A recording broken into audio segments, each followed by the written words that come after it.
survival house.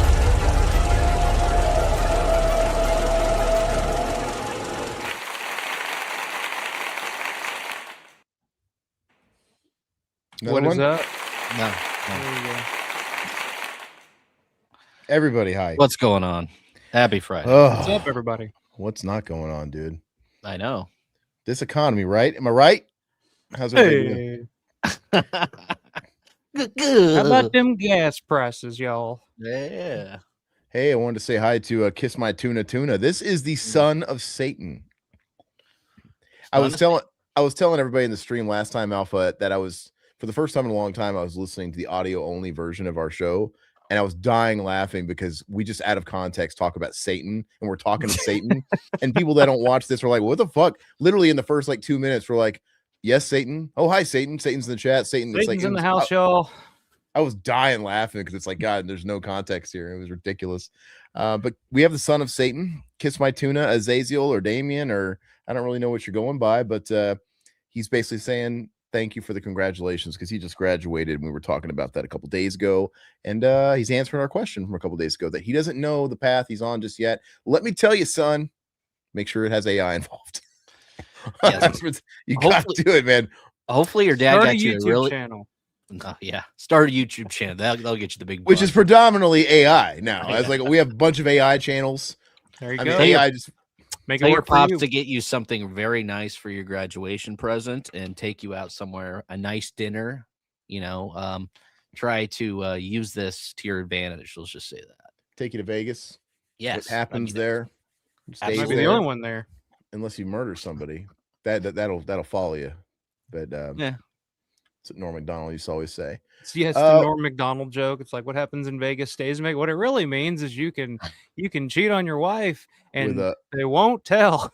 Yeah, it's like they're not like those small town yappy whores that are like, what's up, young writer Cross-Eye Luigi? Alpha Romero hustling hard this week on so many streams. Yeah, man. I couldn't imagine doing more than 2. Frankly, I would. Well, let me correct it. If we got to do this full time and I didn't have to work a shitty job, I would absolutely do it more than 2 times. Yeah, I would live with you guys basically. But it's pretty hard as it is right now. But King, how are we doing tonight? We're pretty good. Unfortunately, I won't be able to join. I'm at the theater about to see Obsession. I want to pop in and say hi. Oh, okay. See, I want your full review afterwards. So tell us about it. What do you thought? You should join the stream and just show us Obsession, and we can watch Obsession and just like, turn it over and do your phone. This thing is getting, I mean, people are really, really championing this movie. I don't know what to think. I know Alpha's gonna hate it. It's gonna suck. It's gonna be some bummed out bitch, fucking probably smoking crack, But yeah, it looks interesting. I'm looking forward to watching it finally. I was hoping to maybe go to the theaters, but it probably won't work out. I don't even know anything about it. The only Obsession I know is Brian De Palma's Obsession. I kept hearing people say that. I'm like, did they remake fucking Obsession? Like, I don't know anything about it really. I hear people talk about it, but I don't know what it's about or anything about it. So. Basically, some kid in his he wants to date this woman, and he breaks like a fortune cookie and makes a wish or something, and she becomes obsessed. It was kind of like that Tales from the Crypt episode we were watching, remember? With where he goes to the witch doctor and he gets the girl to fall in love with him, that sort of thing. But yeah, this is getting a lot of good reviews. I'm looking forward to watching it. This director was actually, I think he's going to do the new TCM. I don't know if it's a television show or the movie or something like that. He's doing the movie. Shit. Yeah, so this is the same. I saw an article earlier this week where I guess he was quoted as saying he wants to bring back the vibe of the Texas Chainsaw Massacre remake because he loves that one, and I'm just it's great. Right, well, I love the remake. You don't like the remake? That fucking remake. I'm sorry, you can't remake Texas Chainsaw Massacre with a bunch of Abercrombie and Fitch models and Jessica Alba.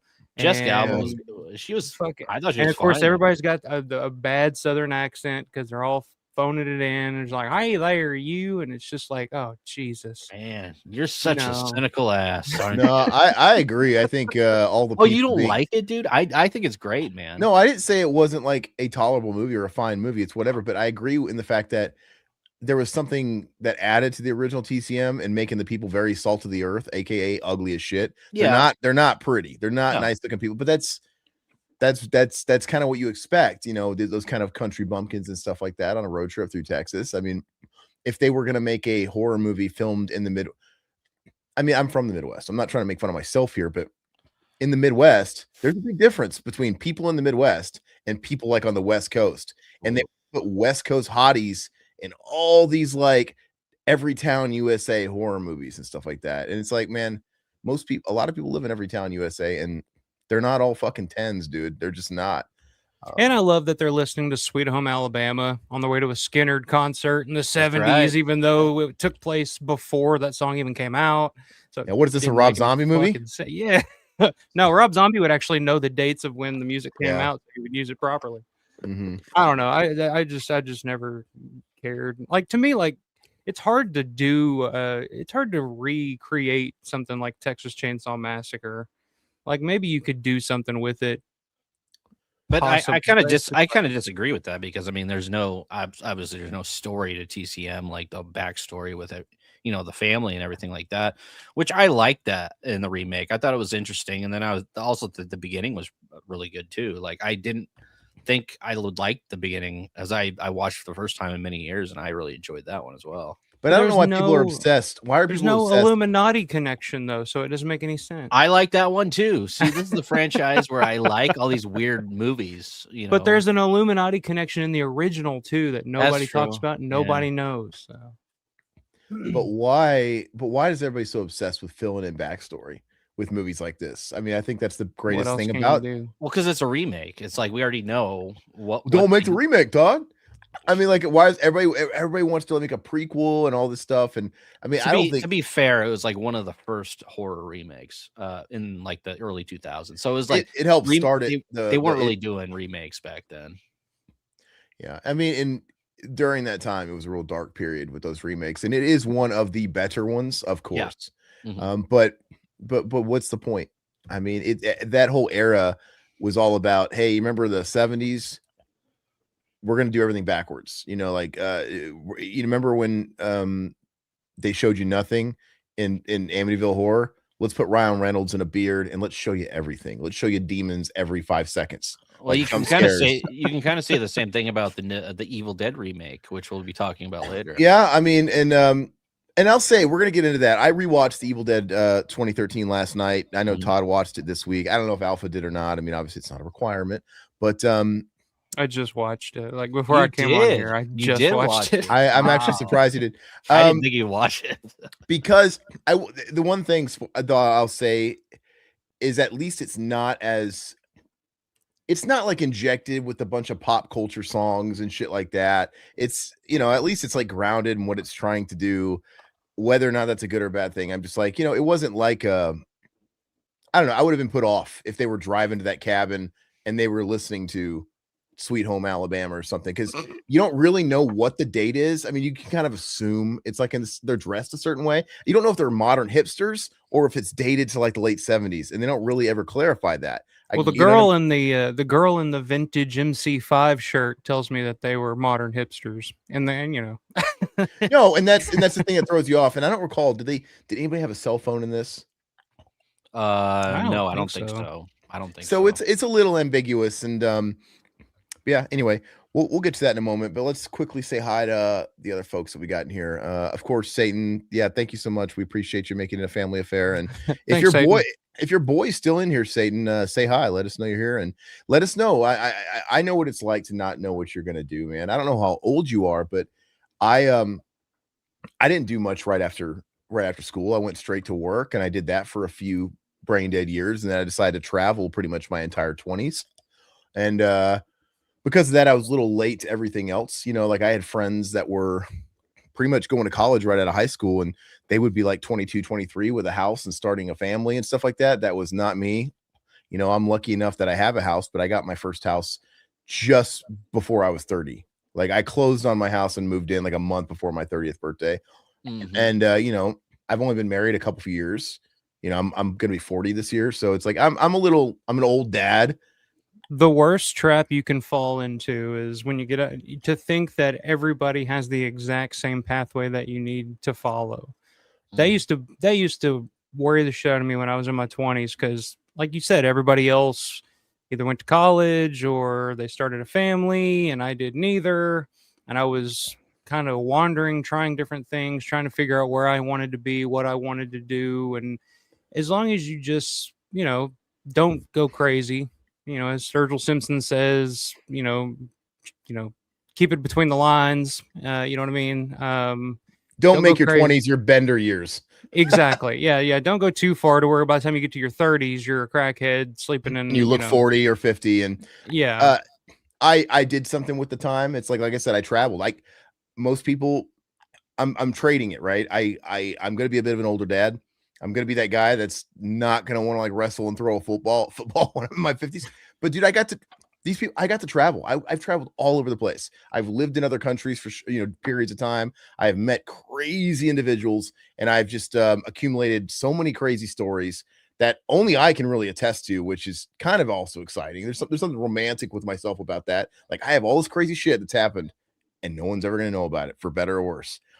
And a lot of people are like, oh, I'll travel when I'm older. And I've said this before, but am I going to really want to travel the world when I'm fucking old? Hell no. I want to sit on the porch. Yeah. I think about that too. Like I'd like to do more traveling now. Like I was thinking about that today, but I was thinking like those people that are like, oh, I'll do everything when I retire and all the kids are moved out. And I'm just like, I barely feel like doing it. Like right now, the idea of like living in the middle of nowhere and just sitting on the porch sounds great. Like by the time I'm 60, like, you're setting your ways. Yeah, I'm not going to want to fucking go party, Newsflash, our generation ain't retiring. Satan's son, there's hope for you. Like you guys are the AI generation. You guys are going to be set. Every other generation seems to get boned. I feel like, our great grandparents, they were a tough coal mining working generation. And then like our grandparents, the Vietnam generation, I'm not saying anything about Vietnam, but for a lot of them, I feel like the previous generation, the greatest generation or whatever, they had to work really hard. And they made life easy for the boomers to a degree, a little softer. And then now we're kind of getting fucked, I feel. And then hopefully you guys are getting teed up, assuming you're a generation behind us for, and Todd's kids and my kids and Alpha's kids, they're probably going to have it easier. So just be nice to them. Maybe they'll throw you a bone when you have nowhere to live when you're fucking 80. Yeah, they'll throw us. They'll throw us some. Raise them to be like the next Heisman winner, quarterback, MVP. Whatever they got to be, and maybe you won't die alone. Yeah, there you go. Todd's fucking kids play or triathlete. Just soccer, baseball this weekend. It's no football this weekend. Oh yeah, so. But man, you're on the right track. But anyway, son of Satan, do the soul search thing, man. Figure out what you like to do and go be with yourself. It worked for me. I went and I traveled, man, and I legitimately, it's cheesy, but I literally learned about myself and figured out who I was and what I wanted to do. I came back with a mission. And even when I got done with all that, it's not like I was like an instant success and okay, I'm fucking doing it, but I knew what I wanted to do. And even then it's like, I'm still working at it, but at least I knew and I wasn't confused anymore. So whatever. And I was ready to settle down and get a house and have all those responsibilities and all that crap. Do Cinema. How you doing, brother? Welcome to the chat. Yo, I already said hi to Cross-Eyed, didn't I? Cross-Eyed Luigi. Let's see here. Who we got here? Down is up. How you doing? Only obsession I know is Calvin. I was gonna say that. I was gonna be like my dad. My dad wore obsession. That's all. That's the only obsession I know. He wore Stetson, dude. No, that's the shit my grandma bought me every Christmas. She bought me Stetson, and never once did she smell me wearing Stetson. So I'm like, why are we keeping up with the Stetson? You never smell it on me. Why are we buying your Stetson? Local Walmart? That's why. It's because they were going to like Gordman's and TJ Maxx and buying it on clearance for $5. When you're on a budget, you just kind of buy what you can. It doesn't become about like it's like not even. It is kind of the thought, but it's really not. It's like, oh, we got to get you something. Like you really don't. I always wanted that Michael Jordan cologne, and that's Jordache. Jordan. Those are Jordache. I used to get jeans. those. My uncle used to get us fucking Jordache, those box, gift sets for Christmas every year. Had the Jordache, the cologne and the lotion and the aftershave, and we were like 12, and we're just like, what are we gonna do with this shit? But it's like every fucking Christmas box of Jordache. Jordache. Yeah. What's up, Stuka's Dive? Hey. Bad Southern accent sticks out really bad. Yeah, I mean, it's the worst. It takes me out. It can take me out of any movie, even the greatest movies of all time. If I hear an actor do a bad Southern accent, I'm trying to think of one. It's a fine line because throw a stone. They're all fucking bad unless you get like Billy Bob Thornton or somebody who actually has an accent or knows how to do it. But everybody else sounds like fucking. Yeah, they all sound like what's the big chicken? Foghorn Leghorn. Foghorn Leghorn. I say. That's the thing. Every time I see a clip from Sinners, well, everybody about how great Sinners is. Like everybody in that fucking movie talking like dude. Foghorn Leghorn. Nobody talks like that. Old timey aristocrat, dude. Yeah, the aristocrats, dude. The ones that are just paid to exist, dude. They don't do anything. That's I do declare. Well, I don't know if they're say. Was it what about the Nicolas Cage? Wasn't he in the Rock? Didn't he have or was that Con Air? He had a bad Southern accent. I don't remember that one. I'll tell you one that really stuck out to me that was really awful here recently was in Maxine, Kevin Bacon. Doing that awful bad. Louisiana. Oh my God. Real bad. Yeah. Louisiana's hard to nail. That New Orleans thing. It's just nobody gets it right. I think you literally have to. Dude, I've known people from New Orleans and they don't even talk like that. So it's like certain sectors. Again, it's just it's like a bad but like Kevin Bacon does a really good Southern accent in JFK. So I don't understand. Like I think he just got shittier as the years went on, maybe because in JFK he's great, Or I think some filmmakers don't care if it's like cartoony. Like all filmmakers are either coming from overseas or from LA or whatever, and they just think that everybody down south is just a bunch of fucking dumbass hicks, and they just all talk like this. You do dirt. Well, what about Emilio Estevez? Do, Emilio Estevez is Billy the Kid.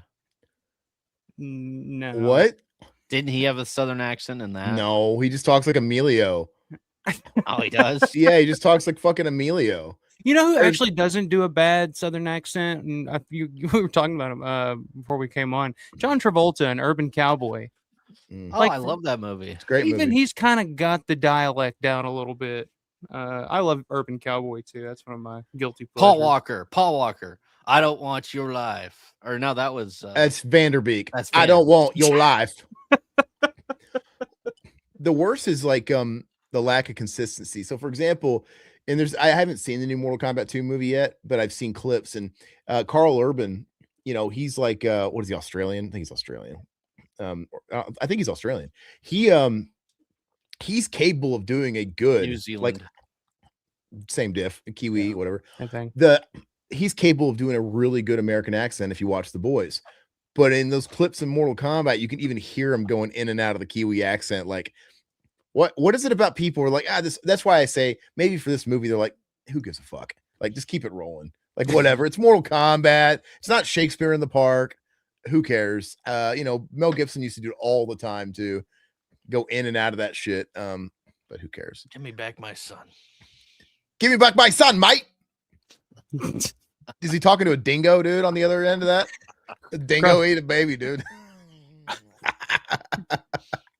Alpha seems so enthused. Well, we're talking about a remake. Of course he is. Yeah.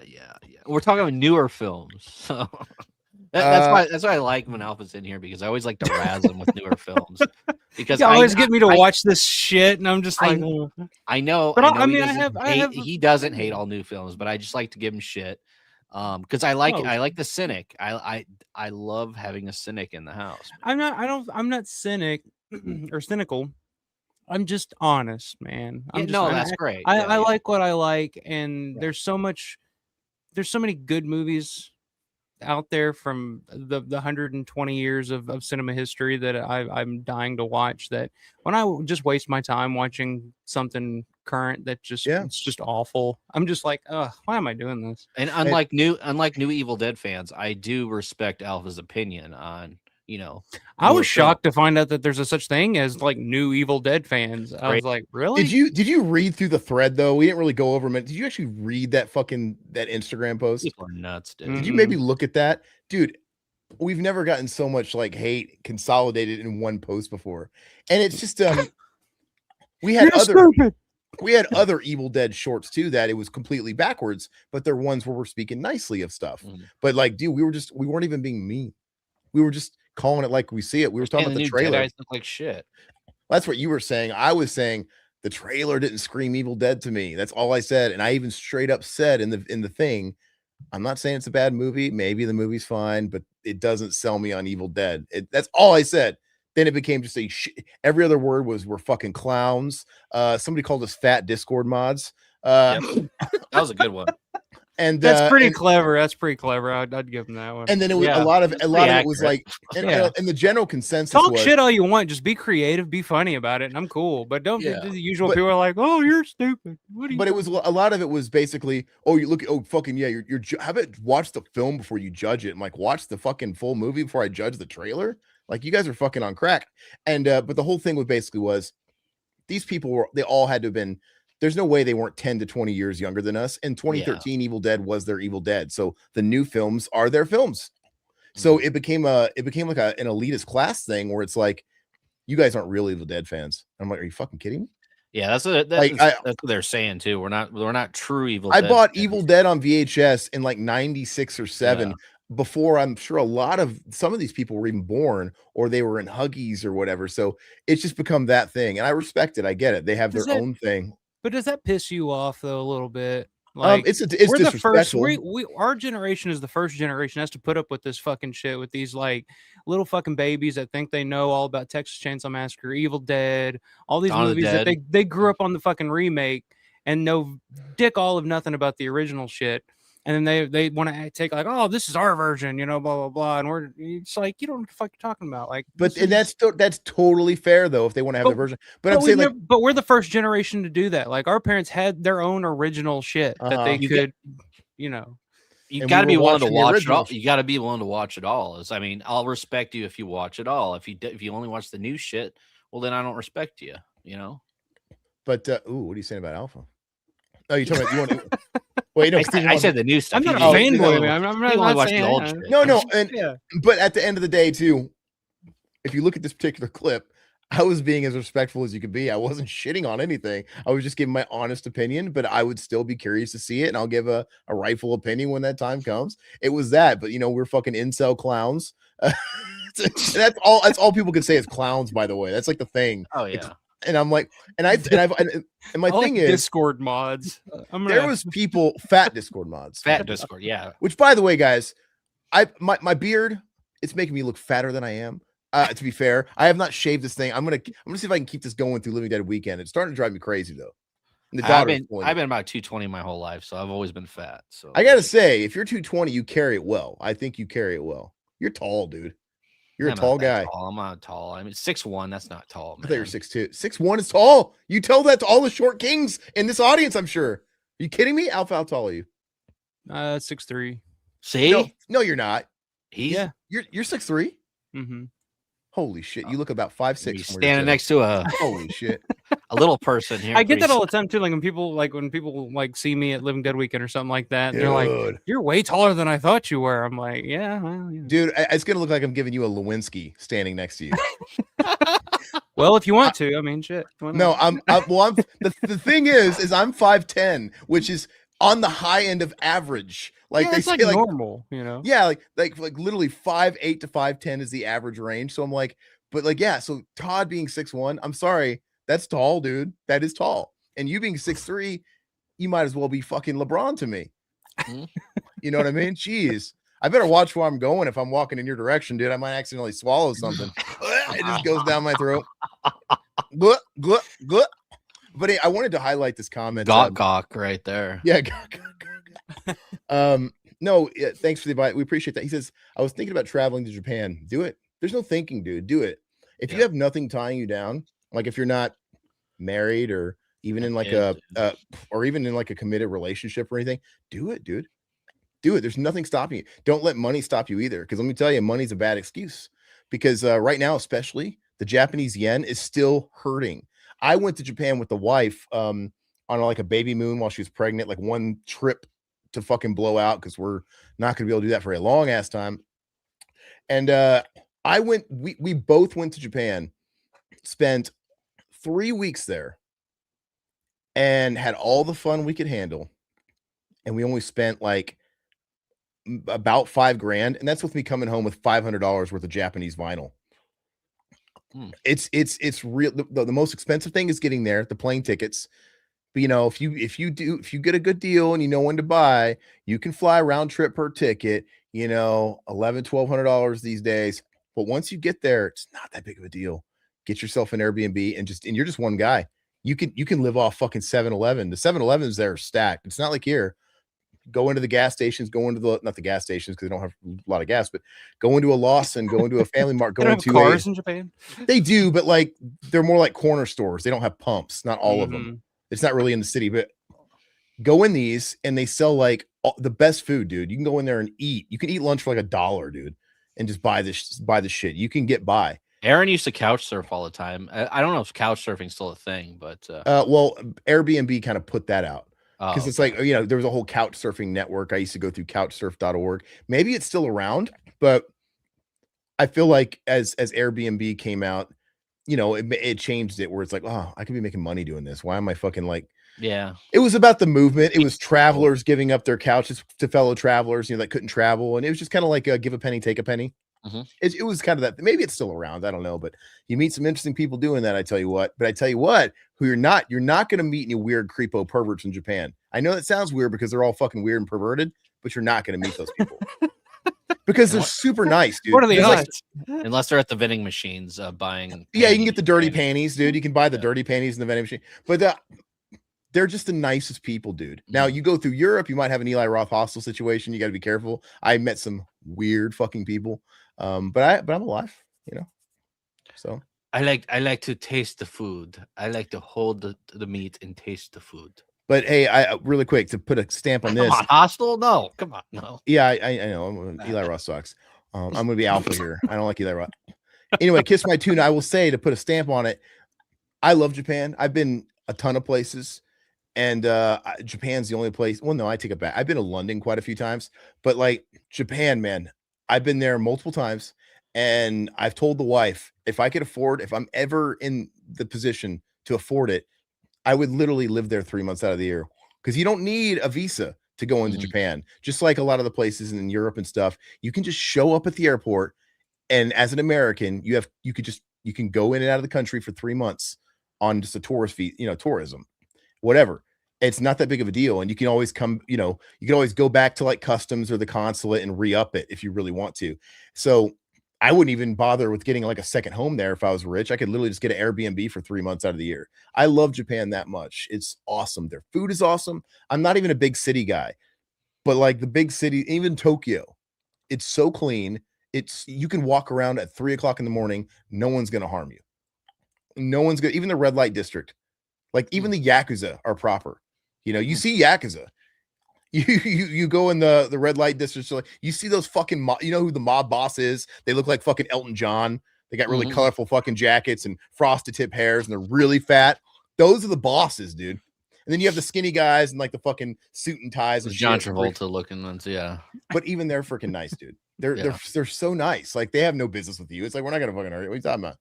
Anyway, do it. Don't wait. Arcane, how you doing? We're doing great. What's up?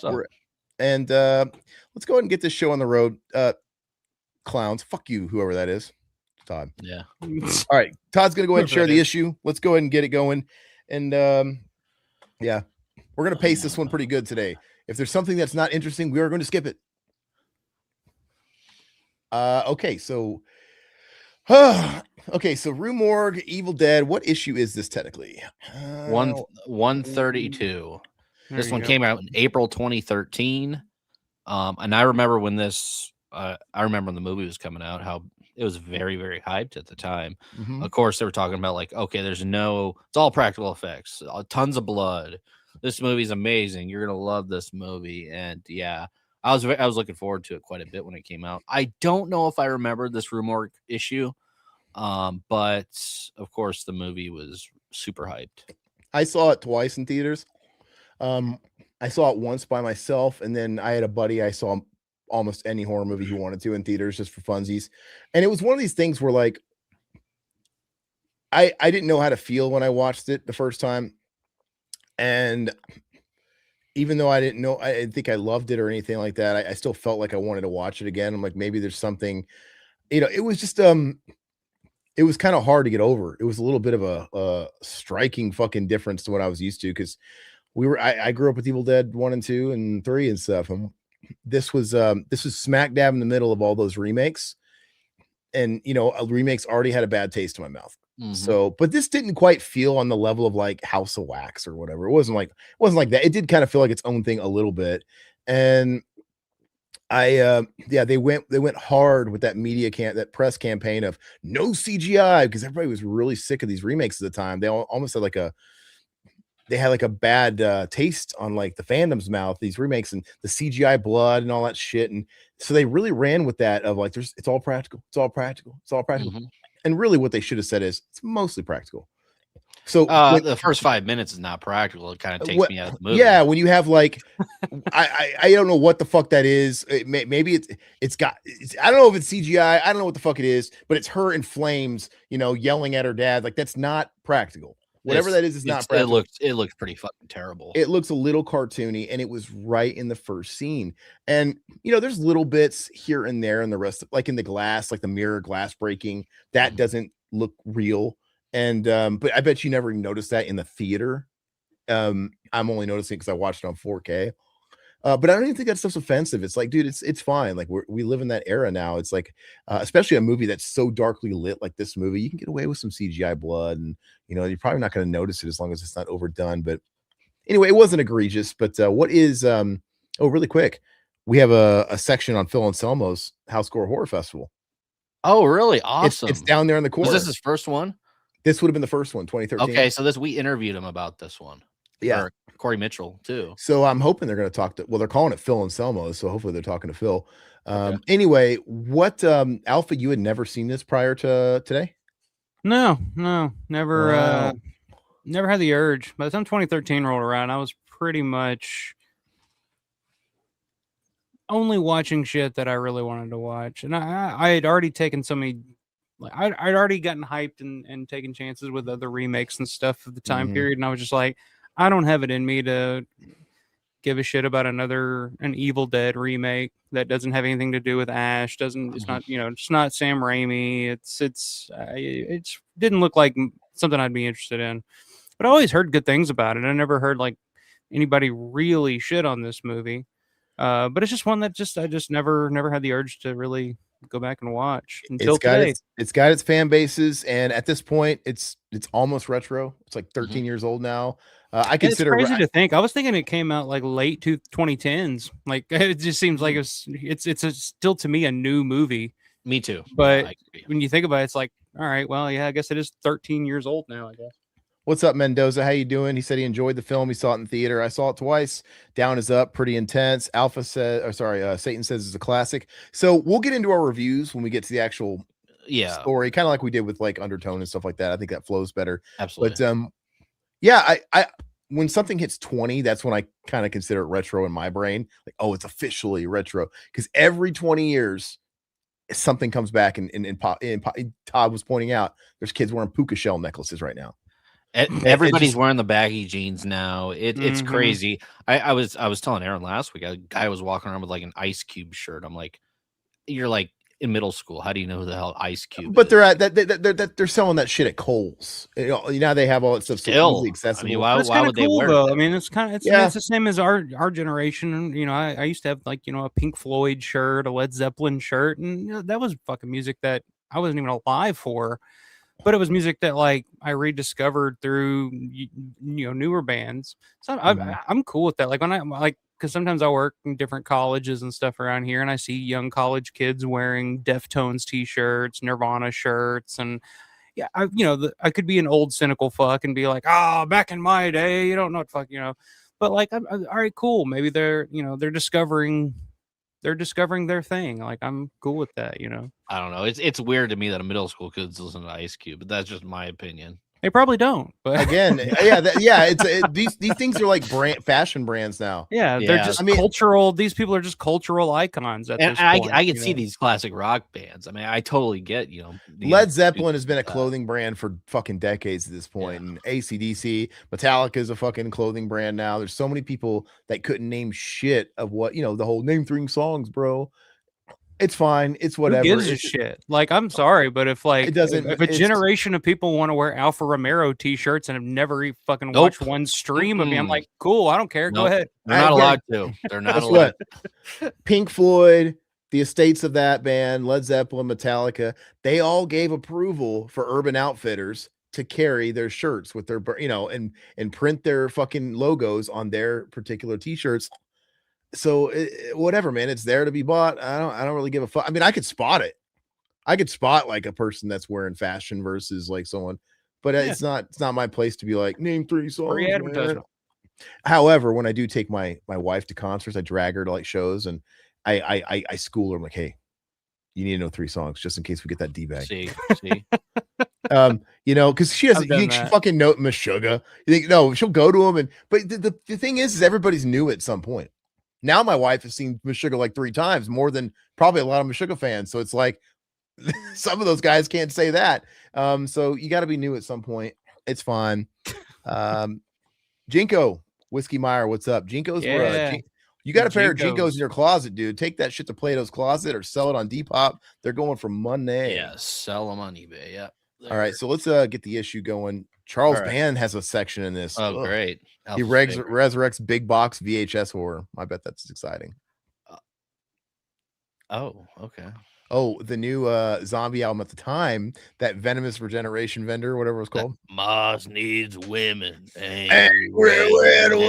This is when we saw it. This is when we saw him. When it was Alice Cooper, he was on one of those many Alice Cooper co-headline runs, and that's when we saw him at the radio festival on their stop, and Godsmack was there, and then after Rob Zombie left, half the crowd cleared out, and then Godsmack came on. They played one song. It was probably like, "Keep away from me," and then as soon as the song ended, he goes, "Where did everybody go? Where did everybody go?" Yeah, it's so fucking funny, dude. Everybody's walking out to the parking lot. They're like, "Ah, fuck." That makes me happy. I'm glad that happened. And Godsmack's one of those bands where I've never been a fan of Godsmack. Doing the best I ever did. Now go away. That hurts my throat. But I've never liked Godsmack, but somehow I've seen them a million times because they're they open up for they're cockroaches. Godsmack is like the ultimate like butt rock band of that time to me. It's just like bands like Godsmack.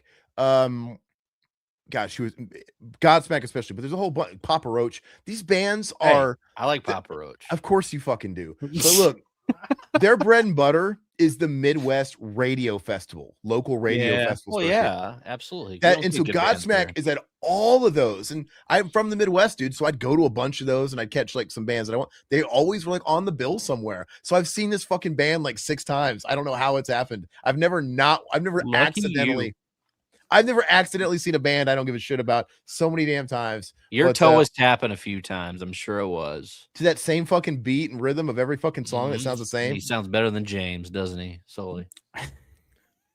Okay. Someone's Sully. Oh. All right. Let's see. Anyway, I was checked out of Rob Zombie's music at this point, but I've seen him a few times, but it's pretty much like, I can play Thunder Kiss, play I mean, he's a great play Supercharger Heaven, and give me like him and Alice Cooper. That's a killer show. I mean, they put on a hell of a show. Sinister Cinema. I remember digging that album quite a bit. It's been a while since I've listened to it, but I remember digging that quite a bit actually. I've always liked Rob Zombie. His music's just, I don't know. It's kind of comfort food. Yeah, it really is. It's there's nothing like groundbreaking. I mean, I guess it is a little groundbreaking in his style because there's only one. Nobody else really sounds like Rob Zombie. Mm-hmm. But there's hits and misses for sure. But he changes with every album. Like I remember the first time I saw him was on the Educated Horses run, and that was a very psychedelic. That's a very psychedelic record. It's got a 70. Either. It's got a couple of good songs. You wanna ride it? But they were educated and all that. But I remember I saw them at like a not a radio festival, but it was put on by the local radio station. It was just a concert, and it was fucking Trapped. You remember those guys? Oh yeah. Headstrong, take you on. Okay, and then it was Anthrax, and they had at the time reunited with Joey Belladonna, and I'd never seen Anthrax, so that was fucking awesome. And Rob Zombie, I'd never seen Rob Zombie, and that was a very memorable show because I actually went with my dad, and it was kind of like on a whim, and it was actually a lot of fun. And they came out to the Sawdust and the Blood and the fucking into American Witch, and they were wearing like the skeleton costumes. It was neat. It was cool. I dug it. They came out to American Witch pretty much every time, or Zombie, right? On that tour for sure. Oh, yeah, because and then when Halloween had come out, actually it started before Halloween came out. It started like basically when he was like in the midst of making it or in pre-production or something. They started with the Halloween theme as their opening track, and then he would come out like in a Myers mask and shit like that. I saw him do that a couple of times. Yeah, anyway. I've seen him like 4 times. Half of those times were with Alice Cooper, which is funny. Go ahead and scroll through, Tom. Let's see here. This probably isn't relevant to y'all, but notice Harrison Ford with glasses now looks like Jamie Lee Curtis. Every old hag, male or female, looks like Jamie Lee Curtis, dude. She's aged like milk. How you doing? That's women for you. Sorry, we're losing them all now. I'm just kidding. I'm just kidding. We're no Monets. Don't worry about it. I get it. We're fat internet. We're Discord mods. We're Discord mods. Silhouette, thank you, man. Welcome to the chat, and I'm glad you can make it. Oh God, Scooter Ward, dude, Cold, an Alien Ant Farm, 1-hit-1. Dude, my I was listening to Cold a few weeks ago, actually. Stupid girl. So fucking stupid. There's dude. some good Cold songs. It's the end of the world. That's good shit. No. But you guys might remember my buddy Jared has come on this channel a couple of times, so you guys may have missed it, but he came on and did a couple of like things with this one, and he is like obsessed with the worst music. I love my buddy Jared, but like he is into Breaking Benjamin, and Scooter Ward of Cold is like his hero. I'm like, and wow, I remember like what a hero. I'm serious. This is like the genre he loves. Stabbing West, he likes a lot of like radio, like 90s rock that's dead. And hey, I remember like Days is a good album. I like Darkest Days is a great album. Yeah. And when you listen to like Save Yourself, that one big radio hit they had, I'm like, I listen to that now, and sometimes it'll come on a playlist, and I'm out whatever, I got cans on, and I'm like, man, this kind of sounds like where Linkin Park got their sound. Yeah, it does. Yeah, like even the way that he's singing sounds like Chester, like da na na na na na na na na na, and it's got the techno and the fucking rhythm, and even the chorus. It sounds like Linkin Park could sing that. Like when he's screaming that chorus or whatever, it doesn't really sound like Chester, but you could hear Chester singing that chorus if he wanted to. I'm like, it sounded like a Linkin Park track. But anyway, that's a thing. But I remember my buddy, he got his band got to open for Cold in like Kansas City, and this is like Cold of like 4 years ago, and this is like his hype. I'm like, man, you got to aim higher, my friend. Like some bar, not to shit on it, but I'm just saying, like, if it's your hero, that's great. But it's it was around that time that Cold played some small shitty bar here in Evansville. So yeah, I know that time period. Yeah, I probably That's just where these bands are. All right. Spring cleaning sucks. What's this all about? Watch more horror. What do they advertise? What channel is this? The Last Exorcism. Oh, FearNet. Okay, FearNet. Yeah, I remember FearNet back in the day. Last Exorcism, The Thing, The Eye. I never saw The Eye. That's the epitome of movies I don't want to watch. Back then, when they remade the fuck is it called? The Ring. The Ring. That ushered in, because before we had I know The Ring's a remake, but it was a foreign remake, and it was new to a lot of people here. Obviously, that started this whole wave of remaking foreign Asian films here, but more importantly, it started this wave of PG-13 horror, and this was like one of those. I'm pretty sure The Eye is a remake. There's no way it's not. Every movie at this time was a remake of something. It was originally like a Japanese horror film. Yeah, they were. You got what are the other big? They had like Shudder was one. What's the guy? One Missed Call, that was one. Yeah, that was one around that time too. And all of the Asian, The Grudge. The Grudge, of course, was a big one. That was the second biggest one after The Ring. All of their like Asian counterparts are usually a lot better. And I've got all these. I've got like One Missed Call. One Missed Call's all right. It's not great, but it's better than the fucking original. Shutter is a better movie than that fucking one with Joshua Jackson or whatever. And they're also putting those people in those movies too. And maybe this is a controversial take, but when I watch a movie, I like to know what people are saying.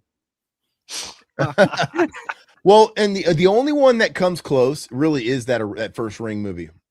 That first Ring movie is a good. I do like the first Ring movie. Too. And the Japanese one too. It's just like, honestly, it's like Coke and Pepsi. They both kind of have their nice things about it. And they got a really shitty one. Do you guys remember Old Boy?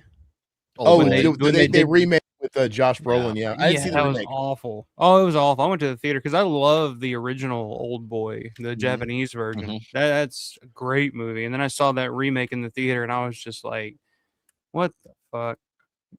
It's pretty fucking bad. Why can't I spit it out? I think it's what he did after Old Boy. God, what the fuck is the original? I Saw the Killer. Is that? I Saw the Devil. Did you like I Saw the Devil?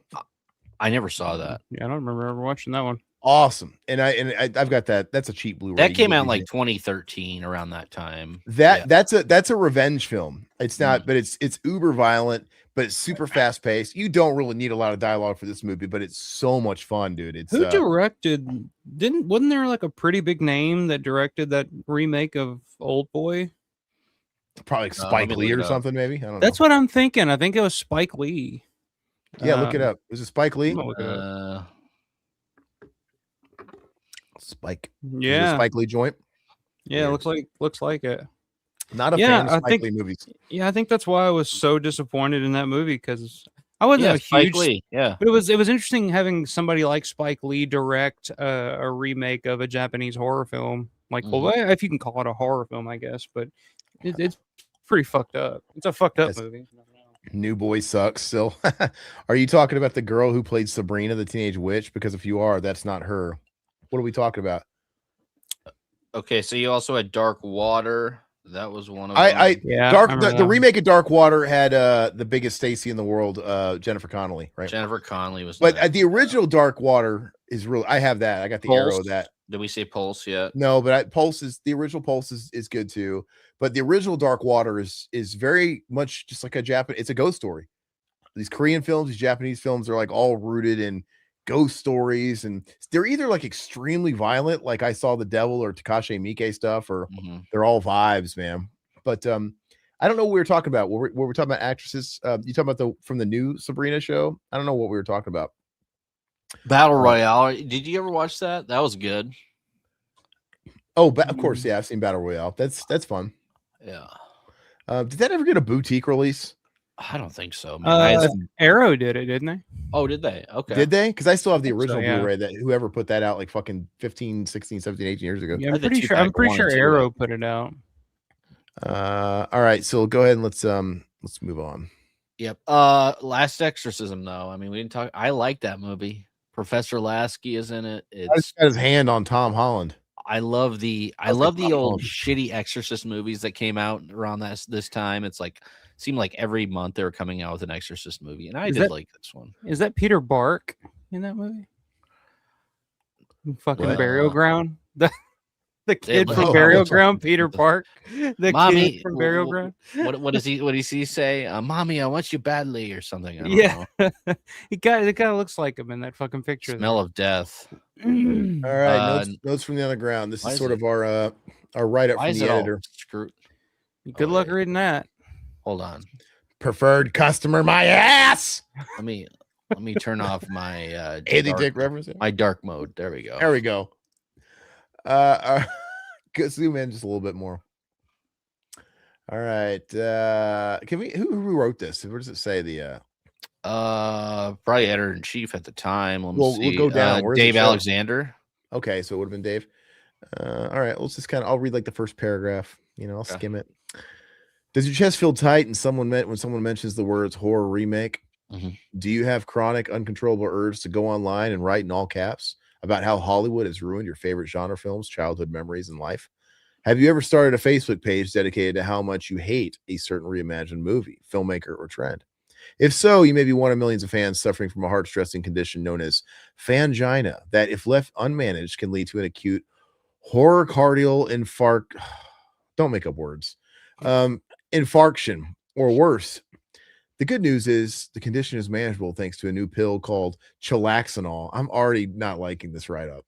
Come on, we got it. It was kind of cute in the first sentence, but we're going on along. I get it. What's the stick? But basically, it's defending him. I'm going to go down. Even if you consider only modern remakes, there's still some great ones beyond the Offside of the Fly and the Thing remakes, the 78 Invasion of the Body Snatchers, the 88 Frank Darabont Penn version of the Blob. Yeah, these are all great. Tom Savini's rather fun 90, of course. Abel Ferrara's 93 Body Snatchers, and even a handful. He literally named all of them. He literally named all the really good ones, but okay. But the big difference, the big difference in like the past remakes for me, like The Fly, The Thing, Night 90, and everything, it seems like post 2000. Everything post 2000, all those studios are owned by like the same small conglomerate of corporate studios that just see a title and say, hey, let's make money off of that. Who gives a shit if the movie's any good or not? People will go see it because of the name. And then you get shit like Nightmare on Elm Street or the other slew of fucking remakes. It's like there's no passion or love for the original source material from the filmmakers or the studio, especially, that's making the damn shit. So instead, we get all these movies that came out around that time that were just awful. And now, again, as we're seeing now with the younger generation, that's their version of these movies. So when you say, as a Dawn of the Dead fan, I love Dawn of the Dead, a younger generation is just going to think, oh, you must, Ving Rhames rules. It's just like, no, not that one. The original, it just fucks everything up. Yeah, it drove me nuts at the time too, and it still drives me kind of nuts just because it's like just oversaturated crap that nobody asked for. Nobody like. I mean, if the stuff was good, it'd be a different story. To give some grace, though, our Fly is the Cronenberg Fly, right? Oh, but we're talking about but that is a black and white completely movies. Different. Yeah, nobody when they made that remake, nobody was like, "Oh, this is going to make $100 million because it's based on the original Fly." Like even in the 80s, nobody gave a shit about the Fly, but it was interesting source material with a great filmmaker and a great idea and a new way of doing it. Whereas now it's just, oh, well, this is a marketable title. Let's do another Halloween movie. Why not? And which people will go see it. Who cares? So speaking of that, Alpha, what would you think of George Romero if he would have done I Am Legend? I think that would have been a perfect spot for, because I know he's a huge fan of I Am Legend, and I don't understand why. Like, I mean, I think that would be a perfect remake for him, right? Yeah, but I mean, I think the version that they wanted, George wouldn't have wanted to do. George hated working in Hollywood, period. So if they wanted that big budget version with Will Smith and stuff, like, George really wasn't the guy for the job. And I mean, he would even admit that. But if somebody gave him, 10, 15 million bucks and said, go make your version of I Am Legend, I mean, I'm sure he would love to do that. But even something like that, I mean, that's just a take on a book. Yeah, there was never a literal I Am Legend film that was made. There was a bunch of shit that was based off of I Am Legend. But it's not like somebody would say, hey, go remake, fucking Scream or something, it's just, but it's obviously something that meant a lot to him at the time. I mean, a lot of his influences are from I Am Legend, so it's like one of those things. You get your white whale, like, oh, I'm gonna make the movie, So I don't know if that ever came across his desk or not. Speaking of remakes and speaking of Evil Dead and Raimi, how come we can't get Raimi to make a new Evil Dead movie or one of these modern Evil Dead movies, but he's going to remake Magic? That was in the news today. He's remaking the Anthony Hopkins. Because he doesn't need to remake. He doesn't need to do anything else with Evil Dead because he made the 3 best Evil Dead films in the franchise. But I think it'd be cool if he did. Well, at this point, when people are butchering these Evil Dead movies now, why go back? Well, I don't think he could not. I don't think he could make a movie like the tone of the new ones. But clearly there's a consistency with these new ones that are all by different directors, yet they have a consistent tone about them. So clearly there's some instruction. They have the same color palette. They have. I'm guessing there's probably some instruction from Raimi, Tappert, and whatever about like, hey, this is the vibe we're going for, because they're just too consistent. But I don't know, man. I mean, I'm glad he's done After Armory Darkness, and I did. Of course, we talked about Ash vs. Evil Dead. How much I love that. I know Alpha might not be a big fan of that, but like I want to go back and watch that now because that show is just that much fun to me. He made Send Help. I thought Send Help was fun. I watched it last night with the wife. It was fine. I thought it was a fun date night movie. I mean, 6 out of 10 for me. It was fine. I mean, it was funny parts to it, but would I recommend it to people? Probably not, but it does. It's not necessarily an own, but I would absolutely recommend it to watch it. Absolutely. Well, it's definitely a watch. for a date night. It does have the Raimi-esque, like some parts you can tell it's a Raimi film. Yeah. But I dude, you could do a lot worse. Yeah, I love Last Man on Earth. Absolutely. Down is Up. I love that film, man. Yeah, that's a good one. Anyway, let's go ahead and move on. Let's move on to greener pastures here. Okay. Postmortem. Okay, Mortem. Arthur Machen, your horror fan credentials are definitely in order. I don't know who that is. Is that somebody that did an article? I have no idea. I love context. Yeah. Like they should respond. Some of these they should respond to. Rue Morgue 131, good artwork, good cover, and who wouldn't want to read about the Lords of Salem? Me? I don't. I need to revisit that. It's like Harold and Kumar. I do. Watch that commercial. Lords of Salem is great. Yeah, Alf is just look, now that when we have Alpha on, he takes my role as the contrarian. I've accepted that. I love how all of us have our own unique style, unique preferences when it comes to films. That's what makes it fun. Yeah, I mean, I've seen some stuff Todd watched that's new, and I'm like, ew. I look at his review, his ratings and stuff like that, and I give it a watch. And I'm like, oh, I'm like a star or two below that. But yeah, thank God for that. Thank God, because I'll see some stuff sometimes where everybody's just like, "Oh, it's so great, I love it," and I'm a horror fan, so anything that has blood in it is great, and it's just like, okay, good for you, I guess. The good thing about that, though, I wouldn't want to hang out with you. The good thing about that, though, is we're not. Todd and I usually aren't like worlds apart. I'm talking like a couple of digits off. Like if it's from 4 to 6, 5 to 7, it's not that far. It's not like, oh, something's abysmal and I fucking obsessed with it. But I love that because most films that you're gonna watch, if you guys are on Letterboxd or whatever, most of them are like in the 5, 6, 7 range, where that's where most of their audience is.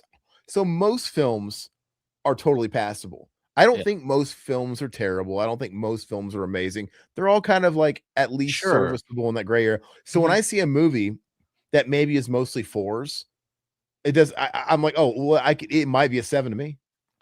Well, when you see a movie that's stacked, dude, fucking 1, when it's like there's like it's bad, right? When it's like just fucking overwhelmingly at the bottom of that scale, right? Or when you see a movie that's like overwhelmingly like just almost flawed. There's usually some kind of like truth to that, but I love that middle area because it's the middle area, especially with the newer films, because the last 10 I think I gave a film was Hereditary. I think that was the last film I've ever given a 10, and that things came out like how many years ago? Like 10, 12. Like it's been a long time, so it's like, but then you go back to like the 80s and the 70s, and I mean, I could tell you a ton of 10s. See, like I'm like the opposite. Like if I ask, like if I hear somebody talk about like something that just came out, and it seems like universally everything, most people will say like, oh, it was pretty good. Yeah, it was pretty good. I avoid those movies like the plague. I'm like, okay, didn't spark an emotion in you when either you say it's the greatest goddamn thing you ever saw. Okay, I got to check that out. Or, God, that was the worst thing I've ever seen. Okay, I got to check that out because that was what happened to me with like Halloween Ends. Like when that movie came out and everybody was saying it's the biggest piece of shit ever made. How dare they? Fuck all these people. Fuck them. And I was like, oh well, I got to see this movie now, just because it's sparking an emotion. Like there's so few movies now that spark any fucking real emotion from people one way or the other. Most people are just like, yeah, it was fine. It was made well. The acting was fine and blah blah, and then they move on and they forget they even fucking watched it. Then when I saw Halloween Ends, I was like, oh, I kind of dig it. All right, so it kind of works for me, because it is something. Of course, so she would like you, Halloween. He's a contrarian. No, hey, I like it. So the kind of usually the more art house a film is, the more it's like polarizing. Like there's like it's either like stacked on the zeros or stacked on the tens. I think of a movie like Beyond the Black Rainbow.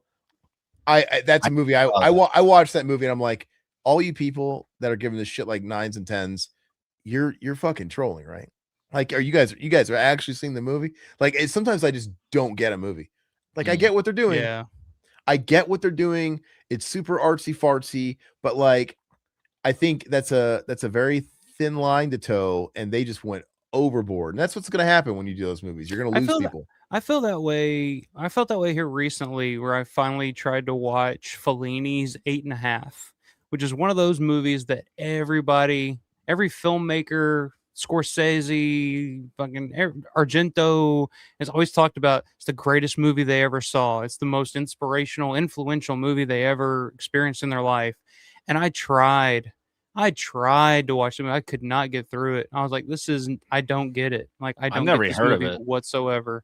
Okay. It's from like 1960. It's like one of the early like French New Wave films from Federico Fellini. And it's basically a movie about making movies. But it's really hard to get. It's got Barbara Steele in it. It's got a fun little like dance sequence with Barbara Steele where you can see like, oh, that's where it's Tarantino almost took it step for step out of 8.5 for Pulp Fiction, like the scene with Uma Thurman and John Travolta, like down to the moves, like down to the dance moves. And you're just like, oh, I've seen those comparison videos. Yeah, that's where Tarantino got that from. So, but like as a movie, like man, it's fucking hard to get through. I never got through it, and I just was like, what am I missing here? Cross eyes, I agree. Send Help was fun. Satan says agrees. 6 out of 10. So for me though, like a 6 out of 10 is good. Yeah, like, I mean that's totally fine. Like I don't walk into movies expecting something to blow me away because then I'll be disappointed all the time. I like it to be a pleasant surprise if something's like an 8 or a 9 or a 10. Like holy shit, knock my socks off. If I go into a film and it's a 6, like that's fine. I'm not necessarily gonna buy it or anything like that. But it's good. It's solid. You know, but it's something to enjoy with like the wife or whatever. Like I don't expect movies to be like total dog shit either. Like I expect it to be competent, and I'm disappointed when it's not as well because I don't know. 6 is totally fine. Yeah, it's totally fine. That's it. You know what Send Help is? To me, a 6 is like this is a in-flight movie. It's watch it on a flight. Yes, perfect. Absolutely. Like that 5 movie that won't get on your nerves. Well, you know what? Well, no. There's like actually about plane crash. There's a plane crash going down. Maybe don't watch it on a flight. But the only reason to rewatch Lords of Salem is if you want to see saggy witch titties. Well, I mean that might be Todd. That might be your thing, Alpha. Stuff, who doesn't? Never finished Lords of Salem. I envy you. Wow. I can't tell if he's being serious. Satan himself never finished Lords of Salem. Lords of Salem was great. Yeah, Alpha does. I don't know if Alpha's being serious. I'm being serious. Yeah, I was a huge I remember seeing that in the theater because it's coming off of Halloween 2, and you were wondering like, okay, what's Rob Zombie gonna do next? And then I remember going to the theater by myself. I think it was on like Christmas or something like that. It was really weird, but I remember going to just see it in the middle of the day, and like it just stuck with me for like days afterwards. There's some vibe about that movie. It feels like something that a Satanist would have made. Like there's certain images and imagery in that movie. There's a Kubrickian feel to it at times in some of the shots. Argento feel. Definitely. Yes, definitely. Some of Fulci's stuff. It has a little bit of it was just a weird movie, and it's one I go back and watch every now and then, and it still has an unsettling effect on me when I watch it. I'm like, this is really well done. Like, and when it comes to a movie about witchcraft and Satan worship and all that, because there's no happy ending to that movie. It's fucking depressing. Like, there's no heroes that come out on top in that fucking movie at all. Silhouette, I like El Super Beasto and no one else here does. Now, don't be presumptuous, but you're absolutely right. Yeah, I wasn't a fan. Yeah, you're right. Not my thing. Satan, huge fan of Halloween 2. Nobody likes it. Now, don't you be presumptuous, but you're absolutely right. It's not good. It's not, and I just rewatched it. And I'm telling you guys, Todd used to love it. Love it. And Todd, it's a fucking mess. And Todd used to love. You're kind of weird on.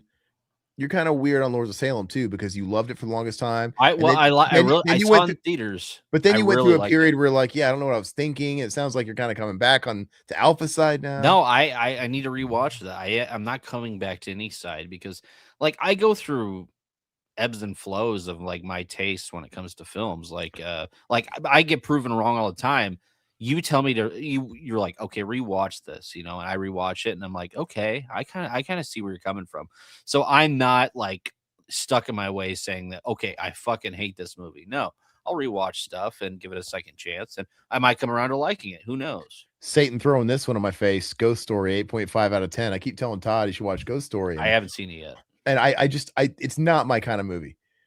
It's very A24 because it is A24, right? And it's very artsy, and it's not a horror movie. It's not anything like that. It's like a it's interesting, man. I mean, I get it's one of those love or hate it movies, I guess. If I recall, there's literally a scene where you're watching Mara Rooney's character, who is the widow. Like, isn't there like a scene where she's shitting on the kitchen floor? She's sitting on the kitchen floor, like up against the fridge. I don't know if is she sitting on the kitchen floor or shitting on the kitchen floor? Because if she's shitting on the kitchen floor, I got to see this movie. No, I said my shitty walk. I said it wrong, so it's sitting. No, so she's like sitting. You almost sold me on it. I don't remember if she's like shitting on the floor. I'm there. I don't remember if she's.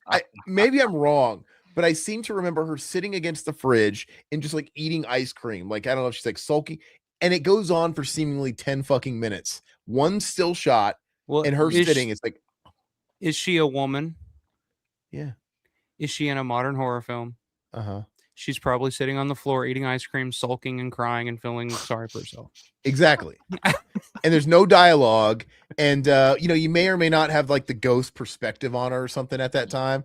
But it's just like, I gotta get to bed one of these days. Can we get the show on the fucking road? I get it. They could have had her sit down and crack open the Haagen-Dazs and cut. I get it. I get what the scene means. I may not know art, but I know what I like. Yeah, exactly. But you should watch it, Todd, and just like I'm really curious to know what you think of it. Yeah. But Satan, he watched The Wailing because of me recommending it, and he loved it. He said he gave it a 10 out of 10. Right? If Satan recommends it, I'll watch it. I'm going to say again, you guys all need to watch The Wailing. Yeah. Watch The Wailing, guys. All right. Silhouette. I don't blame you. I don't like movies that they think they're smarter than the viewer, but actually dumber. It's pretty much A24. All right. Well, let's see here. Go ahead and the other moments. Oh no, wait. I didn't read hardly any of these. Let me read a couple more. This Pete's address withheld. Rue Morgue 131. Chone to sawed off. What? Deep Six. That top six. I'm not reading any Dr. Seuss books today. Come on, what are we talking about? What the hell? All right, 200 alternative horror films you need to see. Great stuff. Much added to Netflix. Is this? Oh yeah, so that was one of their Rue Morgue magazine 200, which we do have access to some of these. So if we're ever interested in doing these, we can go through their like top 200 horror films. That would be cool. I didn't know we had access to that one. We do. That would be fun. And they have like a whole catalog of different like genre, like there's loads of people that will go over like Rolling Stones updated top 200 albums of all time. Yeah. Because they're always like updating that every fucking like 5 years, whatever. People go over that shit. And I think that'd be fun to see where their head was at back then. And I wonder if have they updated this since then? Have they done another one of those? I haven't seen those in a while. So I'll have to go back and look. Kind of at Rue Morgue to include The New Daughter in its list of 200 alt horror movies you need to see.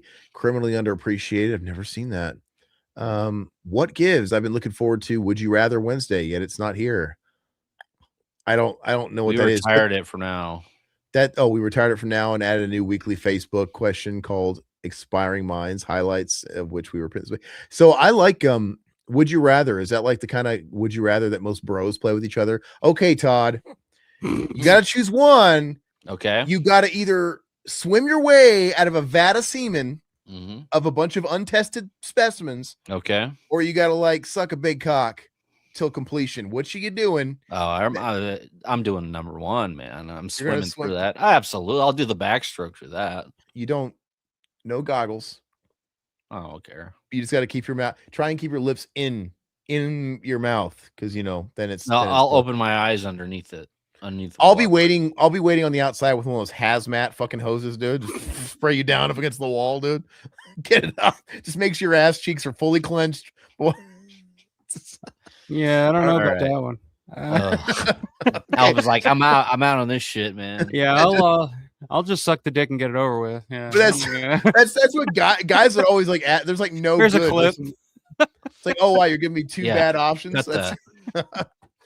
All right. Oh yeah, I'd rather suck the dick and be on with it. All right. If you want the printed version to not just survive but thrive. Oh, some criticism. Please, oh please, don't forget that 19th century literature and universal horror up to Gilman are your magazines and readers' spine. In recent years, I have, and I'm not alone, noticed more cover story articles on lame modern films that a few months later you burn in the latest reviews. That's interesting. The magazine looks infinitely better sans Gary Poland's derivative covers and inner art. On the topic, why not a cover story on Daniel Brereton's Nocturnals or the wild 70s Marvel horror Man-Thing, Tomb of Werewolf by Night, Living Mummy, Morbius, Frankenstein, etc., and some of the things regulated to the bottom of the Needful Things page. Cryptic collectibles are worthy of at least a few miserable pages, surely. I like this guy. He's nice and what a cynic. I like it. Yes. We need these guys. I like it when people like give some feedback and criticism. Absolutely. Where's all the nihilistic writers? Come on. I know. Tune in. Don't fight the fact that you have a graying, dying audience. Roll with it. Wow. That's pretty much I can relate. Teens don't read magazines anymore. They went out with zigzag and sniffing glue. Even here in Australia. Even here in Australia, mate. I know genre fans, and I think Rue Morgue is about pushing the latest remake cash and blue. Hope you know I'm where I'm getting at. Dig the mag. I'm on your side. Just wish I could fine tune this relationship. But you know what? That's good criticism, man. But they should respond to those. Yeah. Whenever anybody has any kind of critique, I think they should always have like some kind of like response. I think that's really cool. Fuck you. Yeah. Fuck you. Fuck you. It's a quote from Chucky, dude. Fuck you. I love the reviews section of your magazine. Please keep it up and even include more pages of them if you can. Certain magazines have skimped on the reviews, which I don't appreciate. Yeah. And speaking of reviews, that guy to Mel Gibson up top, he talking about like, covering a movie and then in a couple issues down the line they're shitting on it. I mean, that you got different writers. Yeah, everybody's different shades. But it is funny though, because like they're not going to have multiple writers covering the same thing, so it does look like you're more of a you're representing the magazine. No, but that's what Kevin was even saying last week. He's like, that's what's good about Rue Morgue is like everybody's gonna have their own flavor to it. But I used to like the old gaming magazines. I think it was Game Pro, because like you'd look at a review of a game and it went through like 5 people. And they would have like an average, but it would have like 5 different people that worked on the magazine give ratings. And that was cool because it's like, oh, it's not just like one general. It's not like IGN or it's like some asshole. So those ratings were the best because they had like the Sleazy Floyd dude. That was my favorite. When something got a Sleazy Floyd, man, I was like, God, this is awesome, man. But I used to love that. I used to love reading about those games and stuff. And I'd like it because sometimes you'd have some guy would love it, some guy would shit on it, or some guy. I think that's cool. I was wondering if you consider an article on the role the mafia played in exploitation in the late 70s. We all know about Deep Throat and other XXX titles, but I would like to know more about Bryanston Pictures and their involvement in TCM. Also, I was wondering if these directors, actors, etc., are getting royalties for all these awful remakes. The actors, I doubt it. I am sure it's a case-by-case basis, but it would make me happy to know that guys like Carpenter or Romero were getting some residuals other than their brand names. I think producers, if they own the IP, I mean, those guys probably were. It's like, well, a lot of them sold the IP. I mean, look at House on the Left, because the mafia owned that, and they ended up selling it off, and then if they don't own it, they don't own it. But like, actors ain't getting shit, But Romero didn't own the rights to his stuff, so like Dawn of the Dead, he didn't get a dime for Dawn of the Dead. That was all Rubenstein. And speaking of like what we're talking about today, it's like, Raimi held on to it. Raimi's got Evil Dead, Tapper, all those guys are, it's cool that those two and Bruce Campbell, they're still like the main three and they're in charge of this whole thing. That's what gives them the new stuff a little bit of credibility with most people, is like, trust me, that was what we were getting slandered with in those comments. They were going after people like, because we were referring to the Raimi films and like, oh, don't you know the new films were approved? He produced them. I'm like, yeah, look, you know what we mean. He's making money off of the fucking movie. Know what we mean. Money, so he can, It's like John Carpenter. It's like Carpenter's gonna put over the new Halloween films because he's getting that fucking check. Yeah, like but Raimi's actually producing them. But you know what we mean when we say the Raimi producing films. Doesn't mean you shit. know what we mean, because like Raimi is not. I get the feeling he is not going to set on these fucking new Evil Dead movies. He's writing the checks. Ghost House is producing them. He's probably giving it the thumbs up or thumbs down or whatever, I'm sure. But there's a reason why they're giving it to new directors. Everyone. It's just you'd be amazed at the filmmakers how they don't hold their own work in as high of esteem as the fans do. They don't give a shit. They're just like, hey, if you want to do another version, go ahead. It's like Carpenter. It's like, you want to do another version of Halloween? Cool, pay me. It's like, I don't give a shit. Like, I made my version. But again, they don't need Carpenter's blessing. They're gonna do it anyway. Carpenter doesn't own shit. Like, they're gonna do it. So it's like, I think he just conceded, like, give me money. You're gonna do it anyway. Give me money. Evil Dead's a little different. Like, this is their baby. So, but again, that's why I kind of respect Coscarelli. I mean, I get, when he owns all the Phantasm stuff, and it's like, he could sell that. They could do remakes of Phantasm or do whatever. But I'm shocked they never. I mean, he never sold out. He must have enough money. He doesn't really care. So I don't know. He don't give a shit. I was so excited to check out your coverage of Nightbreed, the Cabal cut in Rue Morgue 129. Oh, that makes one of you. Yeah, it was absolutely badass. Nightbreed is one of the most incredible horror films ever made. Ugh. Oh my god! And I've always felt it's never gotten proper credit and recognition as such. To be fair, in 2013, the Cabal cut was still like, oh, this mysterious everybody thing. Was obsessed with that. Yeah, and maybe if you had seen Nightbreed and been disappointed with it, like I was, maybe you would have been salivating at this potential cut that makes the movie good. And then the Cabal cut's now readily available through Shout Factory, etc. And it's like, oh, it's not any better. It's that good. movie sucks. It does.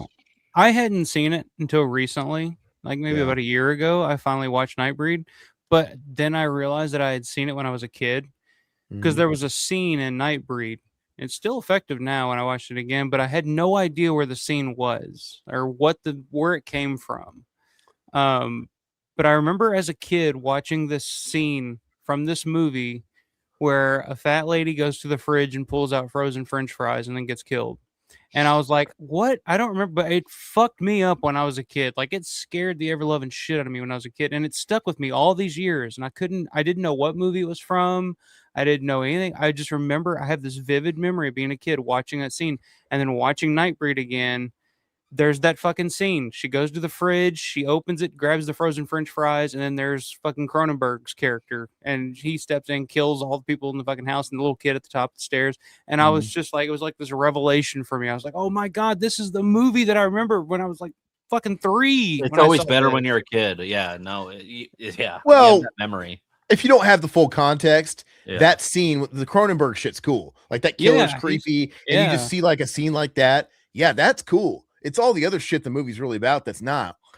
And Down is Up. I want what he's smoking, because I didn't get Nightbreed at all, and I saw all the versions. I will say, while it's not as bad as like fucking Halloween 6, but it's like Halloween 6 where there's 2 known cuts and they're both bad.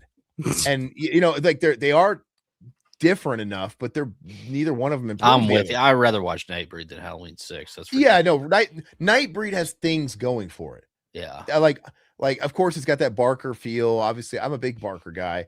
I love the way it looks. Like I said, Cronenberg's killer is cool. Even like the story on paper could be cool. It just doesn't. It just flounders. It doesn't really pay off, and it falls flat. I think there could be a good movie in there somewhere if you gave it to somebody else. I don't know, but Halloween 6 has nothing going for it. No, it's zilch, shit. Nada. Anyway, I sold my limited Shout Factory Blu-ray set for big money ages ago. Smart move, Silhouette. Smart. Oh, was there a limited one? Because I've got the Shout. Yeah, I think they had some sort of limited thing back in the day when that happened. But now that's probably not worth anything. And I think they might have had like a recall on one of those things too. But that movie's out. I remember that. That movie's gotten multiple releases on Blu-ray with Shout, and it's got 4K. Not the Cabal cut. I have it. Was there another version? There was another version of the Cabal cut. You might want to look. Maybe the thing was big money. I don't know. I don't remember if I sold it because I got the 4K. I'm an idiot. I fucking bought it again. Yeah, the 4K. I don't think the Cabal cut was on 4K. It is. Oh, maybe I'm wrong. It totally got re-released. It just went out of my brain because I can't stand the movie. Anyway, because fuck it, that's why. Yeah. All right, so let's see here. This is 5 years ago. Go ahead now. Let's move on. Let's move on. I think Clive Barker. I just want to see Clive Barker doing something, be healthy, and do something again. He must have not had a positive. Oh, here experience. We go. Phil I know. Corey Mitchell, dude. I have eyes. I know. He might. He might have had. He might. Did he not have a positive experience with directing? He gave it a few shots, a few goes. He did 3 films. I don't know if like the juice wasn't worth the squeeze with that stuff with him. I don't know, but Hellraiser proves he had talent, and maybe he can do it again. Yeah. So here we go. We got Phil and Selmo and author Corey Mitchell launch House Horror Film Festival. I'm guessing they're both getting talked to here.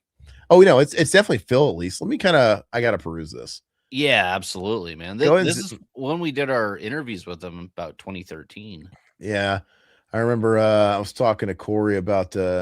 We got to talking about Metallica, man, a lot. Well, they were trying to get us to come down to the festival. I don't know. We should have fucking went, dude. I asked you if you wanted to go, and you were not down, and I'm like, because you would have pulled me to go, but then I'm like, well, I don't want to go by myself. I'm a fucking idiot. I didn't want to go by myself. Dumbass. You could have hung out with Phil, dude. Well, because we had the end, dude. Yeah, because we made good with this guy. We had a great time talking to Corey about music and shit like that. Yeah, he extended his interview because I'm having a good time. Let's keep talking about. We were like arguing about music, and I remember him telling me about when he bought Ride the Lightning first day it came out and blew his mind. And of course we were talking to Phil at the time. It would have been really cool to go to that, and it was just that's when they had Goblin, back-to-back nights, scoring Suspiria and scoring Dawn. They did both, and it was part music. You're festival. A dumbass, Todd. Yeah, I need to bow to the king, dude. I need to get hit in the nuts for this. What the fuck is wrong with you? They had you could have been hanging out with Phil Anselmo, American History X style. They had goose stepping around, They come on. Hold on. They brought Coffin Joe. Phil's a good dude. I mean, they brought Coffin Joe from Brazil, which would have been fucking really cool. And he's dead now, which R.I.P. And Corey, but we didn't know. Like literally the next year, Corey Mitchell passed away. Yeah, he passed away. Like I think he literally had a heart attack after the event ended. Yep. Like literally in the parking lot of the fucking event, and Phil never really brought it back because Corey was kind of doing a lot of the legwork, putting it together because Phil has obviously got a day job, and Phil was curating stuff and putting together bands and shit like that and playing them. And yeah, man, can you imagine? That would have been such a cool event. That's one of my big regrets. Mine too. Yeah, because we could have fuck Savini hotel room, dude. I want to hang out, lay in bed with Phil, dude. I'd love to hang out with Phil, dude. He was such a nice dude. And okay, come on. He has his issues, whatever. Dude, I was gonna say that'd be some interesting conversation. Dude, we could have interviewed Goblin. We could have hung out with Coffin Joe. We could have had we feasted. Yes. We could have got FaceTime with all these guys. Such a fucking crime. We could have got a commentary of Evil Dead with Phil, dude. That'd be my dream right there, dude. We got the invite, the blessing from him to come down. I know. God damn. So stupid. We're dumb. Absolutely stupid. Anyway, we don't care if you had a 25 million budget shot on your iPhone for nothing. If your film will make us uncomfortable or get our brains ticking or scare us shitless, we want to see. Oh, that's Corey Mitchell. Fuck, wrong voice. Go ahead and zoom in a little bit. Says award-winning true crime author Corey Mitchell of the upcoming horror film festival he created with heavy metal legend Phil Anselmo. This October, the Housecore Horror Film Festival hits Austin, Texas. Rock Club Emos for a 3-day run of more than 70 films. The plan is to have 7 screens running at once, sometimes while bands are playing, making it more of a multimedia experience. With appearances by underground filmmakers such as Jorg Buttgerett, necromantic, and Jim Van Bever, the Manson family. Jim Van Bever Whatever happened to Jim Van Bever? Like he never came back from Austin, I guess. No, and I like the Manson family. I thought it was a cool movie, and of course Debbie to Dawn, and he did a lot of. My Sweet Satan, Sweet Satan. He did some cool shit, dude. But I think he kind of went off his rocker or something. I don't know. Yeah, because he was kind of a hot name back in the day. It was just kind of like a guy that's like, wait until he has some a real budget, like he's gonna do some really cool shit, and then it was just like he just fucking disappeared. Yeah, Satan Corey Mitchell, he was a true crime author, and he palled around with Phil, and they put this thing on together, and he passed away, man. Like after the second year of it wrapped, dude, like literally on site, and that was it. And I still think Corey should maybe pick it up again and get someone else to take Corey's place in helping him put it together. There's a lot of people out there that would. I guarantee there's people out there that would put together a festival. I wish he would do it, and look what we missed out on. So maybe we need to contact Phil and help him out and be like, hey, we'll put on a festival. We'll call it the Revival House Records. No. It'll be Revival House official sponsors of Housecore Horror Festival. They've too much time has passed. They really should have maybe give it a couple of years and came back. But look, they're also saying a selection of new films culled from an open submission call and musical performances by metal heavyweights Down. You missed. You could have saw Down. That would have been amazing, dude.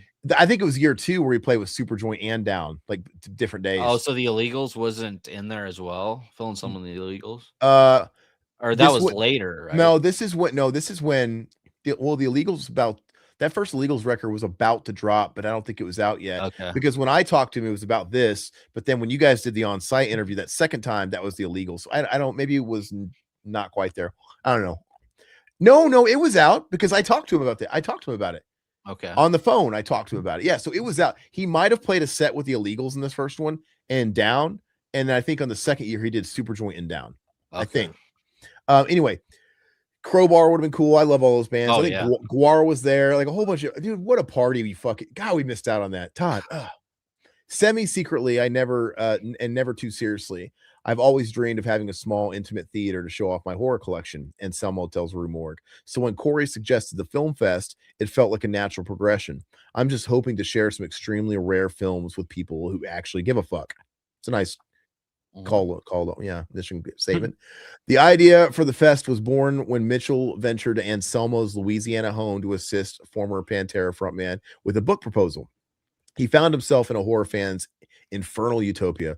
It was like the Dark Ages came out to sing to me, man. Mitchell recalls. Every single inch of Philip's house is covered in horror paraphernalia, posters, props, books, entire walls of VHS horror classics, housed in original clamshell boxes, anything you can imagine. Phil told me like he just does VHS. Yeah. He's like, he got a DVD player. It's all VHS. He still just has the same VHS collection. And it was just crazy to me, dude, because he just recently got a cell phone for the first time in the last year or two. And back when I did the interview, he didn't have a cell phone. He didn't have a cell phone. He didn't have any of that shit. When I called him, he literally answers the phone. It was like a home phone. Housecore. Yeah. It's like, it was like he's answering his Housecore Records runs out of his estate. So it's like he just answers. So if the fucking Aunt Millie's calling, Yeah, you Housecore. It was so funny though. But anyway, I know he just now got a cell phone because I watched one of those behind the scenes when he's on that Metallica tour, the stadium tour with Pantera the last couple of years. He was talking backstage with Zach Wilde and James Hetfield, and he was talking about, I finally had to fucking get a phone, man. My fucking wife, and he's like, ugh. So I know he's got one now, dude. Yeah. So all right, let's see. After each day's work, the pair would drink beer, watch cult movies, and talk about horror. Impressed by his host's encyclopedic genre knowledge and gusto for sharing the ghastly, on the third evening, Mitchell asked if he wanted to start a horror-themed festival. Anselmo's response was enthusiastic. I'm looking forward to this event with shark's teeth and eagle eyes, says Anselmo. I love to consume the new and flaunt the old. I'm absolutely thrilled at the prospect of seeing what's out there on a small budget, underground level of filmmaking.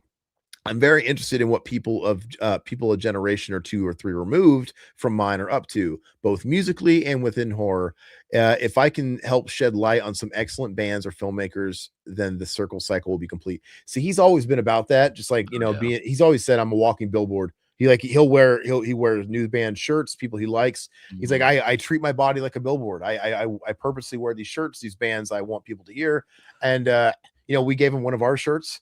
Yep. He's like, I don't give a shit. I'll just give back or whatever. And he's like, I want one of those green shirts like you have, River, man. So he's telling me, I was like, I'm sorry, I only have black. Yeah. Well, you could have fooled me. All you do is wear black, dude. I'm sorry.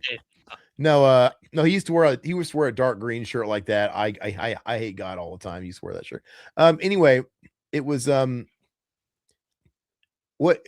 it's really cool. I feel like these are not profitable ventures until you like really stick it out for some years, and let it grow. Yeah. And I feel like they ended it prematurely, man. He should have taken a year off maybe because of the death and gotten someone else to do it, because now it could be like Texas Frightmare.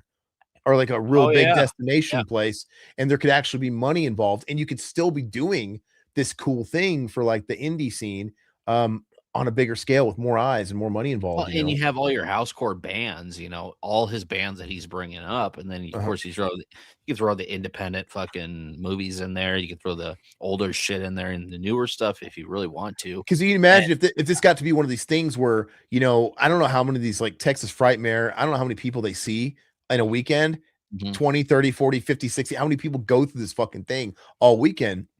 But like, can you imagine? Yeah, you got your housecore label, you King Parrot or whatever. Yeah. You have potentially 50,000 eyes that are going to see him, or it's just, it's a shame. I still think somebody needs to be like, hey, let's do it again. But I bet you $1 million, there wasn't a whole lot of money in it, but you got to stick it out. You got to put in the work. And he seemed pretty close to Corey though, because I mean, a lot of interviews I've seen with him, he was pretty tight with him. He's pretty upset with. He's the guy.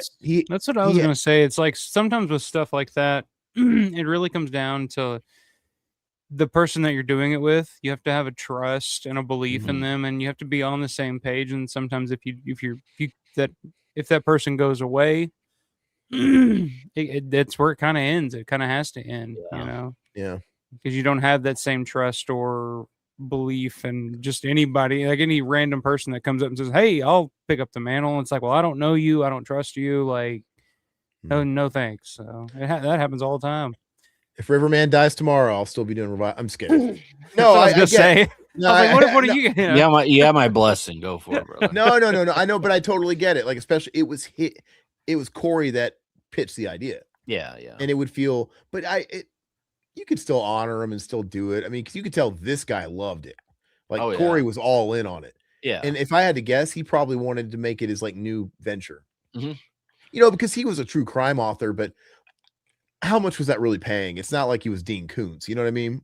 Yeah. And go back and listen to the interview with Corey, because the interview with Corey is awesome, dude. I listened to that pretty recently within the past year, and it was a lot of fun, man. Well, when you talk to Phil, it's the same way. They're fans.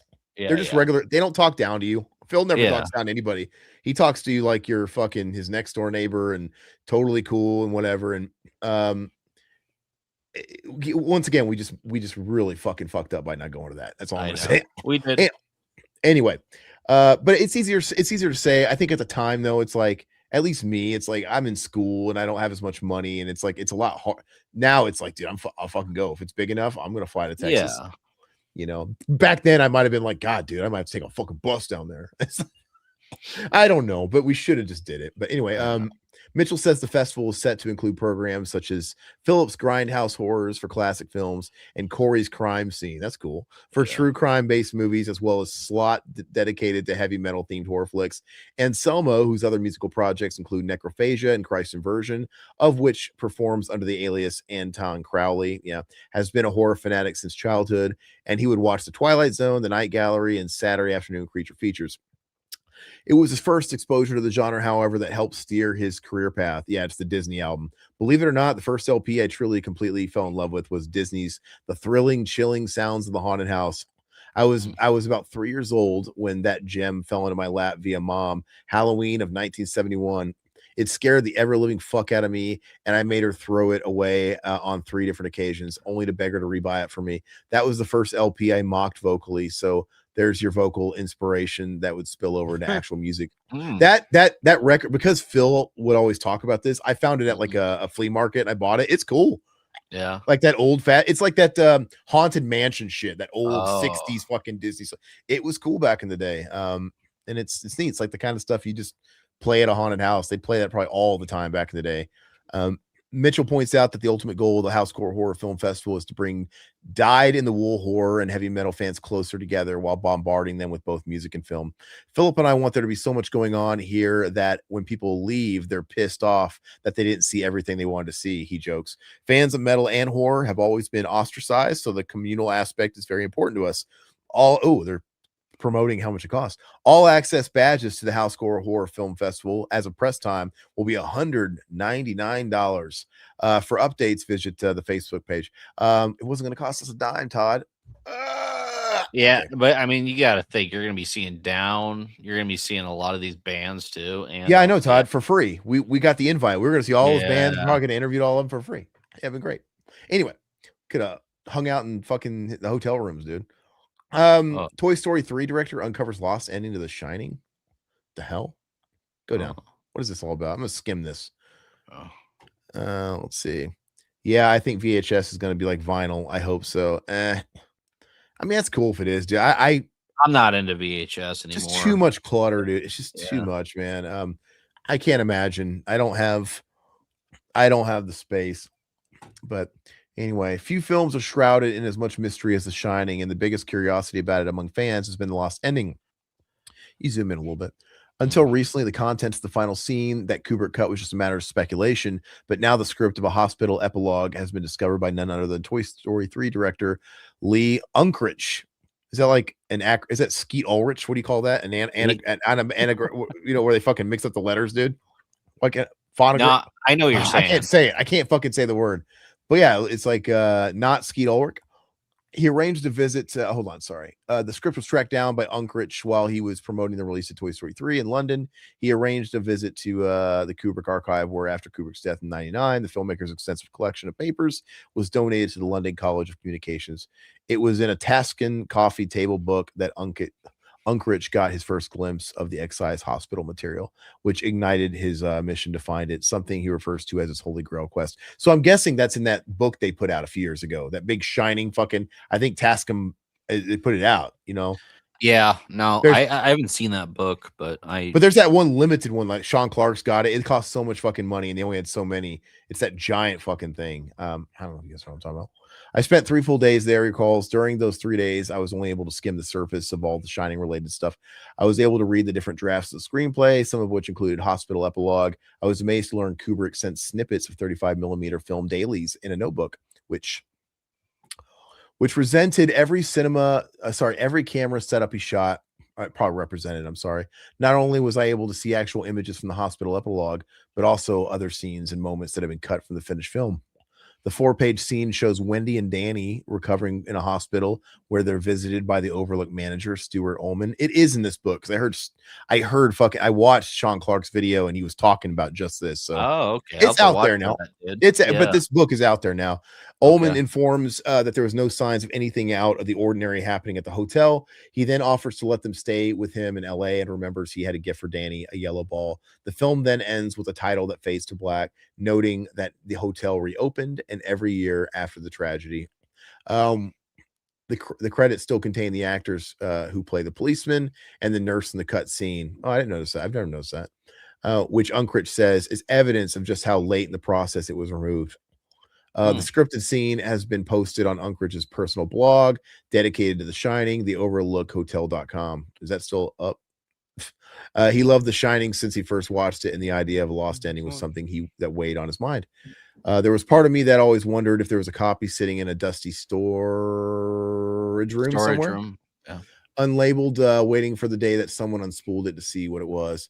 That day has never come, but I continue to hold out hope. Finding the script didn't provide me the closure I've been looking for. It was more of a tease. Because I had never seen the actual scene, there's no way of knowing if the script represents what Kubrick actually shot. Does it exist, Alpha? Looks like you were looking it up. Yeah. Oh. Still Cool. So I'm trying to see, I guess a year ago, 8 months ago. It's probably the last thing that was posted on here. So it's still active. I'm gonna skip to that last paragraph. Finding the long lost scene is not the end for Unkrich's thirst for more Shining findings. He plans to make a book about the movie featuring interviews and surviving cast and crew. There's never been a book written on the making of The Shining, he says, and that's a shame. I'm doing what I can to change that. So I wonder if he's behind. I wonder if he's behind that release I'm talking about.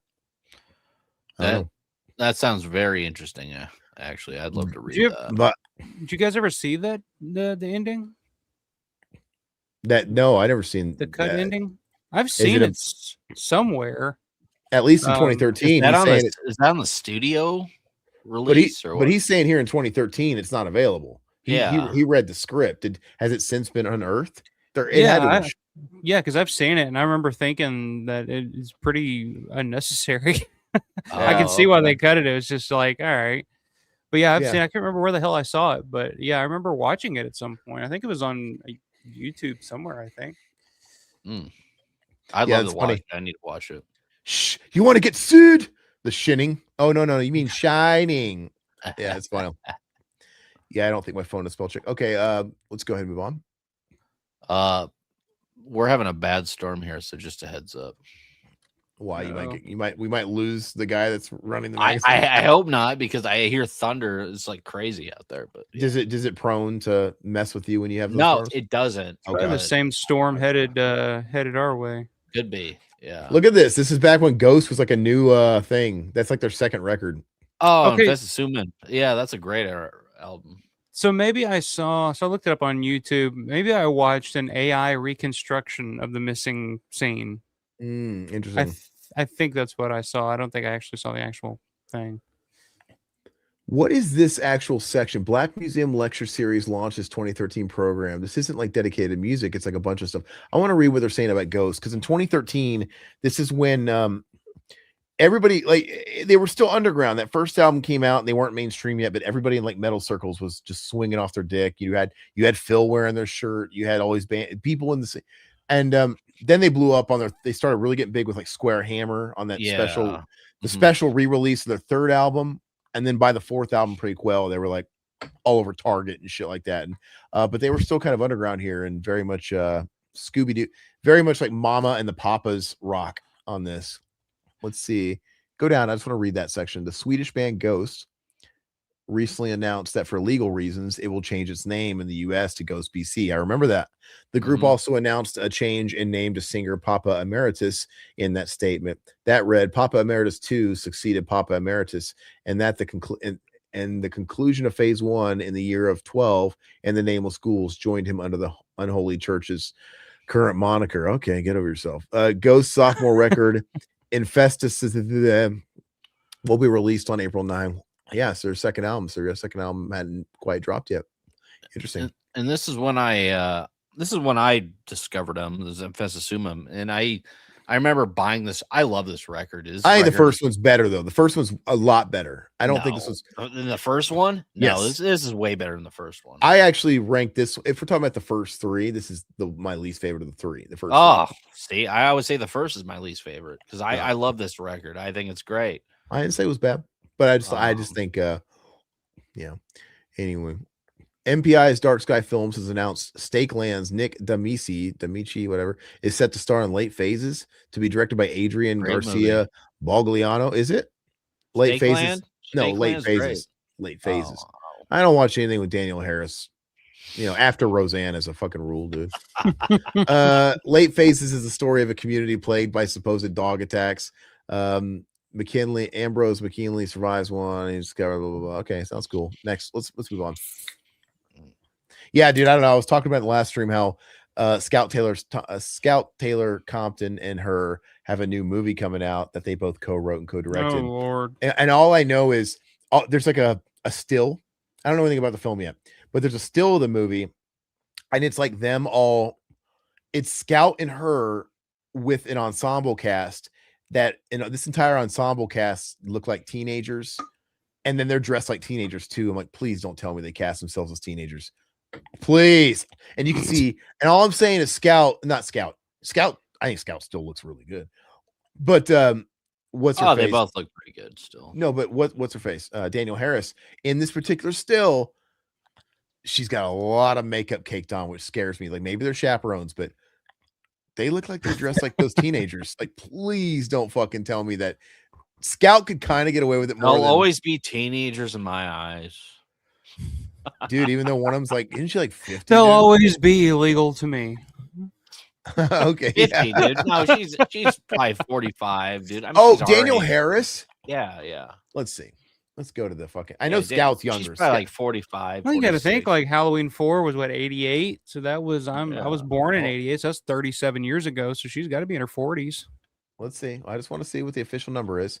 Does she not have? She has a Wikipedia. Where the fuck is it? Here it is. All right. She is 48. So yeah, see, close enough. I know, but if we were playing Price is Right, I would have won because I didn't go over. I didn't go over. I said 46, right? Well, and I said you said 50. So yeah. Oh, I did go over. I guess you're right.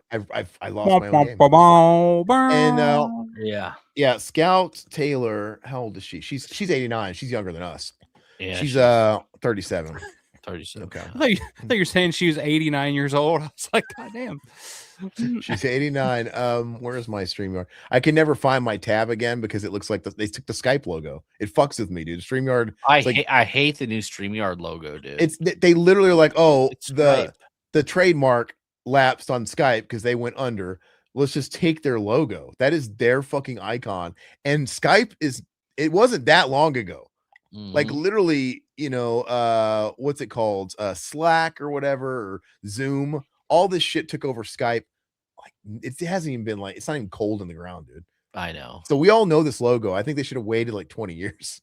But anyway, I digress. Let's go here. Best Halloween 4 scene. How you doing, Acres of Movies? None of them. Stacy. None of the scenes. I love Halloween 4. Halloween 4 is amazing. I it is kind of funny at the beginning when there's that crazy guy. Is it in 4 where it's the guy and now he's back? Is it that or is that Resurrection? That's Resurrection when they're in the loony bin. Yeah. 4 is fine, dude. It's not great, but I like 4. It's not, that is not good. That is a movie that literally lives and breathes off of nostalgia because it came out right at that time that our age group was young enough to see those. Probably for most people, the first Halloween movie they saw. No, dude, I have that 35 millimeter print. I have I don't know. It was floating around the internet, and man, watching a beat up version of that, it just makes that much better, man. Alpha, you'll have to rewatch. You are justifying this. Why are you going to bat for this movie so much? You're finding everything. It does have a good Halloween feel to it. Like there's definitely issues with it. I love the fucking it's got the Southwest mountains in the background. I love it. I mean, but it does have a decent feel to it, I think, for a Halloween film. In the beginning, the first quarter of the film, I think, is the strongest, and then it kind of falls apart. The opening credits work. Yeah, after that, it all kind of goes to shit. The first quarter of the film. So, we're giving it maybe 20 minutes. Maybe but I'm not saying it's shit. You're saying it's shit. I'm not. Am. You know what? The beginning is that guy from Lethal Weapon 2 that's doing the home renovations. He's like, makes you want to go out and buy a pack of rubbers right now. What's wrong he's with the that? He's the guy that's giving the exposition. Oh, you see, years ago they fucking lit up. He's explaining to us how Michael Myers survived that explosion and all that shit. And yeah. Anyway. Yeah, that's all I think. That's good shit right there, brother. No, it's not. I bet you like it. I bet you like it at the end when he falls in that sewer or whatever. Oh, and he's like going down the fucking stream. I love that part. And they're playing the music when he's just like doing like so good. Look, you know what it looks, you know what it reminds me of? It reminds me of one of those like log rides. Yeah. He's laying stiff. The log flume. Yeah. He's laying. He's got his head up. He's like he's going down the fucking stream, and I'm wondering if there's like a picture ready to snap when he's like going. It is better than 5. I'll give it that. But yeah. His arms up, dude. Yeah. Yeah, he's got the photo of it. The mask in 4 is just so goddamn bad. It looks the mask in 5 is bad. They're all bad. Bad. It's just I'll give you that. Yeah, he'll give us that one. We won him over on that. All right. And I love the fact that when he's being transported, he's been wrapped in bandages and burned to shit. And it's like they mention that he has a niece, and all of a sudden he's like, "Oh, well, I got to go kill her," and it's just like, "Oh, you're okay." I have to go impregnate this niece. Exactly. By the time we get to 6, he's like, "All right, I fucked her." Great ass. Where's my kin? Great ass. My dick is wet. She's got a hell of a dumper on her. Yeah, it's fucking William Forsythe from fucking the Halloween remake. She's got a hell of a dumper on her. He waited till she was of age. Actually, no, she was like in captivity. How do we know she was of age? Maybe he was like, I think he was doing it for many, many years. I don't know. Well, I'm done wasting energy. Those movies All right, got guys. weird. Go zoom in. What is this? Coroner's report. Oh, I'm sorry. It's the weird stats. What's the thing of the tree mistreatment? I guess scenes in movies. That's the that have a tree attacking people. The Evil Dead, the brutal branch bondage, if that's what we're calling it. Lethal log launch. I never seen any Final Destination, by the way. Poltergeist. The first one was decent. Poltergeist. Really Robbie goes out on a limb. Evil Dead 2, trapped in a timber tantrum. The Crawlers. Tucker and Dale versus Evil. I remember thinking that was fun. I saw it when it was first came out. I don't remember anything about it though. But I'll read 2 facts. Yeah, go for it. I'm gonna go for a break. So can you zoom in just a little bit? Yeah. So I'm not fucking killing myself over here and screwing it. Okay. Like how long of a break? How many should I read? I just got pee. Okay, don't take a shit on me. Go. Don't take a shit on me, dude. Don't take a shit on my chest. All right. Roughly 1 million people commit. Oh, this is what we're starting with worldwide each year. Happy facts. 1 million. A shot in Phantasm 2 shows a mortuary worker. That's a pretty high number, actually. That is actually kind of an eerie fact that 1 million people a year. That's pretty high. I don't know how much different the population is now, but it wasn't that long ago. We have about what is it, like 6 billion people, 7 billion people, something like that. I don't know. I guess that would be.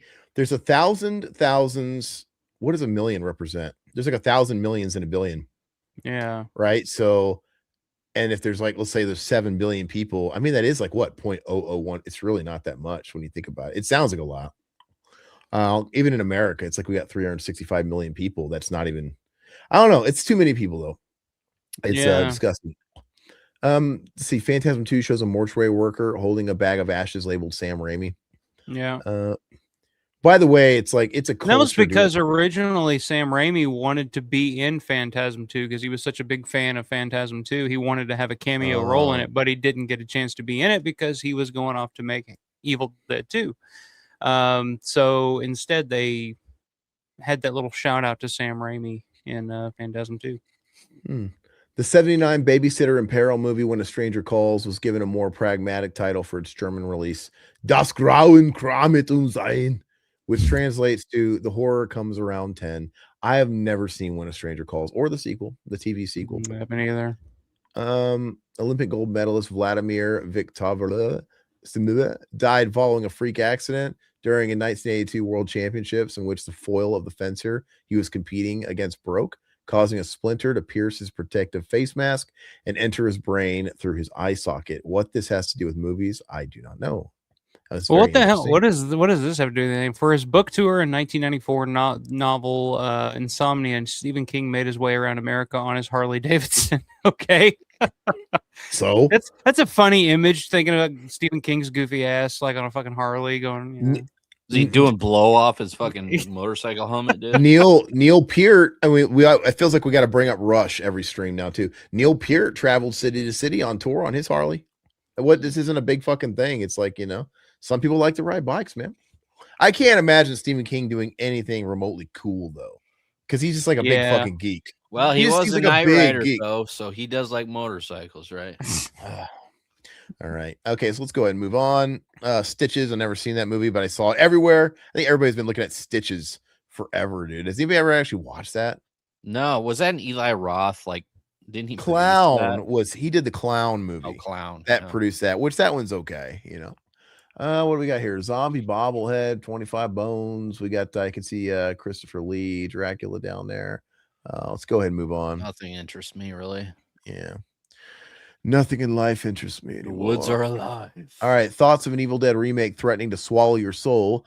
Director Fede Alvarez explains that having Sam Raimi in your corner is just one reason to welcome back to the Deadites. Okay, let's zoom in on this. So this is the meat of it. Well, did you want to film itself first? Well, we can hold the million is a lot. We were talking about that was the first fact that gave us Todd while you're away. It's just how many people unalive themselves in a year. It was 1 million. And we were just kind of breaking down the math of it in that context. Yeah, it's a lot of people, but considering there's like 7 billion, it's pretty small. But anyway, zoom in because I can read this. And we'll start reading it and we'll start talking about it. Let me read a paragraph, Todd. When is a remake more than simply another lackluster Hollywood cash grab? When it's Evil Dead, hopefully. When news of the reworking initially hit the web in summer of 2011, horror-loving netizens kicked up their usual doom and glooming straight away, and one can hardly blame them. After all, the evidence mostly supports their fears. Money-hungry studios have built a cottage industry around remaking and usually soiling the horror classics of the 70s and 80s, be it by giving Leatherface a humanizing backstory in the latest TCM, to the unwatchably two-dimensional cast of Friday 13th, to the entirety of Rob Zombie's deplorable Halloween reboot. Hey, speak of the devil! Praising a movie and now shit talking it, but that was a few years prior. Well, I'll say this: when it comes to Rob Zombie's Halloween, in terms of reboots, remakes, whatever, what's your favorite bit of dialogue from Rob Zombie's Halloween? Ooh, There you go. What's your favorite bit of dialogue from this Evil Dead remake? Exactly. Thank you. No, don't cut it off, bitch. I don't know. I'm with you 100% on that. Okay, Alpha. so I don't remember goddamn shit about this movie. I just watched this movie a couple hours ago. I don't remember anything about it. Let me finish the paragraph, then we'll get right into it. But there's one important distinction that many have been missing about those early knee-jerk reactions. Evil Dead is not a traditional studio picture. Its fate rests in the hands of its original creators. Okay, so let's go ahead and talk about this film. Yeah, I get it. Rob Zombie's Halloween has fucking, Joe Grizzly, or what's his name? I already forgot. Yeah, Joe Grizzly. Yeah. Joe Grizzly. Joe Grizzly, bitch.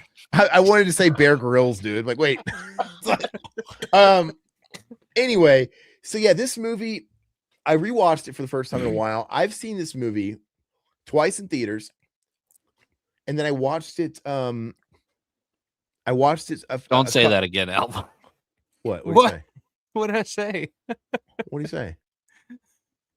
Well, now I want to know. The Joe Grizzly. Better not be the N word. Oh, okay. Oh. Okay. No. Don't say that. No. Anyway, yeah, I watched it twice in theaters, and I watched it when it came out for home release. We did Zach was on. We did a commentary for it, and because Zach was on in those days, wasn't he? No.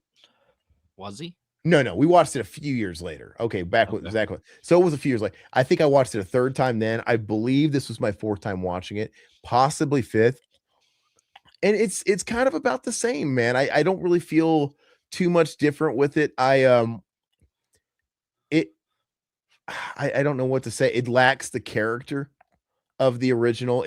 That Sam Raimi touch, it matters. I mean, it's peanut butter and jelly with the series. You kind of just get generic. This one's more like trying to be Exorcist. It's flavorless. Like there's just nothing.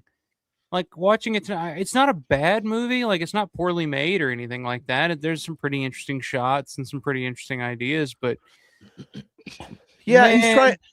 Like when they introduce those characters, I'm just thinking like, goddamn, could you have a more morose bunch of sad fucking lame ass fucking people in this cabin right terrible. Now? The characters are terrible. It's like good. From the moment you see them, they're bitching at each other about there's no bit of dialogue where they seem like they remotely relate to one another whatsoever. It's just like I like the brother when they're like telling him the reason why she's like, look, there's something you got to know. This isn't the first time we've done this. She made the same pledge a year ago and blah, blah, blah. And she OD because the brother's like, he's absent. Where did Todd go? Uh-oh. The fucking storm got him. Holy shit. Uh-oh. Okay. The deadites get you, dude? What happened? Are you alive? Yeah, I think my power flickered. I'm sorry. Oh, shit. All right. So that's all right. We'll talk about the movie while you get it pulled back up. But the brother, he's absentee. They kind of give you backstory, right? He went off on his own and he ignored the family. He left his sister Mia to tend to the dying mother who was like sick and mentally ill. All that stuff you got to have family drama. And the brother, when he finds out that like, hey, she left the first time and she OD'd, he even still at that point is like, I mean, if she tells me she wants to leave, I'm gonna let her go. Like, you fucking idiot. They literally just said she's going to fucking kill herself. Like, it makes no sense, but at the same time, it is like kidnapping, you know, because you're not a hospital. It's one of their friends is a nurse, but it's not like an institution where they do this. It is kind of like kidnapping, isn't it? Why didn't they take her to a rehab? She was willing to do it. Why are they doing it? Why do they all hate each other? Like, why are they even friends? Like, what is the goddamn point? Because the brother left their pack. The brother left their group, man. They were all like one. Well, the fact that everybody in this fucking movie is just like, they didn't bring her to rehab. What's your medical diagnosis of this? It stinks. It's just like, what? Like, what? Like, I'm sorry. Like, I tried to, like, when I watched this movie, I was trying to like just watch it with an open mind, not equate it to any of the previous Evil Dead movies. But like when I'm watching this, I'm thinking about to the original cast in Evil Dead, and there's a likability to those characters. They actually liked each other. They had fun around each other. They seemed, you could be like, oh yeah, those I could see those people being friends, you know, when they're like getting all the bags out of the car, you know, and there's little moments that like friends have together, you know. This one is just like the group of people. It's like I didn't have any interest in any of them. Like they were all just the most sad bastard bunch of people I ever met in my life. Somebody tells the nurse friend, like, let's take her to a hospital. Probably the brother. Let's take her to the hospital. She's like, she's getting the exact same care here that they would give her at the hospital. I'm like, but just take her to the hospital. Like, you know, like here it's. I get it. You're a nurse. You work for hospitals. We bitch at each other the whole time. Yeah, and technically this is like kidnapping. Technically, it's like it's kind of a weird gray area. I mean, and here it's like there's not witchcraft going on in the basement and all that shit. I think they took a little. I would have been out of there a lot sooner than they tried to leave. But no, you know what? I want to push back on something, but I can't, man, because I rewatched this. It's been how many years? Since 2013 was the last time I saw this, and I rewatched it, and I can't stand Jane Levy, Mia. I think she's a shitty final girl. The fact that this film was filmed on a set that they built in New Zealand, a fake cabin, drove me nuts. That's one thing you can't do with Evil Dead. You can't remake Evil Dead. It didn't look like Tennessee. I've never been to fucking Tennessee, but I could tell you what Tennessee looks like. It didn't have the same feel. It had the same look as every other Evil Dead movie. It has that crappy color correction they throw on all these movies from 2013 onward. So I don't know if this was like one of the first ones they started doing this shit with, but it just, man, they all have the same look, the same tone. The Deadites have the same. I can't fucking stand the Deadites. I think they look like shit. The eyes aren't glazed over. They're not lifeless like they are in the original Evil Dead series, which drives me nuts because that makes them scary. The fact that the Deadites in the original series, they kind of, you know, fake you out, go back to being normal. They try to trick you into thinking that they're the same person. They do this, and they do it in this film, but they do it in a shitty job. I mean, they do it. I mean, you don't believe that they're actually like that person. There's just so many issues I have with this film. I didn't hate it, but I don't love it at all. But just the Deadites themselves in the original movies, they had a character, even the way they would talk to Ash or whatever. And this the way one, they would laugh, dude. The way this just creeped you out in the original. This movie just kind of feels like The Exorcist, where they're like say edgy shit, where she's like, your sister's getting raped in hell. Yes. And like come down here, I'll suck a cock. Like she literally says that right in the basement. Like, come down here, pretty much, I'll suck a cock. Like this is literally Exorcist 101. And no, like I get it, they were going for something different than the original Evil Dead, but like there's no charm to this movie at all. There's no, like, to me, like a good movie should have, it's like a roller coaster, it should have its ups and downs. It's light and it's dark, and you know, your characters, you should like them, you should have some interest in them, you should, you know, if they get possessed by a demon, and they shouldn't all look like your typical casting call fucking Hollywood actors from that age range and that time period. Like they all look like you don't believe any of these fucking people are real fucking people. The dude who's responsible for all of it, the dude that was fucking reading the book continuously, even though it kept giving him warnings, like stop reading the book. Eric, yeah. He kept fucking reading it like a moron. And he's the one that was like the whole time, like, we got to stop it, man. Like, you did it, dude. You fucking did. Anyway, and he believed it. He's like, he didn't like the witchcraft juju shit in the basement, and he's reading the book. Like, none of that makes sense. But you can look at him and you know for a fact, yeah, the mustache, the long hair, the glasses, you're clearly wearing this for the film. Like it doesn't look natural. He looks like a pretty headshot boy, and they made him grow out his fucking hair. It doesn't look like a guy. Put on these goofy glasses. Here, put on these goofy glasses. That'll make you look, you know. And all the clothes they're wearing is like obviously from wardrobe, and it's just I don't know, man. And you know what? Maybe this is unfair criticism because you know I'm comparing it to the original Evil Dead, but I'm sorry, but if you want to make a goddamn movie about, you know, people in a fucking cabin being possessed by demons, and you want to call it Evil Dead, sorry, I can't help it, but I'm gonna compare it to the original fucking source material. Like, it's just what it is. Like, if you want to call it Demons in a Cabin or whatever, like, okay, then I can watch it on its own merit, I guess. But like, it's just it's hard for me to do that. Maybe that's not fair, but the original movie was called The Evil Dead. This is just Evil Dead. Yes, so they're different. That's true. Yeah, it's not the same thing.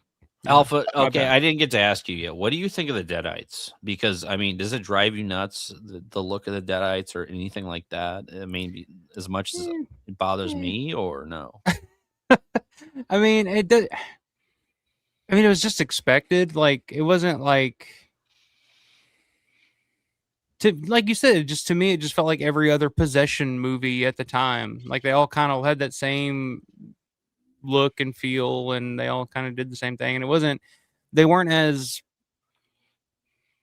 interesting or unique as they were in like some of the, like in the original Evil Dead films. And again, it's just me going back and comparing this one to the original, which they always say like, oh, you got to judge it on its own merits, and I agree with that, but at the same time, but you don't have to, because I mean, Ash versus Evil Dead, they look great, I thought. Like, and a lot of people are saying that it was the Raimi touch. It was the Raimi touch, and they were allowed to be, because Ash versus the Evil Dead is a continuation of the original trilogy, which it still had that same. And I may not have been a fan of it, but it still had that same vibe, that same feel as the original trilogy. I mean, obviously they were going for something completely different with this one.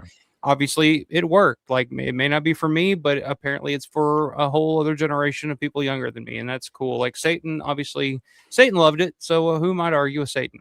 But we always forget. Hold on, we always forget about it. But Raimi did direct the pilot, so he did come back and direct Ash in something. Yeah. I mean, I forget about that.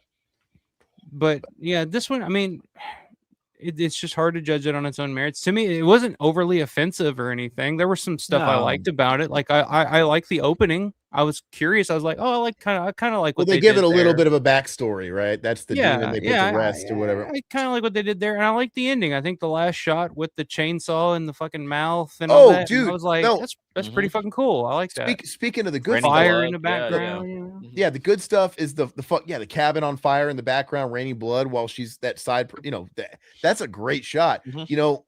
He tries to do stylistic stuff like Raimi, where, you know, we're getting like that upward shot of him unlocking a door and shit like that. These unconventional shots throughout the movie. there's good stuff about it. I'm not gonna like harp on it nonstop. Yeah, I mean, it's not poorly made. It's not a bad movie. It's not like, you know, it's not the Nightmare on Elm Street remake or anything like that. Like this is definitely the stuff that's supposed to titillate you. It works enough, like, you know, the demon with a nail gun, shit like that. That's fun. And, you know, the one girlfriend of the brother cutting her arm off and stuff like that. I mean, that stuff's fun. But it's stock. It's kind of stock. It's stock to my ears. It's stuck to my eyes. The cabin looked better, I would give it more of a pass. But the cabin looked like shit. And they do way too polished for. They do the weird switcheroo where it's like the brother's position to be the Ash. And all of a sudden at the end, he gets the weird idea. Hey, what if I bury her and bring her back alive with the EpiPen or whatever? Technically, I buried her and I can bring her back to life and there won't be a demon. Whatever. So he does that and she's back and he gets killed. And now she's the final girl all of a sudden after being possessed the whole movie. It's an interesting little switcheroo. Well, and they don't make the cabin a character like they do in the original Evil Dead franchise, which drives me nuts. Like, kind of like we're talking about, like, you know, Dawn of the Dead with the mall and everything like that. It's just like, it's a separate character that it creeps me out just looking at that cabin in the original Evil Dead films. Yeah. Get over it, you clown. I know. I'm a clown. That's whatever. No, but like I think the movie is terminally fine. Terminally, I'm not saying it's not. I'm just saying. No, but I'm saying like it's just okay. And that's kind of how I always felt about it before. I'm like, why you disagree with me on the cabin? That's what I'm not. I'm predicting the future. You're being an asshole. You're being a dickhead. I'm predicting the future of the comments. Okay. No, you clown. No, I'm kidding. You fat Discord mod. Well, at least I can admit it. No. So like, I think we're weighing it against something that's iconic, and I think it's just okay. It's a serviceable film. I'm with you. It doesn't like overstay its welcome. It's like 90 minutes. It's not slow. It is what it is. Yeah, it's got a bleakness to it, but I could almost forgive that because it's like, oh, we're in a dark cabin or whatever. But it's a bleakness that starts from the jump. Like from the moment you meet these people, they're all just miserable and fucking awful, and they hate it. Yeah, they're just like, I will never touch this shit again. Mm-hmm. Yeah, it's like, of course, there's a goddamn woman that's all fucking heroined out or whatever, and yippee doo, and it's just like, I can't help but think about, you know, Ash and the original crew. When they get to the cabin, they're like there for, you know, a good fun and time. Games. They're laughing. It's cool to see. It's fine in a horror movie for your main characters to have a laugh before the shit gets serious. Make you think, you know, make you feel like, oh yeah, these guys like shit. So when they do fucking die and turn into evil demon possessed monsters, you're like, oh, that sucks. I like that guy. This one, I didn't give a shit if they all just fucking dropped over dead from the moment the movie started. I was just like, fuck all these people. I don't care. Like, and I'm gonna piss a lot of people off, but Evil Dead is not the same without Ash. So there is no Evil Dead without Ash, in my opinion. No, I agree. But I'm an old fat fucking Discord mod. So I thought you were gonna put a G at the end of that F word. I'm an old man. What does that have to do with? I guess you would like Ash to look at better.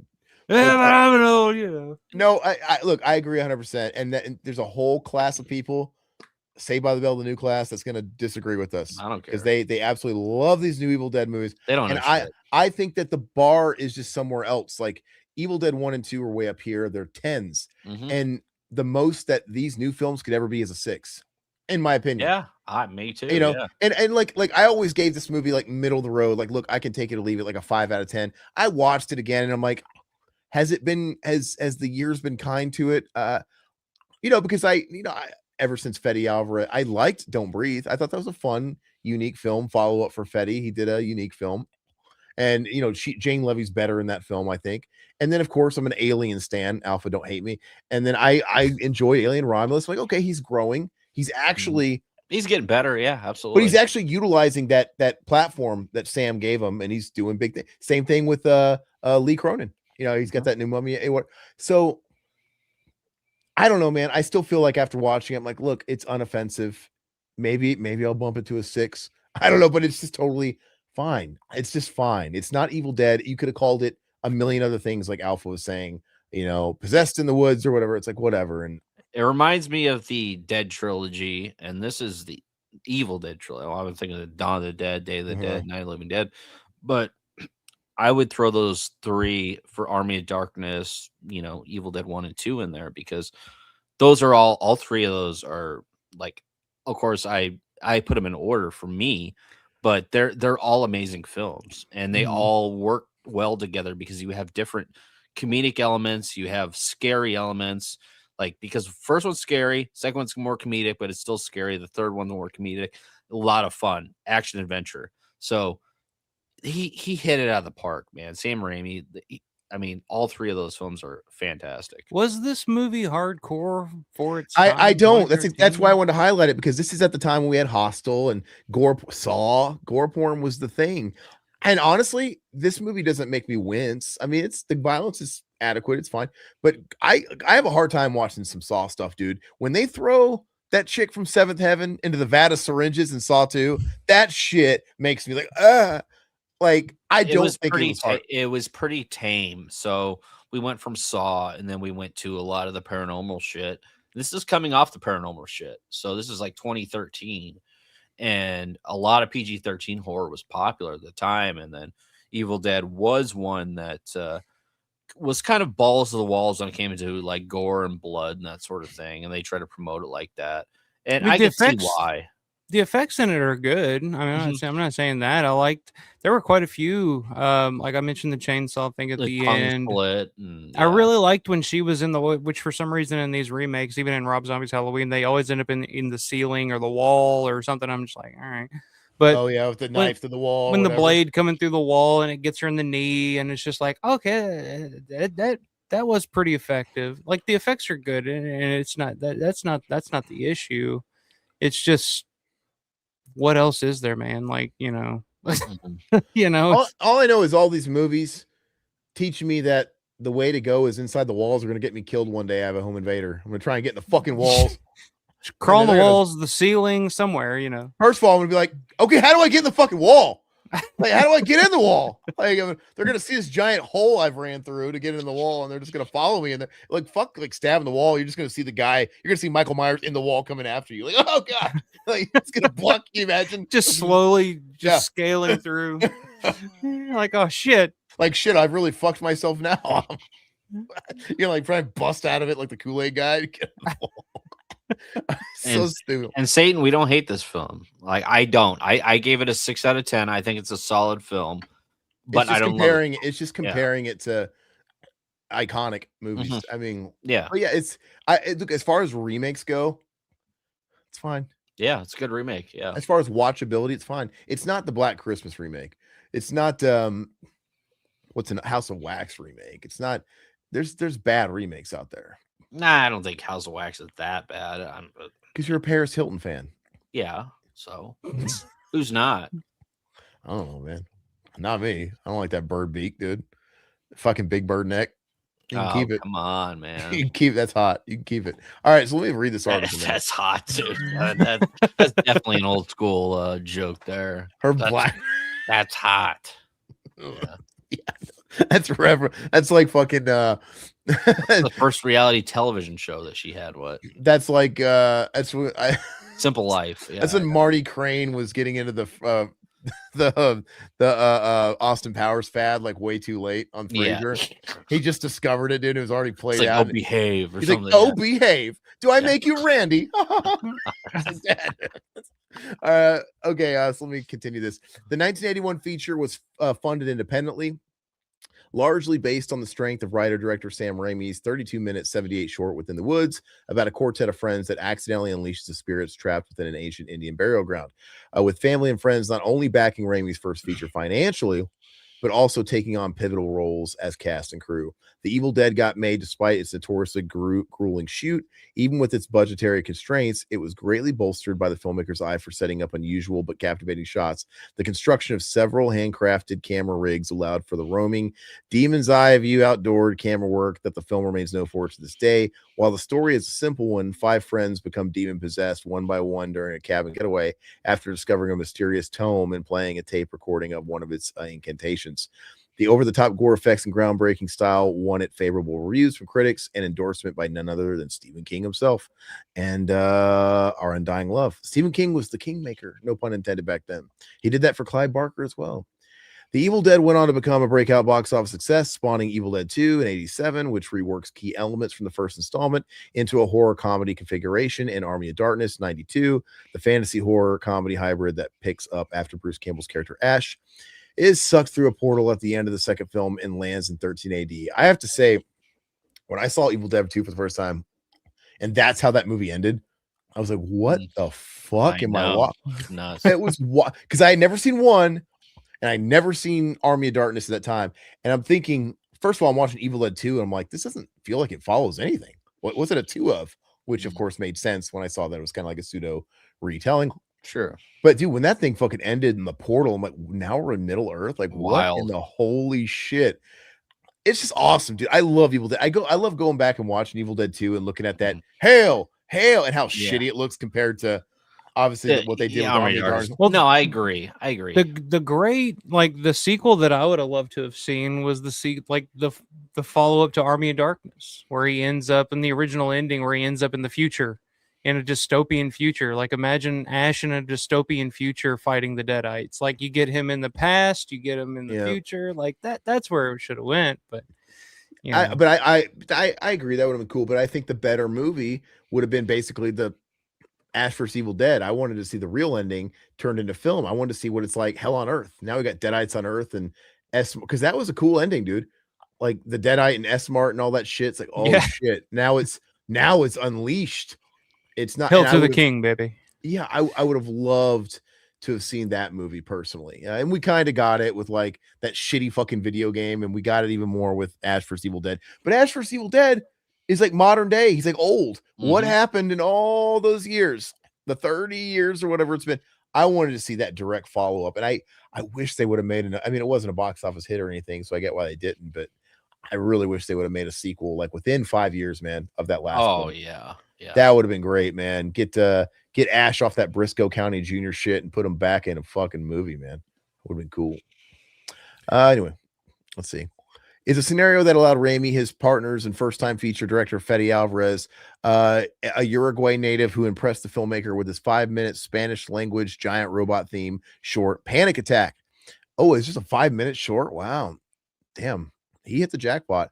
An almost unprecedented level of freedom in sculpting this rework.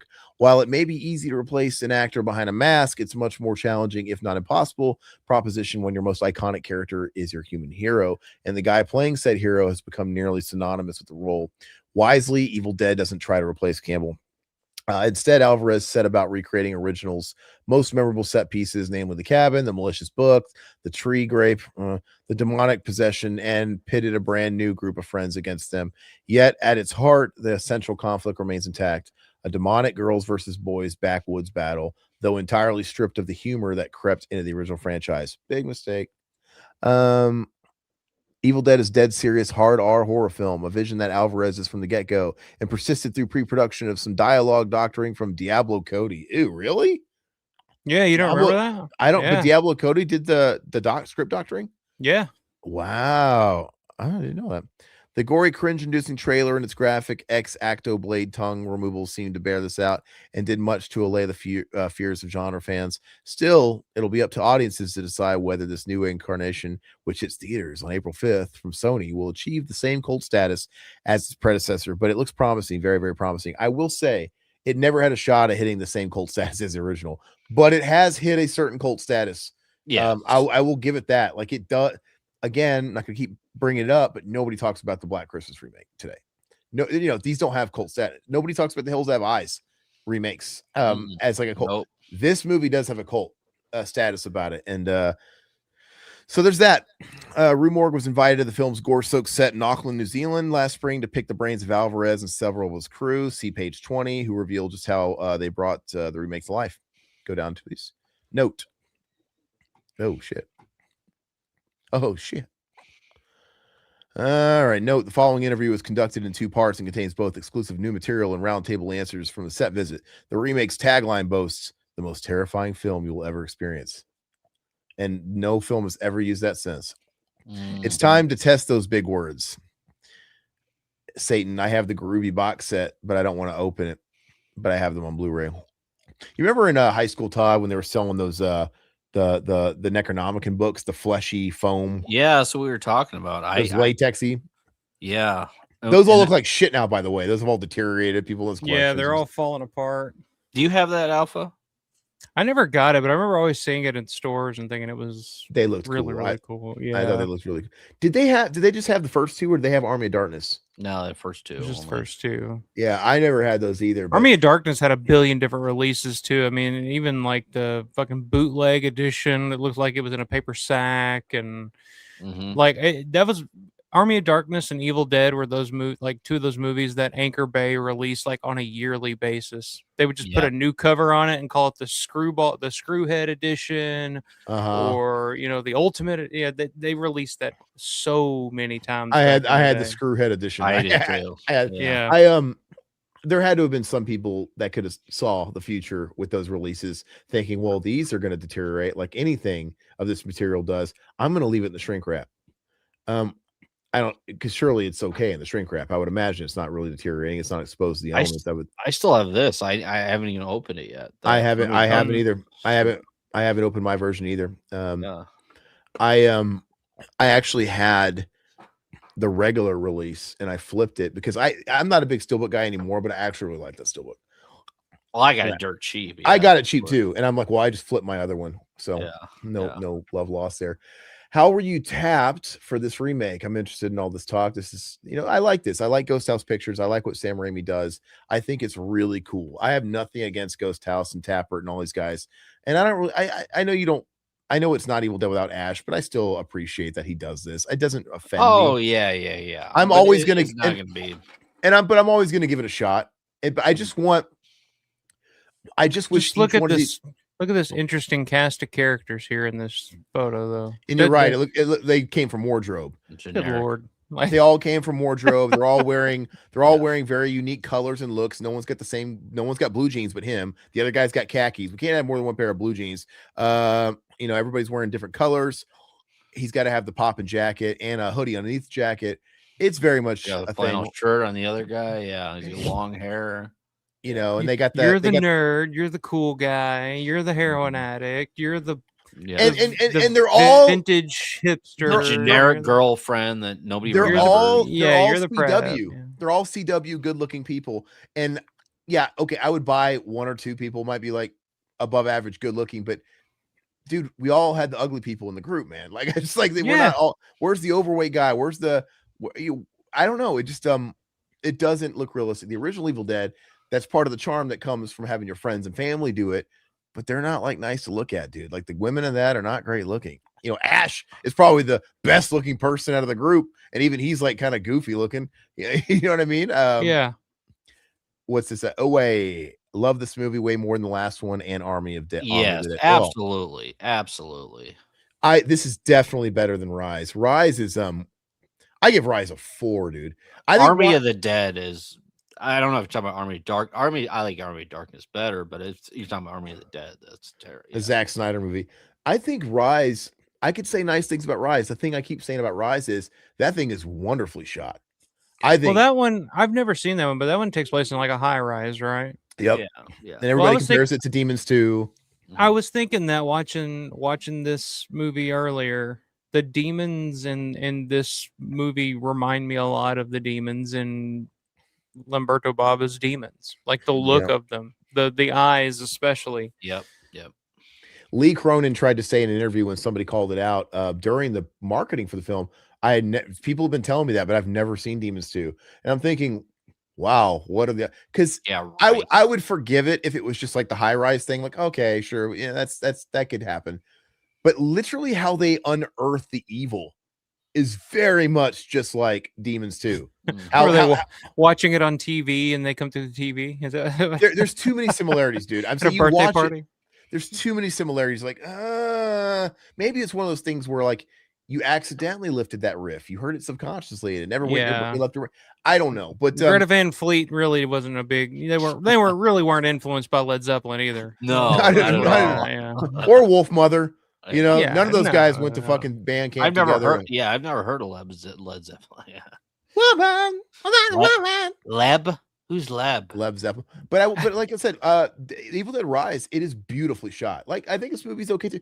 Rise is like, some of the shit in there is really impressive. That guy knew how to shoot a movie, but that's not everything. It looks nice, but this movie's a little better than that. Rise is I never care to watch Rise again, but I probably will. I'll probably give it another shot. 5-10 years. I think the Deadites are better than Rise than this one. Unless you guys make me, I'll never watch it. Yeah. Oh, we don't make you do anything. You didn't have to watch this. No.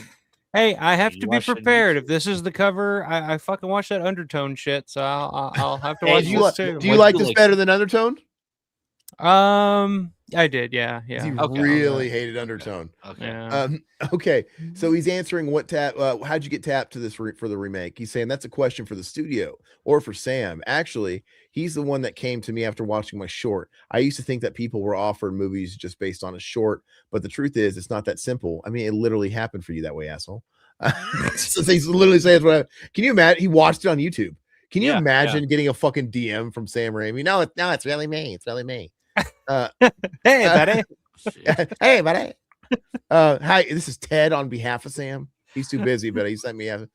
It's not just the short. Usually, it's the relationship. It's usually how it goes. It's usually like Ted on behalf of Sam. Yeah. Yeah. You need somebody for a movie, and the short can only show you what that person can do. With Sam, what happened was he saw the short and he loved it, and then started developing a long picture version of that short. During the process of the writing, you get together very often and discuss ideas. And though all those meetings, we always felt like we were on the same page about how you approach certain stories and stuff. As a director, you have to have a clear vision of what you want and what movie you want to make and how to make it. You have to have all the answers. That's something that I really enjoyed. I think I had a very clear vision of what Evil Dead I wanted to do, and that made it easier, not just me but for everybody. So how did the creative writing room go for that? He's like, I have this idea, Evil Dead for 2013 crowd, like the same movie. You see that movie, we do the Evil Dead. You know, very bleak. Yeah. Very pretty people. You see TCM like that? Very pretty people. Sam's like, I love it. It sounds amazing. Yeah. I love it, man. I had to hire my family. I couldn't hire chicks I could get with. You know, he couldn't get laid back in the day, dude. Sam Raimi was the biggest geek in the world, film geek. Yeah. I love it. But I love it. That's what's so charming about it. You know, if he would have had the money, he would have hired the hot trim, dude. Probably. But it happened for the best reasons. I don't know. Let's see. Go up a little bit. 76. What would you rank the Evil Dead remake? Down is up.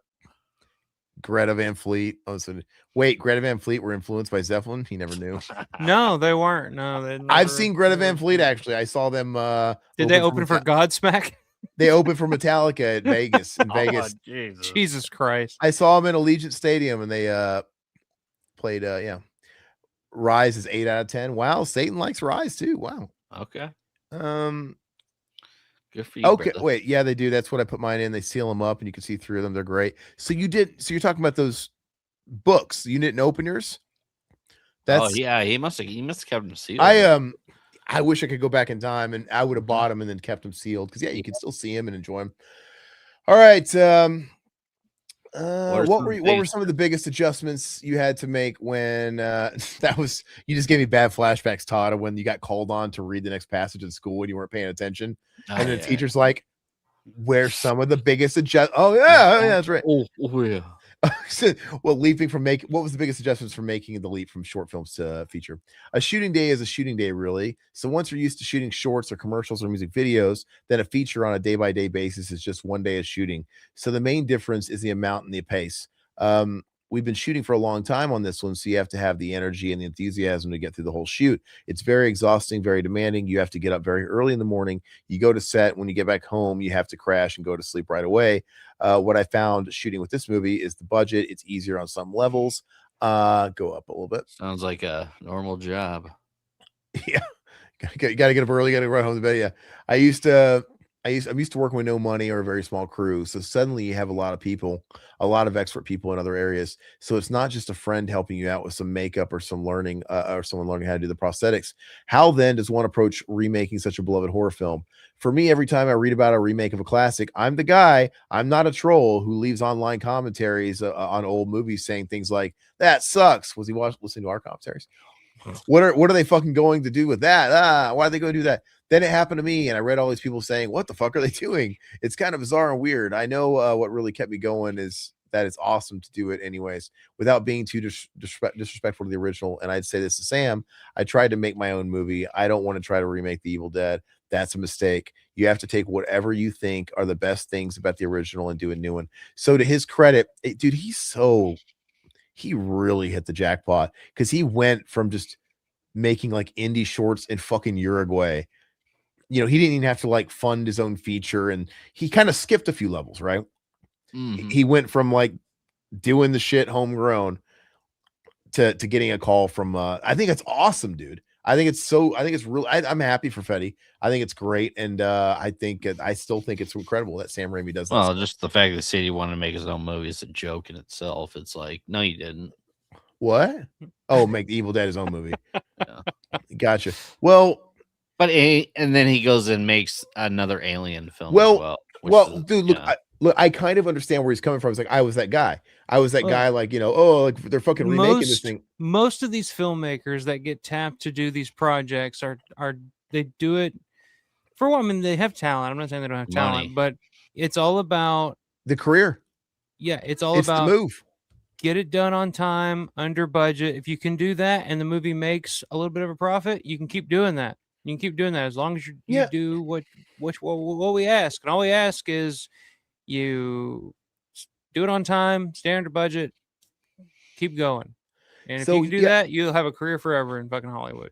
Yeah, and he's saying, like, I was that guy too until I got the offer. But I understand it, dude. Like, I can be that guy that shit talks too. But if fucking Ted Raimi, let's be real here. If Ted Raimi went into my inbox and said, would you like to do the new Evil Dead Bone? Or whatever the fucking Evil Dead Bone, I like that. Whatever the 5th one or 6th one's gonna be. I'd be an idiot to tell him to fuck himself right away. I'm gonna like go take a shower on it and think about it. You know what I mean? And you're gonna give it the best college try. No, I get it. Because what's happening here is he's not making his own. That's so far the two people that have done it so far. They're using it as a platform and they're going, and yeah, Fede did an Alien movie, and again, that's another career move. And I have to say too, at least Fede made an original movie after it. At least Fede made at least he made his own movie following it. He didn't go straight from this to like Alien. I think it's great he made Don't Breathe.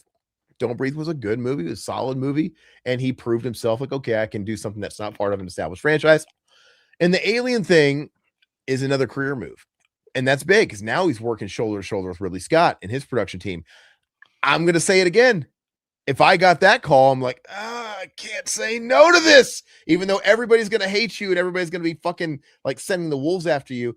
You have to try. Like, oh god, am I gonna be the one that fixes the Alien franchise? The odds are stacked against me, but I'd be. But how are you gonna fix the Alien franchise by making the same movie? Dude, because we literally weren't getting the same movie for a long time. What are you talking about? I know, but his film was fine, but it definitely didn't fix the Alien franchise. It's course corrected it for sure. Make the same movie, dude. They went so far astray with that fucking franchise with Resurrection, AVP, the Prometheus shit with naked white buff guys walking around. They needed to go back to the basics. That was the safest thing they could do to reestablish it, and to do like the 0.5 thing. Well, it takes place in between Alien and 2.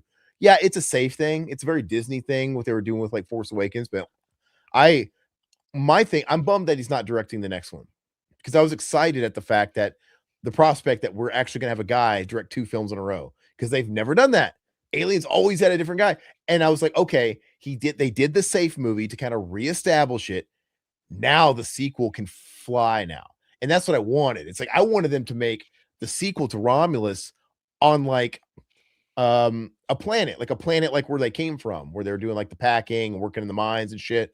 That would have been cool. Like, I know we've had Aliens took place on a planet indoors, but I want to see him like outside, like almost like a war zone. Anyway. No, and I totally get it, but you got to think like, I mean, he's already behind the 8 ball because he makes this new film. He's not go ahead. If he makes this new film, like for me, it's gonna be at best an 8 out of 10. Like you're really just splitting hairs. I mean, the best you can do is like topping the sequel that you did or the remake that you did. It's like at this point, it's like I don't know what the point is. He's not going to direct it, but why? He's going to produce it, but why couldn't he top it? Because, like you said, he was just retreading old ground with the first one and the second one. Even with Evil Dead, I mean, if he did the new Evil Dead movie, it's like I just don't get why you would even have these people come back for these, because there's no fucking point. I mean, like and with any of these remakes, it's like they're never going to top the original. Money, Todd. Money. No, I get it, but I get it. But it's like, oh man, money. I mean, that's why. And what do you mean they're never going to top it? I guarantee you, this remake made more money than the original. There's no way. Really? Probably. Than the original Alien? You think so? Evil Dead. Oh, okay. Money. Okay. No, actually, Romulus did make a lot of money. Like stacked up. I don't know if it's just but Romulus made a lot of money.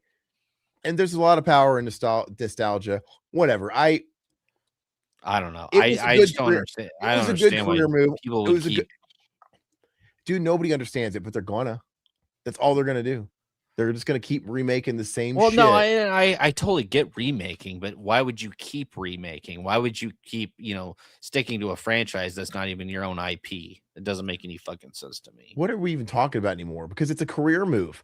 He got the call to work with Ridley Scott. It's a career move. I mean, but why don't you make your own fucking career and not somebody else's fucking movie? Todd, you're absolutely full of fucking Discord mod shit right now. because you're telling me because of money, just because of money. The things you say you would do for money right now, and you're shitting on them. I'm saying a filmmaker, as a filmmaker, would you want to be stuck to somebody else's fucking IP? He's not. Listen to me. He did Evil Dead. I would have said yes. If somebody found me on YouTube and said, "Hey, that's I would have been like, yeah, I'll fucking do it." Well, why would he come back to it? He didn't. He followed it up with an original film. And then he's leveling up again, and he gets the call from Ridley Scott, Scott Free Pictures, and the Alien. Dude, I'm sorry. I don't feel like he did a Rob Zombie here. He breathed. It wasn't very close to Evil Dead at all. I mean, the guy's only had 3 features in how many? 13 years? 3 features in 13 years. So he can't come up with his own original idea? He did with Don't Breathe. Yeah, and with one film. Yeah, but this dude, if I was him and I got the call for this, dude, he's probably going to get the way these deals work is, I guarantee you he's getting some kind of project greenlit as a result of this. This is going to lead to his projects. The problem with Rob Zombie is his projects were fucking dirt ass shit. Okay. Hey, I'll do Halloween too, but can I do fucking El Haunted? Whatever. I'm just saying, I think Fede hasn't fucked up yet. I think he's doing it okay. And guess what? Case in point, he turned down the sequel. He's not doing Romulus 2. I kind of wanted him to do Romulus 2, but he turned it down. Case in point, against exactly everything you're saying, he turned it down. And so he's going to use it as a platform to do something else for his original idea. Okay, perfect. I guarantee you. I hope there's no reason Fede does that. There's no reason to think he won't, since he already did it. He's already patterned it. Point of his career when he needs to, figure out his own fucking thing and do his own thing. In fact, when this movie was a big hit, remember they started changing the course narrative, like, oh, actually, we're going to do Army of Darkness 2 now. Bring back Ash, because this was a huge hit when it came out. Opening weekend. That's what Sam was going to do. And then they were talking to Fede about doing a Mia sequel, and they were going to have Army of Darkness 2. Listen, they were going to have Army of Darkness 2, and they were going to have a Mia sequel, and then they were going to meet up and cross together, like 2 different dimensions. So they were even talking to Fede about this, but Fede didn't do a set. Maybe that wasn't his choice. I don't know, but maybe he turned it down. That's all I'm saying. Like, he didn't. Who thought Mia is a fucking good enough actress or good enough character to I don't know, but all I know is I'm not letting Ash, dude. I'm not letting sucks, dude. I'm not letting this go to bed. All I can say is your boyfriend's guys, Rob Zombie, he fucked up and made Halloween 2 right after Halloween 1. I don't blame him for making Halloween. He fucked up by making Halloween 1. Well, he's not a cookie cutter guy that you just hire to go do a goddamn legacy thing like Halloween. He's a guy that's gonna fight back against producers. He's gonna want his own vision out there. Where it seems, same with this Fede Alvarez is just a guy that's gonna play by the rules and do what he's told, and producers and studios like that. Look, and Rob Zombie is a rebel. He's not going to do that. He's a rebel. He took the fucking bag on the second one, didn't he? He's a real rebel. He walked away and turned away that money. Look, if he was a real rebel, he would have said, "Oh well." He did the second one, did his own thing, and people don't like that. People don't like and directors that take chances and want to tell a different story. If he did the original Halloween and it wasn't called Halloween, it was called The Devil's Eyes or something like that, people would fucking love that movie. But because he's besmirching the history of Halloween and Michael Myers, people are like, oh, fuck him. He fucked up Michael Myers and blah, blah, blah. If it was a story about a little kid who was growing up in the 70s that fucking ends up, killing his family and is going to a mental institution, like, people would be like, oh, this movie's kind of this is pretty awesome. I've never seen anything like this. But no, it's like, no. But you do a movie like Evil Dead and you're Fede Alvarez and you're just like, oh, I'll just play it safe. I'll cut out all the deeper shit of like character development and anything like that, and we'll just have a bloodbath in a cabin for an hour and a half. And people will be like, "Oh, this fucking rules. This is hardcore, brother." I'm not trying to come to the deep defense of this film. No, he's. But listen, while you were doing this conversation, I did the math. I looked up the budgets and the box office for both the original Evil Dead and the remake of Evil Dead. Evil Dead probably cost nothing though, so the margin was probably adjusted for inflation. And they're about even, but said they both made about $70 million. Oh, nice. So about even. So money is the answer. But anyway, I think Rob Zombie made the 100% right choice by making Halloween. I get why he would do it, but he did it. He fucked it up. That was his way in. He didn't play by the rules. He didn't listen to what Harvey Weinstein wanted him to do. He should have sucked that old fucking guy's dick and just gotten his way. I don't know. Listen. 2 was like, oh, I'll never do 2, but God, then they were gonna make it. I'm like, God, they're gonna fucking make a sequel. The fact that you're defending Fede Alvarez, they're gonna make a sequel. Blows my mind. Listen, they're gonna make a sequel off my. I gotta go take a leak. I'll be back. Go ahead. You guys keep fighting. Go ahead. Look, they're gonna make a sequel off my Halloween. I might as well do it. I might as well take the money, or else they're gonna fuck it up, dude. If you were a real rebel Rob Zombie, you just would have let him make a sequel off your. Nobody would have been fooled by it. We don't think every Hellraiser film was directed by Clive Barker. No, you think that little of us? He should have been a rebel and taken another gig. He should have used it as a fucking platform to make his next film. And I still think he should have worked. How is this coming down to Rob Zombie? Because it's a similar scenario. Because Fede is doing. Why do I have to defend Rob Zombie? Because Fede is doing it better than Rob. I'm saying he's playing the game better. He is 100% playing the game better. Do I like him playing the game? No, I think both of them are ridiculous for playing the fucking game. I'm just saying, one of them's got a career still. Rob Zombie has no fucking film career at this point, in my opinion. Well, no, he does. No, he really doesn't have a film. But I'm saying Fede, he's playing the long game. But who was the better director? Rob Zombie. You want my honest opinion on that? Yes. You want to put Fede Alvarez over Rob Zombie? Well, Rob Zombie has a style. I don't know what Fede's style is exactly yet, but. No, generic? I don't know. I'm not gonna answer that question because I think Rob sucks. But anyway, I don't think Rob is a good filmmaker. How do you think? Dude, I don't think Rob is a good filmmaker. I don't. Why are you forcing your shit opinions on me? You can have them. It's America. Okay, I support that. Okay. Your body, your choice, your brain to rot. I don't think Rob Zombie's a good filmmaker. I think he's a hack. I think he's a fucking hack. I think he's a bad writer. I think he writes shit dialogue. He can't fucking cast for shit. His ideas are fucking stock and rehashed. I don't think he's good. Okay. Do you think that he has a better film than Fede Alvarez? Do you think House of Thousand or Devil's Rejects is a bit? Oh wow. Wait, hold on. So you think Devil's Rejects? I was letting my anger get ahead of me. Hold on. Okay. I do think Devil's Rejects is better than than anything Fede Alvarez has ever done, right? Well, you're talking to an Alien stan. Would I rather watch Alien Romulus or anything? No, I'm saying what's a better film? I would rather watch Alien Romulus. Oh my god, you're fucking crazy. I would absolutely rather watch it. But like I said, would rather watch Alien Romulus than anything Rob Zombie, probably. You're crazy, dude. You're absolutely lost your fucking mind. Look, the only okay this movie show is off the fucking. Are we at 3 hour? Yeah, we're at 3 hour mark. The only movie that Rob has is Devil's Rejects, and I will watch Devil's Rejects over this. I will give you that. All I'm saying is I'm not defending this movie, and I know what Alien Romulus is at face value. I'm not fucking delusional. I'm just saying one of them is making the proper steps in their career. That's all I'm saying. But that's it look, really it goes matter. back. I know. And I thought about this. I thought about this while I was taking this. Whose career would you rather have? No. Oh God, Eddie's. I would rather have Rob Zombie's career. Oh, okay. Well, have fun at cons. Fucking attending them. You're gonna fucking be attending them, getting autographs from real directors. Well, yeah, I mean, you have better films in your belt, and you have a music career. We can't talk about the music career. No, we're separate. And you get to fuck Sherry Moon Zombie. Ugh, that flat, deflated ass. Okay. Oh, come on. Okay. No, listen. I thought about this. I was thinking about this while I took a piss. We mentioned this guy's name, and there are others like him. We mentioned this guy earlier. Whatever happened to Jim Van Beber?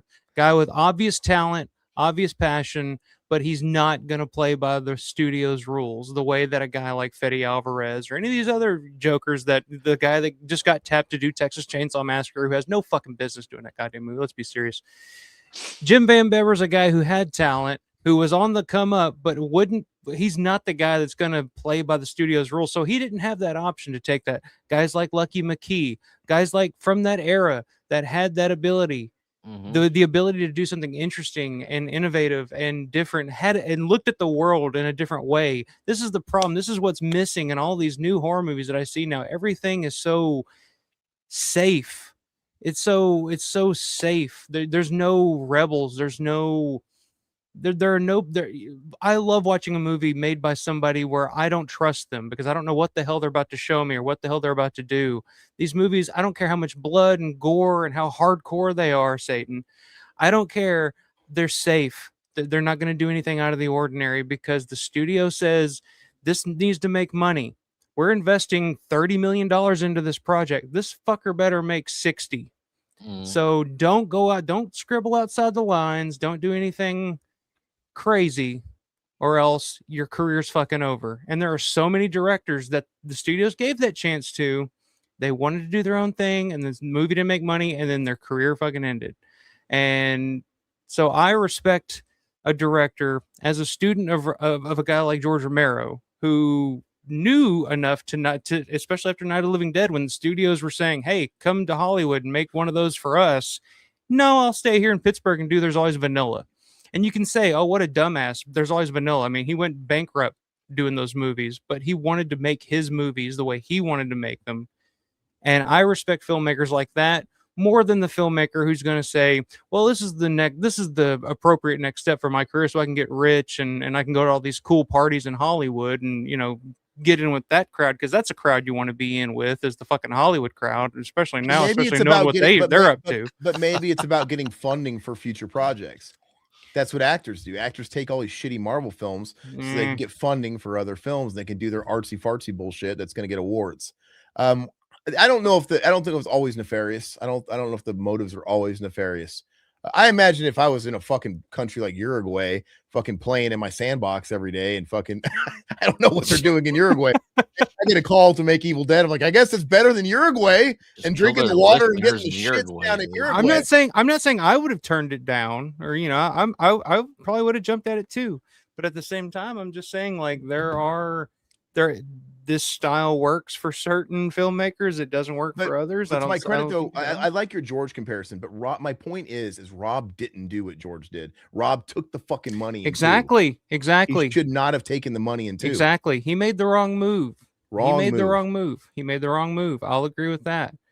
And if he would have just stuck to his guns after Devil's Rejects and just kept doing what he wanted to do instead of saying, oh, Jesus Christ, they're giving me Halloween, I guess I got to do that. I think he could have taken Halloween and had the balls to say, no, go ahead and make a sequel to my movie. The fans are smart enough to know I had nothing to do with it. You know what I mean? Like, that's what he should have did.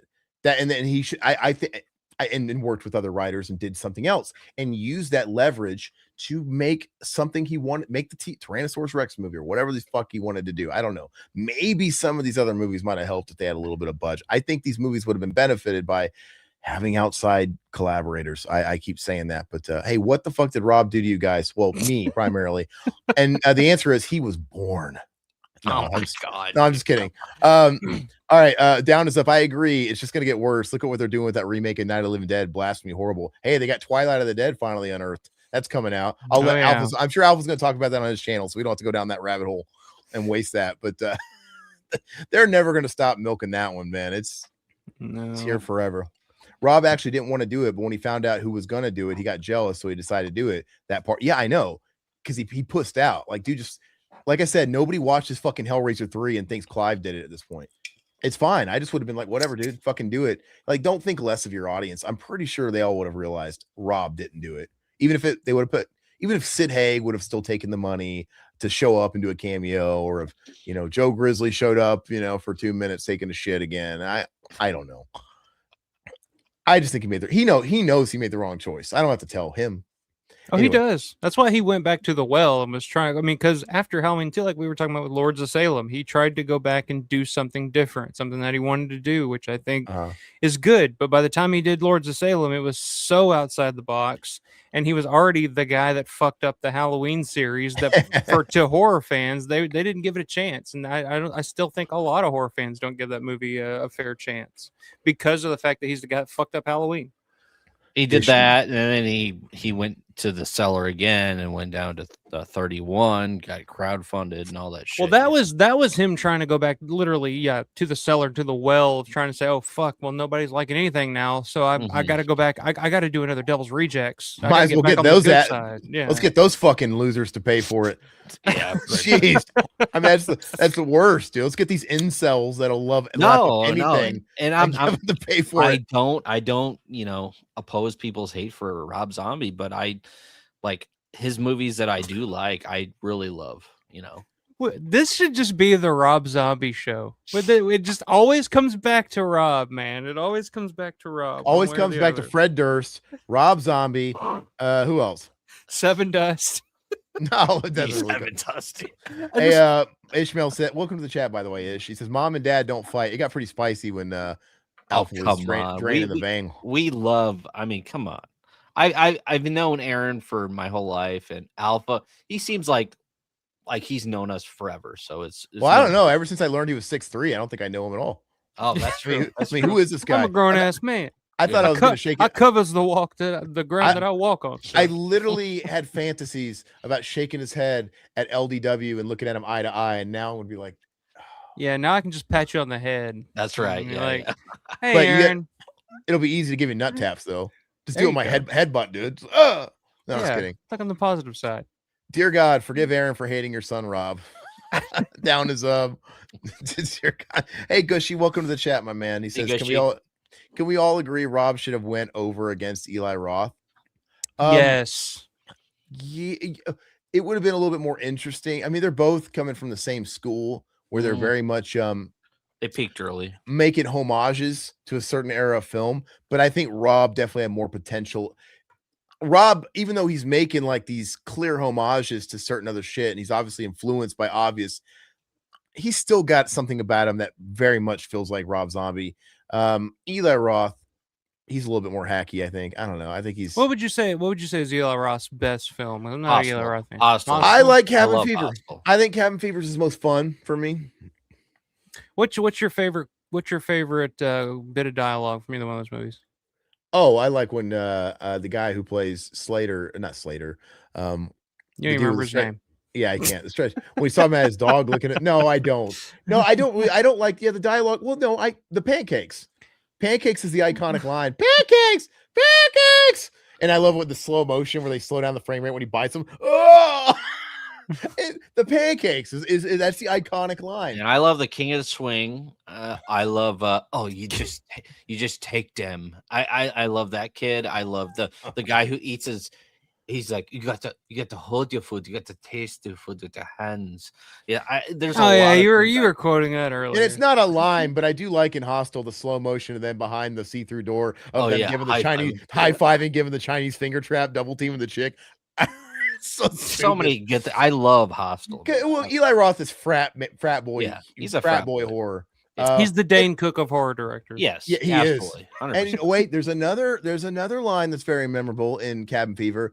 Ooh, face. Mm-hmm. That's pretty memorable because it's so jarring, and his whole character is fucking jarring. And Party Man, it's a fucking party man.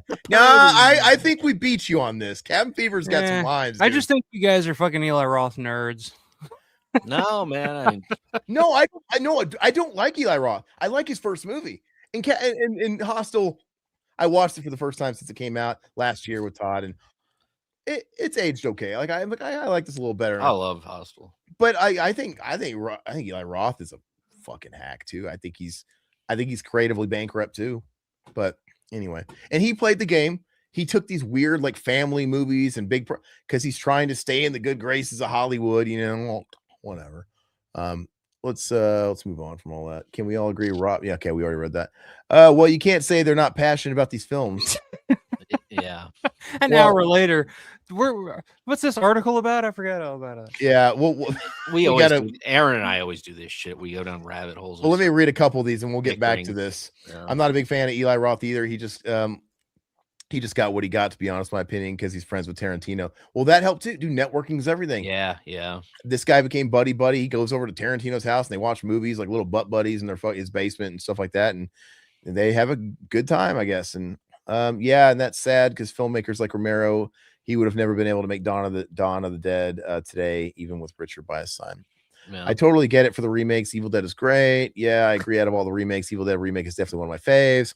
Yeah, I mean, it's popular. I'm glad people like it. I mean, I don't. Fuck all you guys. I'm just kidding. It's fine. I don't care.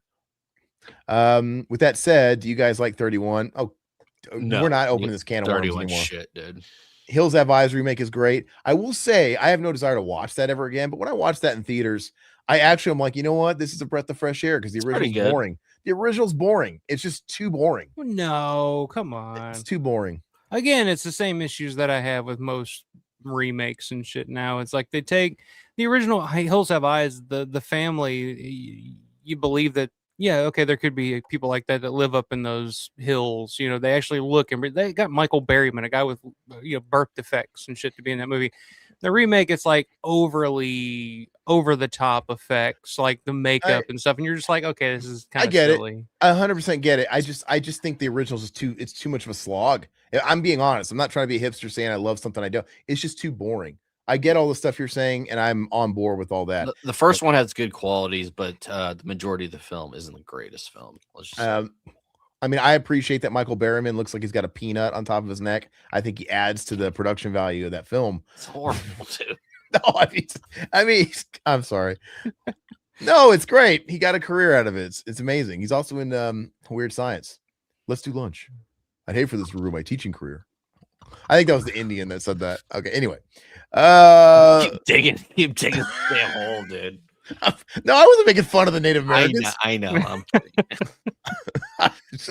You're part, just like what's her daughter Feather. You know, I'm just joking. Okay, all right. I know you're a big Rob Zombie fan. Yeah, if you like 31, you're ride or die. I guess that's just because I'm comparing it to House and Devil Rejects. Hey, you're right, Ishmael. Pauly Shore was the third in the trifecta, the Holy Trinity. We talk about Pauly Shore all the time. Oh yeah. He pops up in these parts. I love Pauly, dude. It's not even ironic. I love Pauly Shore.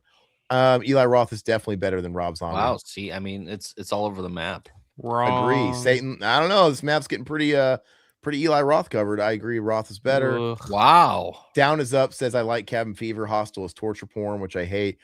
I like Cabin Fever too. I love torture porn. Knock Knock, guilty pleasure. Chocolate with sprinkles. It is. The memes are funny. Like, Knock Knock's fun, dude. His mouth is tied. That was hysterical. That was like the best fucking meme generator, dude. Just like we have the phone there, people put whatever they want on that phone. Dude, it's so funny. Rob was robbed. Check out Hostel 3. And that's what I still haven't seen Hostel 3. And who directed that? Wasn't like I have no idea. Scott Spiegel. Scott Spiegel. Spiegel directed that one. Yeah. I'm still curious to watch it. Like I don't have any high hopes. Might be a member's commentary there, Satan. Yeah, peanut on top of his neck. Yeah, it's good. It's good. All right, so let me skim this real quick. We're going long here. And to bring full circle. I mean, he's in Devil's Rejects too as the chicken fucker. Yo, chicken fucker. Well, I thought about fucking me a chicken. Okay, perfect role for him. He just rammed his head up there, dude. Put a condom on it. I'd pay good money to see a condom wrapped around Michael Barrett's head. We zoom up. He should go as like an uncircumcised penis for Halloween.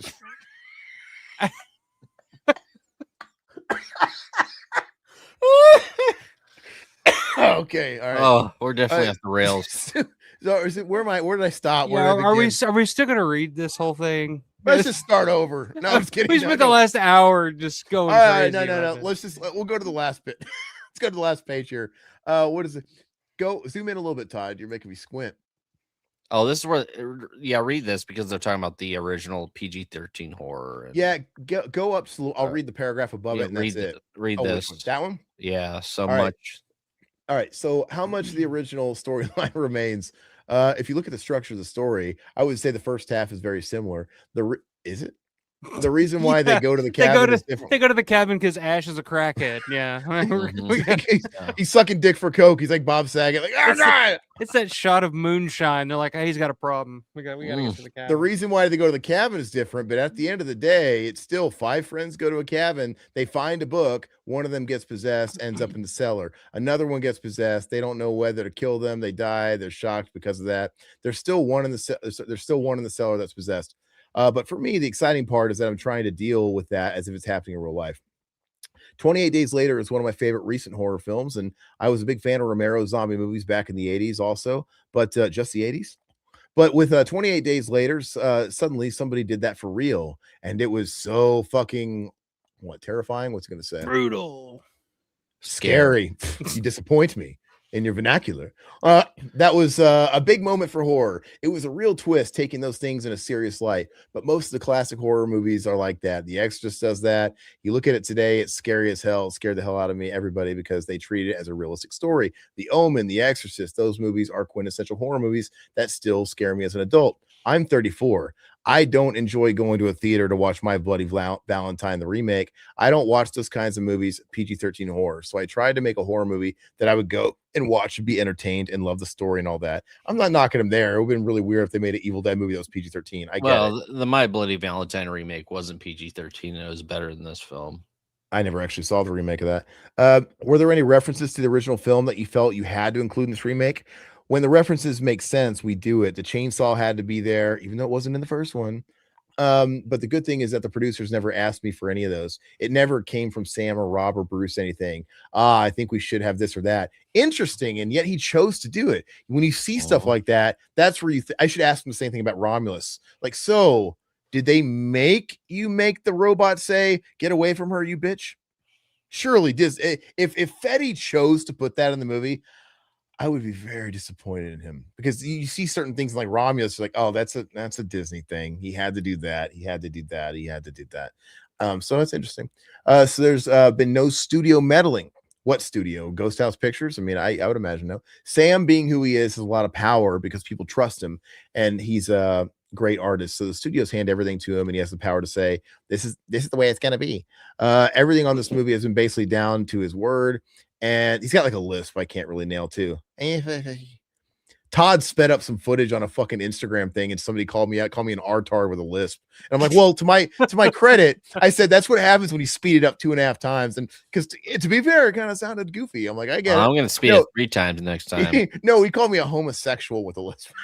Because I did. I sounded like it, because I sounded like Jay Leno, dude. Yeah, what you gonna do this shit? All right. This is the way it's going to be. Everything in the movie has been drastically down to the word, and Sony has been supportive 100% in everything. So in a way, it ended up being very indie the way we're doing it. I don't remember a moment where I said, I want to do this. And somebody said, oh, no, you can't do that. It hasn't been like that. So far, it's let's go for it. Everybody wants to make money off of it, of course, but it's not until you talk with them and you hear about talking about the movie that they know they understand, blah, blah, blah. They have different reasons. I don't know what they are, but it's not the studio mentality. It's nothing to do with that. The book looks different this time, and it's no longer called the Necronomicon. Why? Yeah, I guess they don't ever. Oh, you're right.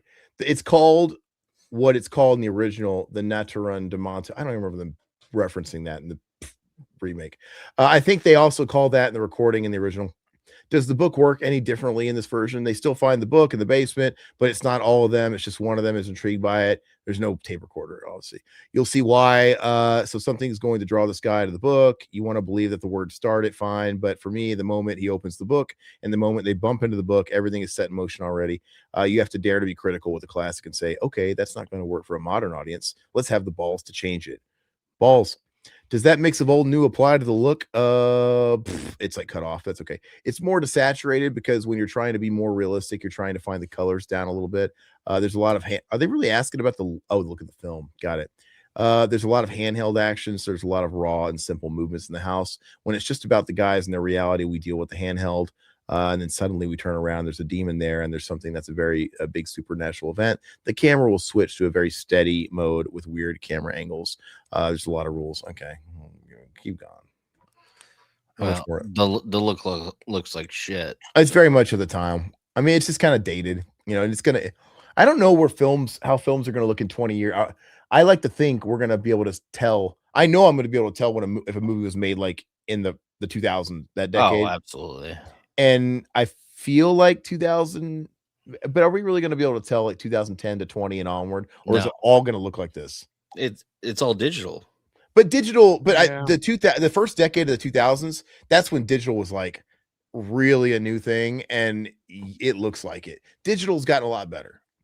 It looks a lot better. The majority of the shit that came out was still shot on film until like 2010. Well, then maybe I'm backward. I think you're half and half. I mean, when it comes to either digital, like what 2007, 2008 when they really started making the digital stuff. Yeah. But anyway, but it has gotten a lot better than it was. But okay, let me skim this last bit and look. Oh, what is all this on the right? Reviews? What's this? Nah, fuck it. I'm gonna read the last paragraph and that's it. Are you going for the PG-13 rating or a hard R with Evil Dead? Don't you already know this? It'll be an R-rated movie no matter what. What we wrote when we wrote the script, we delivered, and they were like, "Oh, this is amazing." Rob and Sam are like good cop, bad cop. Those are the dynamics of it. Bruce is always excited about everything. Basically, Rob being a little bit more realistic was like, "That's an NC-17 movie right there." The way it was written, but there are people at Sony that can take care of that. Liaise with the MPAA, and they read it and said, "Oh, I think that'll be an R because of the supernatural aspects of it." Americans are crazy, right? Fuck you, dude. No, the whole rating system is cuckoo. There's not much sex actually, but there is in a way, but not in the look a boob or that they have some sex now. No, it's just like the tree thing where the thing goes up to you, and the fact that the demon does say, "Come down here, pretty boy, I'll suck a cock." That's it. Okay, what is this whole section over here? Violence set. Okay, we can skim this. The Deadite design. Can we read that section, Fede, on the Deadites? Where's that? Second paragraph. Oh, okay. All right. We didn't want obvious makeup to pop up. The story for a supernatural story is very grounded. There are no people floating. Yeah, that is what is missing. There's no levitation. No. Yeah, that's right. I don't know why I didn't even think about that, but they don't levitate. They don't do any of the fun stuff. They're just like shitty Deadites. Regular possessed people. Garden variety possessed people. They are dealing with violence, normal, and things boring. The ones that we see on a daily. They're dealing with violence and things that happen in the real world. It's hard to explain, but if somebody floats and flies, it's supernatural, right? If somebody beats you up with a crowbar, it's not supernatural. It's just somebody who's very pissed off. The reason why he's doing it may be supernatural, but what the others witness is real. If somebody's looking at you out the window and somebody turns and they have makeup on their face, you'll go, okay, fuck. How did that happen?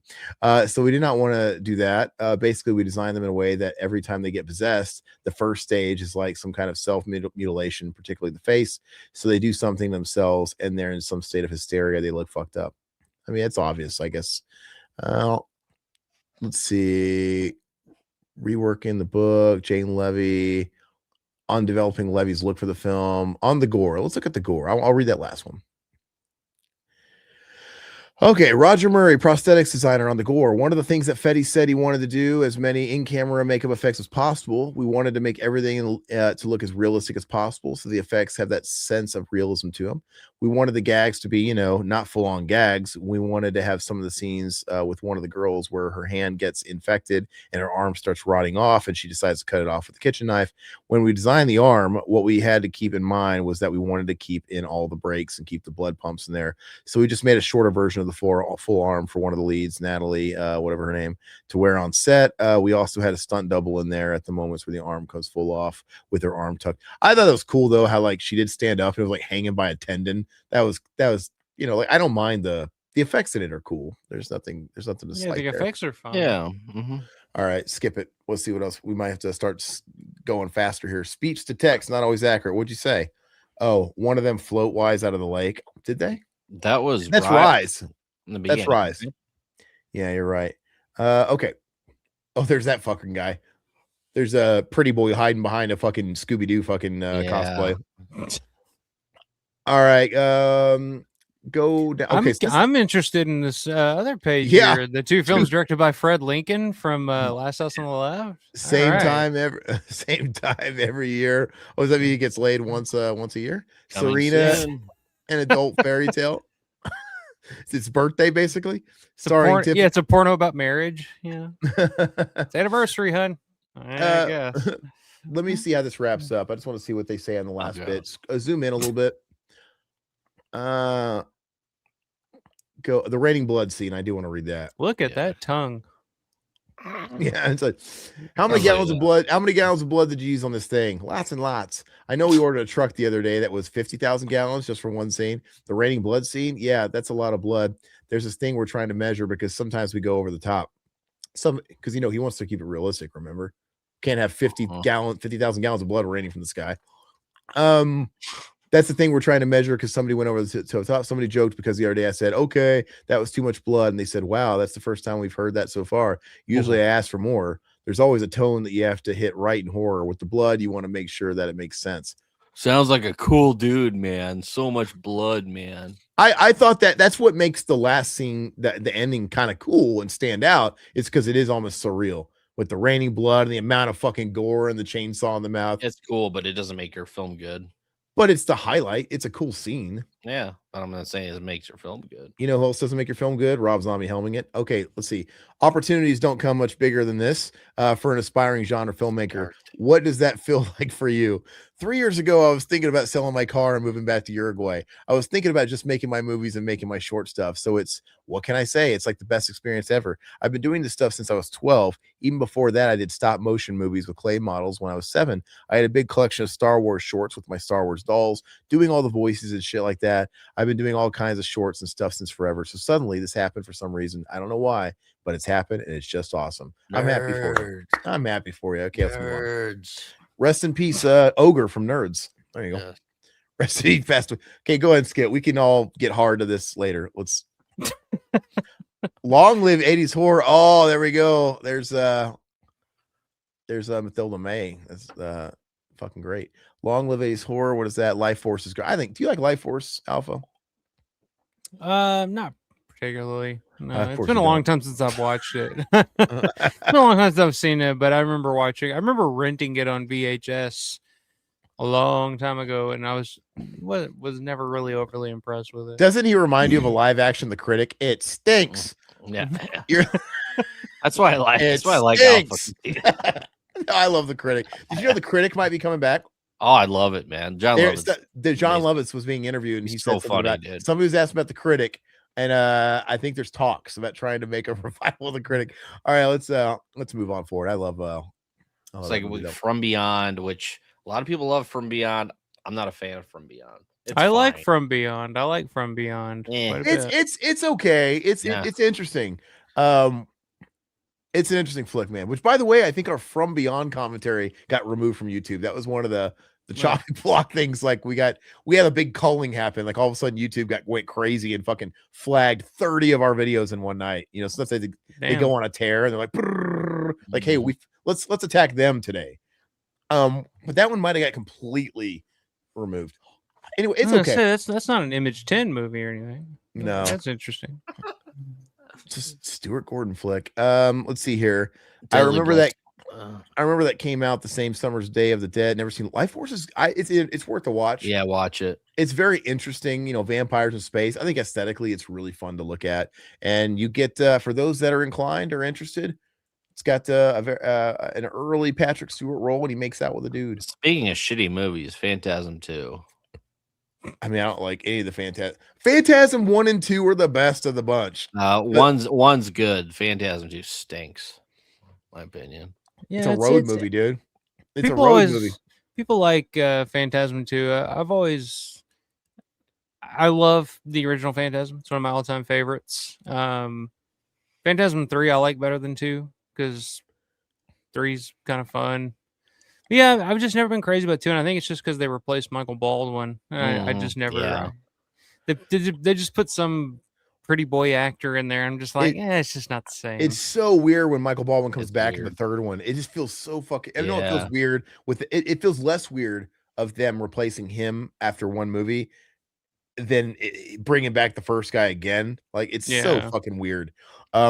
But this 2 is like a road movie, and it's all about Reggie just horned up trying to fuck that chick. I mean, it's like, which I don't know. He's in real rough shape. He's been in hospice, and I heard about that's sad. That's real sad, and he looks like it. So I don't.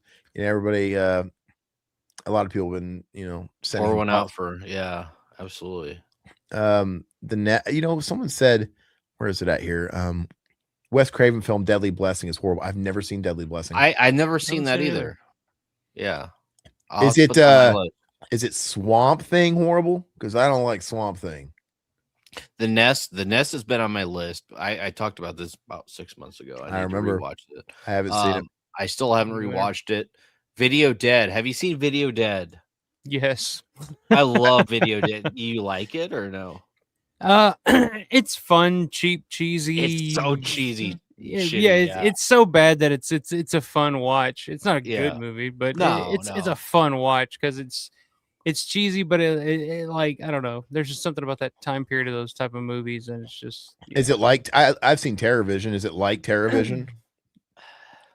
I've never seen TerrorVision actually. I've seen TerrorVision. Well, TerrorVision's not a zombie film, but I don't know. I mean, it's more low budget. I would say it's pretty low budget zombie. It reminds me like a Return of Living Dead, a cheaper version of Return of Living Dead 2. Robert likes all the Phantasm movies. Wow. No, it definitely has their audience. I totally get it. It's just I never can get into it, man. Yeah, Robert, I thought TerrorVision was fun. I thought it was a really fun movie. Yeah, it's pretty good. Okay, so down is up. Swamp Thing's above Deadly Blessing. Then I really don't want to see Deadly Blessings. Dude. Yeah, Aaron hates Swamp Thing. I don't get it. David Hess isn't assaulting enough women in it. Oh, jeez. As in basically none. No, I don't like Prison. I've never seen Prison. Have you seen Prison? No, I've never seen that. Aaron? I've never seen Prison. No. With the Viggo Mortensen? That does look like a weird fucking caricature of Viggo Mortensen on the front. It is. I know. I was like, that does look like him. No, I haven't seen it. Feed Your Brain. Sexgula. I think that's so fun. Ejacula is better, but Sexgula works. Ejacula. All right. Darkest Before the Dawn. I don't know why this doesn't interest me. It's like a lot of words. Pass. Ooh, look at the right. You guys are still bricked up. There you go. There's a chick right there. She's red, fire red. She looks like Wilma Flintstone. Fire red, dude. Fire red, Wilma Flintstone with that bone to the hair, dude. I got a bone to put through her hair. There you go. There you go. The sad thing is though, you see those chicks, you're like, man, I bet they're really cool. And then you meet them, you talk to them, and you're like, God, this bitch is dumb. Like, they always trick you. Like, okay, you look interesting, but there's really not much going on. And there's that kind of like Fede Alvarez. And there's that air of like a can of sardines that has sat in the sun. Yeah. Let's go on. Put so much time into their hair they forgot to wash. Return of the Big Box Beat. I thought it said breast, dude. It's because we're talking about. So this is where Charles Band was coming out with his big box films. Oh yeah.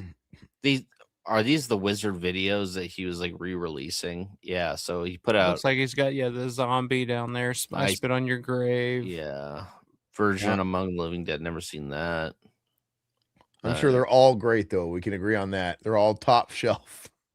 Well, these two are, but I don't know what. Well, those are, but anything we don't know with Charles Band's name attached to it, it's not good. Yeah, Fred was saying yabba dabba do for sure. What do we have here? Things that go probe in the night. This is all very sexual, dude. Yeah, this magazine's getting a little saucy. It's getting a little. It's getting warm. Get out your red wine and your rose and all that. I'm gonna be like Neil Patrick Harris and Harold and Kumar too, start humping the seat, dude. He's like, okay. You could be like Neil Patrick Harris and start fucking dudes. Not that there's anything wrong with that, Alpha. I just thought that's where you're going with that. I was like, oh, you. No, I like it. I like it. Harold and Kumar too when he starts like humping the seat, dude. Yeah, the back seat of the car. So funny. Okay. Overlooked, forgotten, and dismissed. Flashbang could persuade me, dude. I think I was telling Todd this a few weeks ago. I watched that on a streamer, and that's my favorite part. And I'm like, oh, that must be in the director's cut because it's not in it. And I'd never seen the theatrical, I guess, because I always watch the DVD with. Who wants some Buddha? That's not in there. Really? They skipped that. No, in the theatrical, I never seen the theatrical because I'm waiting for it. All they show is that Cindy Kim? Man, big mistake not going to that party. And they just see him looking inside. That's all. Looking through like the glass, the door. But yeah, who wants some Buddha? Yeah, that's the funniest part. Yeah. Anyway, overlooked, forgotten. But I guess if something had to get cut, they already had like Freak Show's wife show her breasts. So I guess the other breasts from the two, that's too many breasts. They couldn't get it to pass the MPAA. All right, last rights, overlooked, forgotten, and dismissed. Strip Mahong Battle Royale. Zoom in. What is this? Strip Mahong. Strip Mahong. Strip Mahong. I'm pretty sure it's Hong. Go to the left, dude. I want to see the yeah. The only thing I know about Mahong, I learned from the ladies at the nail salon down the street while getting my pedicure. In China and Japan, it's more popular than poker, and many get addicted to it and run up exorbitant debt. Yeah, I play Mahong when I play the Yakuza games. I can't figure it out to save my life. But all right, why are you stabbing yourself? X game, dude. X game. The Hunt. Never heard of any of these. I'm over it. Let's pass. Axed. Oh, is it what Texas Frightmare. What do they have? Okay, so Walking Dead was even all the rage then. Oh yeah, this is like right in the middle of the fucking Walking Dead season 3. Yeah, because like season 1 was out when my dad passed away in 11, so I'm guessing this was 13, so season 3. Yeah. And so the wife would have died on that. Her what is her name? Hallie. No, it'd be season 2. She died in season 2, right? Well, she would have been. Yeah, she would have been. Regardless, she would have been dead, and she was doing cons. Sarah Callie. This is right around the time when they started ushering in all those Walking Dead people into these cons and fucked it up forever. No, she died. She died in season 3. Todd, she did. Oh, okay. Shane died at the season finale of 2. That's true. Yeah. But Grindhouse. We have Machete. There's our boy Tom Savini, looking really happy. And but he's not at the con. I think it's just Machete. Jordan Ladd. No, she's there. Oh yeah, it's all of them. Okay, cool. Yeah. Gary Busey was at that show. Oh, that'd be awesome. Alien reunion. Tom credited as Uncle Red from Silver Bullet. He's got to get the horror cred. I love Gary. I'd love to meet Gary Busey at a con, dude. You'd let him fondle you. I hope he goes to Living Dead weekend, man. I'd love to have. I don't think he's invited. I don't think he's invited to any con ever. I'm gonna invite him. I'm gonna tell him, be like, hey Gary, you got a table. We'll get you a table. It's like I know the guys at Living Dead weekend, and they'll hook you up. Look, we'll get you set up. Speaking of housecore horror, if I really wanted to put in the time and effort, because I think you have to stick with a con for years, it would be fun to start a con, and we could have the Castaway Con where we take in all these rejects of Island and Misfit Toys. We will take that'd be amazing. Take your tired, like the fucking Ellis Island of con people that have been cast away.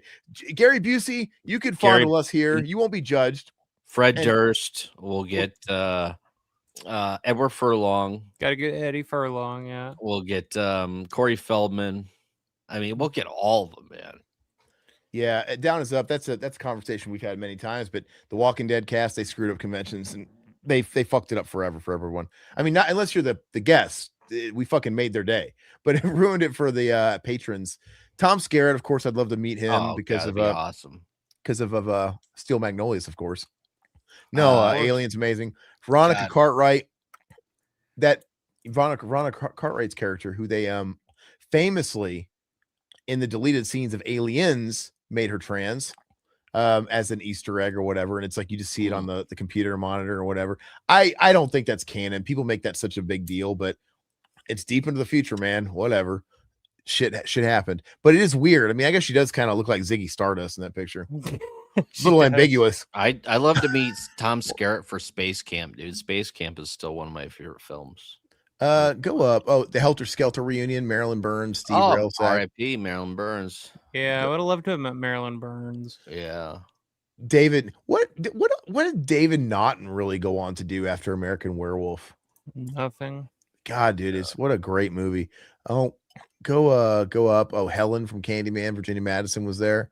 You know, I was like pretty much one day after Michael Madsen died old when I found out they were brother and sister. I never even put that together. Such a weird picture of Gary Busey, man. Yeah, it's like it's a young photo. That's literally Silver Bullet.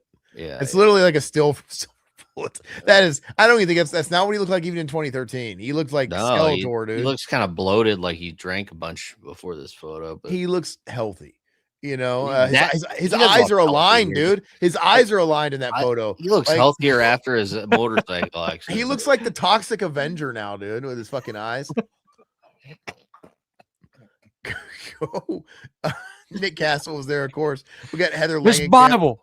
There he is, the Toxie. Yeah, you called. Holy shit! Actually, it's Gary Busey. He's doing better than Gary. Actually, those eyes are a little bit more level than I gave it credit for. My God. Wow. You have powers. You can see the future. Why don't they just like why don't they just stick Michael Berryman's face in front of an exhaust pipe of an old Chevy, let it blow back on him, and then he can play Toxie in a new movie? Toxic. Remember that scene? Like, remember when Mo Sislak on The Simpsons was on the original Our Gang, and they were doing the flashback, and his bit was putting his face in front of the exhaust pipe, and then Alfalfa took it from him as a gag, and he beat the shit out of him, killed him on set. Stupid. Okay. What are these films here? British Invasion, Toxic Avenger, the Japanese cut. Can't say I've seen that. I would see it because I like the original Toxic Avenger. Mark of the Devil. Mark of the Devil is a good movie. I like that movie. Never seen that. I never seen Chiller either. 95. I never seen Chiller. It's a shitty cover though. Maybe it's a good movie. When the Airwaves Got Weird. Late Night Archives. What the hell is this?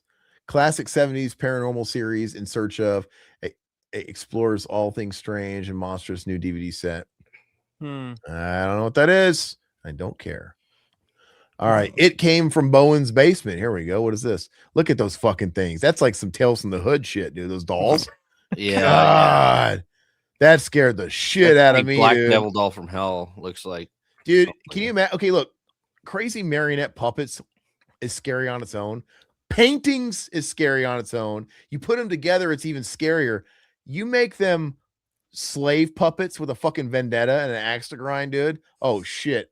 That was a scary film, man. Pretty scary, dude. I love David Allen Greer in that, dude. It's hard to take him seriously. Remember he's like the kid was drawing pictures of the monster.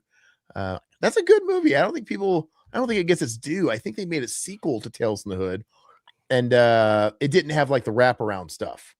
I don't think they did did they do a wraparound?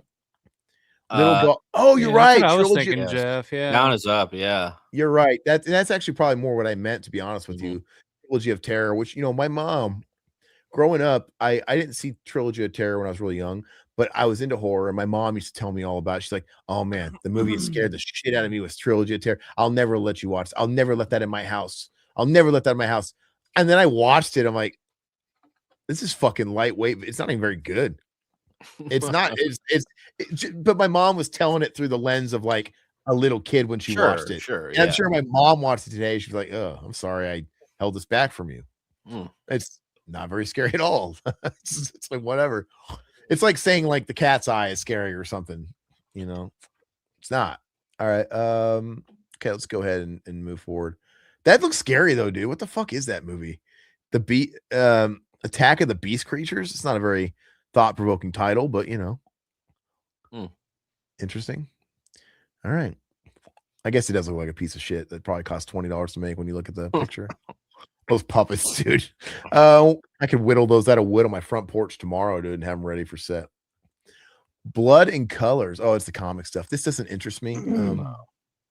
Ninth Circle. This is the author stuff, the book stuff, stuff. Wolf Creek. Wolf Creek's great, man. Where? Okay, there we are. Have you seen that at Alpha? Wolf Creek? Yeah. I remember watching that when it came out. Did you enjoy it or no? Yeah, I liked it. Yeah, it's fun. It's been a long time since I've seen that one though, but yeah, I remember watching when it came because it had a lot of hype when it first came out. It was. I remember watching it and yeah.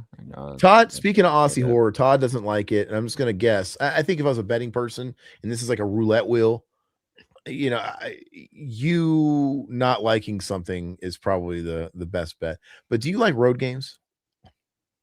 Not really. No, I would have won. I would have doubled my money. Okay. Why? No, because I could have predicted. No, Todd doesn't like it either. No, I know a lot of people like road games. Yeah, it's one that's like I feel like I should like it, but it has like all the elements of like a movie that I would kind of dig, but it just never quite clicked with me for some reason. Let's see. Mark of the Devil is based on a true story. Christians would kill you if you didn't follow Catholic Church. Wow, I got to watch it again because it's going to make it that much scarier knowing it's based on a real story. Wolf Creek is based on a true story. Yeah, I've read about that killer. I don't remember his name in real life. Okay, go ahead and let's move forward. Was that Nightbreed, the Cabal cut? Go back to that. What was that little ad? Go back one page. I know we're at the end of the mag now. More Nightbreed. Featuring Clive Barker's Nightbreed, the Cabal cut. What is this? HB Lovecraft Film Festival and Cthulhu Con, the 18th year, the biggest Lovecraft event on the planet. I wonder if that's still going. Yeah, so I guess they were showing the Cabal cut. Who was doing the Q&A? Russell Charrington? Who the hell's that? And why is he not Clive Barker? And why does anybody give a shit? I don't. Yeah.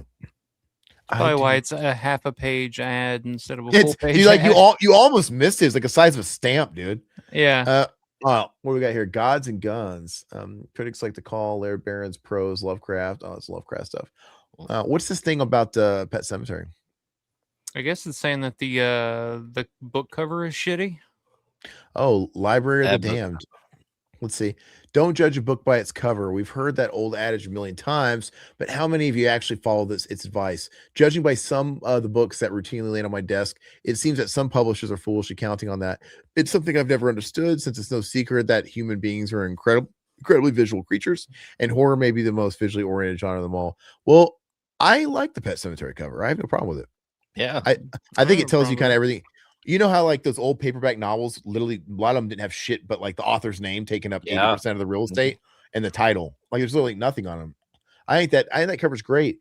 And actually, that 4K they released, you know, it's got the homage cover where they have that redid cover on the front. Looks like the book, you know, in the 4K. I like it. Well, I mean, it's kind of iconic at this point. I mean, you've seen everybody who, you know, has seen this cover.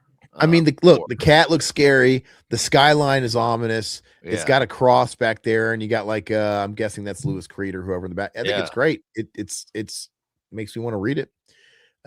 Makes me want to read it all the way up until I get confused at the scene where like his wife is jerking him off in the bathtub for some reason. But it's like a Stephen King. You remember that, Alpha? It's like you gotta have that. I want to say it's probably the day he came home when Pascal died, and he was having a stressful day for whatever reason. He's laying in the tub, soaking in the old tub, and his wife just comes in and gives him an old fashioned till he climaxes. And I'm like, it's a really weird fucking scene. Sometimes you got to have that after a hard day. It sounds like a good afternoon. Yeah, but like it's important. But it's like he really takes his time describing it. I literally think he uses descriptive words such as gushing, geyser. Well, that's the thing about like books, man. It really gets deep into that shit. Like I was just reading the Martin novelization, and I finished that here recently, and there's like a whole 4 or 5 page sex scene between Martin and Mrs. Santini. That's just like, is this necessary? Like, and then the best example is in The Godfather, Mario Puzo's The Godfather. There's like literally almost like an entire chapter dedicated to the size of Sonny's dick and the whole sex scene at the beginning of the fucking story with him and the, I can't remember her name, but the girl that he's fucking in the bathroom at the beginning of the movie at the wedding, you know. And it's just like I'm like, is this going to end? Like what? It's going into like granular detail about every little movement and sensation, and you're just like, all right, this is just pornographic at this point. I want to hear every moan. Personally, well, you would have to have read it yourself because you're reading the book. You're reading it to a bunch of kids at story time in elementary school, dude. So like, you know what? I would have been mad at my wife if I was Lewis, because it's like, honey, you never ejaculate in the bathtub. You know why? Because eventually you have to get out of that water, and that ejaculate is going to lay at the surface of the water, and I'm going to get up, and it's going to be all over me, stuck to me like some fucked up sexual pizza topping. To it. And you just don't do it. The gourmet. I finally got it. I did that one on purpose. I still think that's just, I still don't like it. It's weird. Yeah. Anyway, what do we have here? What are they talking about here on this the gourmet menu? The Salt of the Bloody Earth. I don't know. Hemlock Grove. You guys remember Hemlock Grove? That show sucked. No, I don't remember it. Remember the title. That was it. That was that was an Eli Roth show, right? Produced, and I think he was producing it, and I remember it had the Skarsgård, the Pennywise actor in it, but and I think it also had Famke Janssen. I tried watching the first season. I'm like, man, this is not good. And it was kind of in the early Netflix series days, where they weren't all necessarily hits right out of the gate. But Sales from the Crypt, what is that? Look at those dummy heads. Is that Sam Kinison, dude? That first, these like Tales in the Hood looking Sam Kinison. Yeah. Is that Mick Jagger, dude? The second one that looks like it's barfing up the pea soup. Wait, is that Sam Kinison? Is that black Sam? Demon Doll from Hell, dude. We got black Sam Kinison. We've got black Mick Jagger. We've got Pippi Longstocking with like one eye. That's the Beyond, dude. That's Lord. Fulci. We got Joe Grizzly on the end. I don't know Dolomite, dude. That's Dolomite. Dolomite. I love Dolomite, dude. Dolomite's great. Did you watch Eddie Murphy's My Name Is They Call Me Dolomite? No, yeah, that's good. That's really good. Yeah. And it makes you appreciate the original Dolomite too. It's really, really well done. It's kind of like Tim Burton's Ed Wood. Like when you watch Ed Wood, it makes you appreciate all the shitty movies Ed Wood made back in the day. You're like, oh, I kind of like those now. And Eddie Murphy, obviously he hadn't made a good film in like 30 plus years, but when I saw that, I'm like, Eddie's back. All right, he still got it in him. I was like, and then he did Coming to America, and that was the end. That was the end. We were like, okay, maybe he's not back. All right. Like, don't call him Fast Eddie anymore. Oh, we're gonna do the fish out of water, but we're gonna verse it this time. We're gonna do that old fucking thing. Okay, it's not good at all. Audiodrome. What is this, like Mama and audio soundtrack? Soundtrack. Yeah, so we got Last Man on Earth. Mama, Relic, Last Man on Earth. Yeah, we have John Dies at the End. I don't remember any of these scores. I've actually seen Combi Christ live. Combi Christ, they opened for Rammstein when I saw them in Chicago in 2010. Was Godsmack on the bill too? No, they wouldn't be caught dead opening for Rammstein. But Combi Christ. Combi Christ was there, and Combi, you know who was playing guitar in Combi Christ? I'm pretty sure. Not at that particular show. Wes Borland. The goat. Yeah, okay. But he's the thing. The maestro. Right. The maestro Wes Borland. Yeah. Okay. That's like Chef and Boyardee. That's credible. I like Wes Borland. I think he's talented. Yeah. All right. Tombstone Highway, you know any of these albums? Hold on. Well, I knew Combi Christ. Worm, dude. Conceived in Sewage. That's a great fucking name, though. I know Devourment. I've heard that. Conceived in Sewage, dude. Like fucking somebody in a sewer, dude. Fucking somebody in a vat of like shit water, dude. That's pretty Ninja great. Turtle style. The mutated from the like you you kind of like romanticize it by telling them as they're growing up, you're their Master Splinter, and you romanticize it by saying it was a canister of ooze, and they find out it was shit sludge water. You don't want to. Okay, what is I see Papa Emeritus down there. Yeah. Today, since the 2000s, horror bands wearing horror makeup has become so common, it would be weird to see a genre theme artist sans eyeliner. Well, that's a stretch because there's plenty of genres where they don't wear makeup still, but give Ghost some credit then. Even if you attribute their popularity to mere gimmickry, the fact that they've garnered so much attention with the evil Skull Pope style and colored contacts is proof they're doing something right. I mean, yeah, it was a good gimmick. It worked for them. Just like it worked for Kiss and Alice Cooper and everybody else. That this is still in the days where nobody knew the, identity of them. Okay, let's move on. Oh yeah, okay, some games. Let's look at this real quick. Aliens Colonial Marines. This game sucked. This game was broke. This is notoriously a broken mess of a game. Like you'll literally have like the AI and it's ridiculous. You'll have like a squad of like your Colonial Marines. You'll be playing a game and literally they'll be like stuck like those like what's that, like a tabletop electric football? They're like going in circle.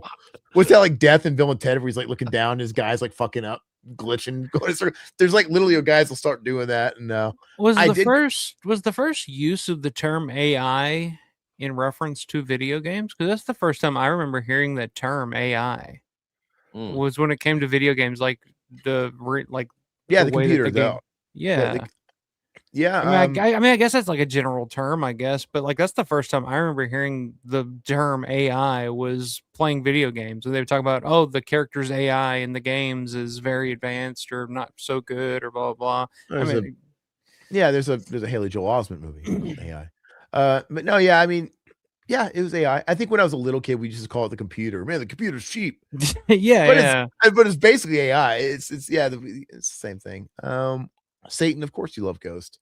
I love Ghost B as cool as hell. I met him last summer when they played Madison Square Garden. You met Papa Emeritus? They're great. They're great live, man. I saw them last year too. All right. Tobias Forge, yeah. Yeah, AI care. Well, it was just the AI computer. Like I remember some of those arcade games that were designed just to steal your quarters, like notoriously the Mortal Kombat arcades. Mortal Kombat 3 is the worst because they literally just know what you're going to do. The computer knows, like as soon as you like try and do a jump kick, the computer knows exactly what you're going to do and they're going to counter it. Like they predict all your moves. And so the only way to beat those games was not skill. It was, you had to know how to game it and trick the AI. And there were certain ways to trick the AI to bait them, like fake them out with a certain move to make them do another move. But isn't that terrifying though? That even at that infantescent stage of AI, it was still advanced enough to predict your moves in a game. Yeah. And now here we are 20 years later. And people are acting like AI is some buzzword that came out 3 years ago, but it's always been around. And I remember you you'd play Madden and you could adjust the AI difficulty. Yep. And I remember, okay. Yeah. And we've talked about this too recently where we all use autocorrect when you're typing in Microsoft Word. I mean, that's literally AI. It's fixing your mistake, and nobody complains about that. Like that's a tool. Yeah. And like you said, Todd, I think said speech to text. That's been a tool that that's been around for 20 years now. At least the whole issue with that is that now we're just getting like an onslaught of all the shit at once, and now it's actually threatening jobs. Nobody was really getting hurt by speech to text. No one was really losing their job out of autocorrect. But that's just kind of where everybody's. I've said it before, I'll say it again. With the film stuff, I think people will be a lot more open to accepting it if they just started small with like, hey, editing, AI. I can accept some of that stuff. It's going all in, dude. Like my job's in trouble. Todd's job was obviously doomed, and everybody's gonna have to adapt, man. It's gonna be a interesting next 10 years for sure. Okay, 20 years from now, we're gonna be like, I remember the good old days when they'd actually hire directors like Fede Alvarez to come and redo this stuff. And then you're gonna go fuck your robot and be like, it's not all bad. Yeah, I like where you're going with this stuff. She doesn't complain when I stick it in her butt. All right, so let's go. Universal Monsters Online looks interesting, dude. A top-down Universal Monsters game would be kind of cool. So I'll have to you'll have to go find it. You have to go back and play that 13 years later, dude. It's not online anymore. I'm sure there's nothing to. Okay. Oh, here you go. Zombie Jesus. There you go. Dude, I could never wear that, man. Perfect shirt for Easter. There you go. I can never wear. Let's go ahead and move on. Is this the last page? I bet this was April, so yeah, I guess that's what they were going for. Cut. The Overlook Film Encyclopedia of Horror. Okay. I like a good coffee table book. I'm sure it's neat. Release the Kraken. And this is the back cover. Was that John Dies at the End? Speaking of Coscarelli. Speaking of Coscarelli, yeah. Did you ever see that? I know people they got a lot of critical praise. It doesn't by the looks of it doesn't look like my thing, but I like Paul Giamatti's a good actor and stuff like that. I wonder if it's is that the last? What has he done since then? Coscarelli. Since then, Phantasm Ravager, and I think no, he didn't even do that actually. Yeah, he was just a producer on that. So yeah, I don't know. I don't know. Interesting. Well, fun stuff. I thought it was a fun issue. Oh God, that was this has been my favorite episode so far. I don't know why. Pull off the rails. We ended up off the rails, dude. I thought it was fun, man. Our review of Evil Dead turned fun. It turned into a nice. It's good conversation. It's important conversation that needs to be had, and there are just not enough people out there that are willing to have these conversations and willing to bring up these points. And that's why I like doing this shit with you guys, because it ain't about sucking each other's balls and agreeing on everything and all this. Although you could do that too, and that would be nice. Well, you'll be doing that in a couple of weeks when we're at Living Dead Weekend, and I tower over you, and you're going to be like, all right, well, I guess I'm down here. I might as well. You could be like, find a happy place. Your hands like I'm resisting. Fucking resist. I was watching Scary Movie last night, dude, to prep because Scary Movie one's coming out, and I was watching when the not Billy Loomis is getting laid, and he's like trying to push her head down, like she's like fighting it, dude. It's so funny, dude. I can't wait to watch 2 this weekend, man. I'm so much anticipating it. I don't know what I like better is 1 or 2. Oh, 2's funnier. 2 ups it, dude, for sure. Grab a strong hand.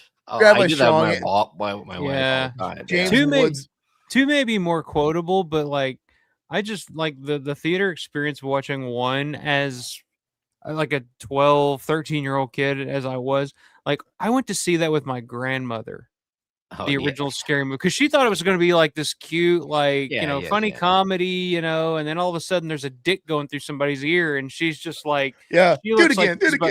She looks like she's about to just like get up and just start screaming at the screen of just like, foul, how dare you? When I see the Polaroid of the baby dick, dude, or the small dick, dude, oh God, I lose it, dude. It's so funny, dude. And my favorite line of that whole movie is when they run over, like in I Know What You Did Last Summer, they run over the fucking guy and he's gone, and they just find his boot out in the fucking road, and she's like, "Where's the foot? Oh my God, where's the foot?" Yeah, that was a good impression of him, dude. That sounds just like him. I love we're talking about the dick in the ear. I like that whole scene with the girlfriend being loud in the movie theater. I like how stupid the comedy is. Your ass is grass. The old woman cuts her neck. Girl, we watching Shakespeare in Love. Your ass is grass. Pulls out the fucking Tupperware of fucking fried chicken. You want some chicken? Yeah. I love it. I had so much fun with it. And of course, I don't know. I think that the second one overall is raunchier and funnier and ups the ante like a sequel should. But my favorite thing out of all of them has to be Miss Man, dude. I love Miss Man. And she just passed away. And I just learned when she passed away. I just learned that she was actually a woman. Oh, imagine getting that gig as a woman. You're like, you're manly enough to play this role. Come on in. Dude, you don't take that much testosterone and fucking injections and not want that. I mean, but she I always thought it was a man. Yeah. But it kind of makes it still just as funny. But I love it, dude. It's like she comes in, obviously smelling the paintings, like circling. Oh God, it's hysterical. He's like, come in. It's like, sit down, take your bra if you like. Take your bra if you like. And it was just, what was he like giving her the pep talk? Remember, wipe front to back. It's so fucking stupid shit. My wife was dying laughing at that, dude. And feminine odor itch got you down? Oh no, not that. And when my wife saw the balls last night, she's like, "Why didn't you warn me?" She's eating like, and then it's like, "Oh, well, it's gonna happen again." And it kept happening to the balls, dude. And the balls were like right next to her, dude. So fucking funny, dude. I love it. Yeah, it was a great time watching that with my grandma. Yeah, that's great. Oh yeah, yeah. And me and my cousin are just dying laughing the whole time. She's just looking at us like, "Who are you people?" Yeah, dude. How do you not see like a pair of fucking truck nuts slinging down some guy's skirt, dude, and not laugh, dude? It's so fucking hilarious. Exactly. This has to go in the Library of Congress immediately. When Alpha went to go take a piss is when it got really good. I'd like it's so funny. Yeah, and then he came I came back and it was like an all-out war. I was like, oh shit. No, it's funny. Yeah. Robert, you don't like raunchy comedies, dude. I had a really good buddy of mine, so I'm not like talking smack on him. He looked at me one day, and because we were making jokes talking about movie, I think I played like a joke, a prank on somebody, and it got into like the topic of movies, and then he wasn't amused. He goes, "I don't find slapstick funny." Like, okay, I love slapstick. What? You kidding me? Like, I don't find it amusing at all. Like, all right, fuck, I love slapstick. Yeah, dude. some people don't. Yeah, some people don't. I absolutely love stupid, shitty slapstick. And if you love Evil Dead, you have to like slapstick, right? Evil Dead 2. But yeah, Robert, it's okay. There's smart comedies. There's all kinds of comedies, but R.I.P. Don Gibb, by the way, he just passed away. Well, I said that earlier, but okay, yeah, yeah, Don Gibb. When Riverman and I went to the last Mad Monster, man, we could have met him too. You know, he was there with like Nerdscast, Brian Tochi, like an awesome dude. Carradine was there, Tochi was there, maybe Booger was there. I can't quite remember, but I don't remember Booger was. I just now that he's like dead, it's like, yeah. The thing is I would have wanted to get something Bloodsport signed because I'm a Bloodsport. I love Bloodsport, and yeah, regrets, man. So see these guys if you happen to like conventions and you go to them. You know, I don't like autographs either, but I'm starting to come around a little bit. Like I'm glad I got Lance's because he's gonna die too someday, and I'll be like, I'm glad I met Lance. It's really weird when Carradine died because he wasn't hanging by a belt in the closet. Yeah, it's really weird. Yeah, he stayed out of the family business. Yeah. But me and we went to the Days of the Dead in Atlanta a couple of years ago, me and my buddy Will, and we were staying at the same hotel with all the celebrities, and we ended up eating breakfast like right next to, and it was David Carradine and Booger, you know, and they were in, and we were just sitting there just like, dude, we're like sitting here having breakfast with fucking David Carradine and Booger, and it was just weird because you would never have thought like there was anything wrong because he just seemed like the nicest, like just coolest guy, and it's just like, yeah, fuck, man. Well, I mean, that's how people are that are with that or manic or whatever they got going on and bipolar. What do you I don't know why I got this visual. I'm seeing them eat, and I'm thinking it's like what we've been to, Todd, where it's like a Ramada, and they're eating the continental breakfast, aka Fruit Loops in a little box, in a little styrofoam bowl, and so they're sitting down there, and then I just imagine like someone like Todd coming up to Booger, just blowing a snot rocket on his face, like, hey, like it's Booger, belch in his face, dude. It's like goes right in his face, dude. Like how much like. Well, I just kept thinking of, you guys know the movie Big Bully. Oh yeah. With Tom Arnold, my boy, dude. And the scene with him with the salt, and he's sitting there he's just pouring the salt, and he takes the bite and he starts like coughing, you know. That's all I can think of. But he peed in my apple juice. Stupid. That movie's. I unashamed. I'm a Tom Arnold fan. I think Tom Arnold's fucking he's funny, dude. He's so funny, dude, and he's like a stupid comedian. There were a couple of those movies in that time period where like I grew up with those movies, and I still think like that one. Carpool is one that I think of all the time. Meet the Stupids, dude. The Stupids. I'm my own grandpa. Yeah, I mean he was fucking hot back in the day. I grew up with Tom Arnold. You know, this guy really rode the fumes off Roseanne's fame pretty far. Absolutely. They took him far. I'm like, dude, he was in fucking True Lies. He was in a James Cameron movie, man. Like he was. Oh yeah, and he's awesome in it. And you know, Tom got to hit Roseanne Arquette, Roseanne Barr. I'll say Roseanne Arquette. Not Arquette. No, not the good one. Oh, okay, all right. You got to choose one, Todd. Roseanne in her fat prime when she had like the perm. Or Alexis Arquette, post-surgery. Which one? You know what? I go Roseanne just because I like her laugh. I like how you're like, you know what? After much thought, I think I will go for Roseanne. You really want to hear that though? In the middle of the hysterical, dude. It made me laugh. It made me laugh. No, as soon as you come in like 2 seconds, she's like, What was that? What was that? Are you in yet? I don't feel anything. Dan! I don't know, dude. It's funny. Okay. All right. I think we're going off the rails, dude. Sorry, guys. We're gonna Todd trick question. Yeah, it was a trick question. He chose right. All right, guys, we're gonna wrap it there. So next week is the only week where we're gonna do back-to-back weeks because we got to get on schedule. Hopefully, yeah. Living Dead weekend is oh god, it's fast approaching. Like what, 3 weeks away? Yeah, little over 3 weeks away. Want to say it again. If you guys are out there by chance and you guys happen to see us, feel free to say hi. We want to talk and meet all you guys. And Down is Up keeps talking. Todd, Down is Up keeps talking about you guys are doing something. Are we invited? What are you guys doing? You guys going? Where are you guys going again? Aren't you guys going somewhere? Aren't you guys going somewhere? Aren't you meeting up with like Down? Who are you meeting up with? Jeff will be there. We don't have any plans or anything, but I thought you guys were like going to the back of his pickup for a good time or something. I don't know. If he's got the good, we'll be there. All right, you got that big thick. Great night, everyone. Great night, Alpha. See you tomorrow on your show. Talk about it, Alpha. What do you got going? When are you going live? Yeah, I'll be doing 9:00 Central Time, 10 p.m. Eastern tomorrow night. Document of the Dead fan commentary. Awesome. With Eric Walter, Matt Landrum, Michelle Parson. So we'll be watching the original Document of the Dead, one of the first hard making of documentaries ever produced, and it's on the set of Dawn of the Dead, and it's a good start because Roy Frumpkus is going to be at Living Dead Weekend, the director of Document of the Dead. So I figure this is a good time to do a fan commentary for that. And should be a fun time. Should be cool. So check it out at Alpha Romero 88. Come find. Oh, that's cool. Amazing documentary. I can't. Yeah, I'll be there. Yeah, hugely influential to me for sure. Mm-hmm. Down. I think that's what you were talking about, Jeff. Doing all the Romero locations in Pittsburgh.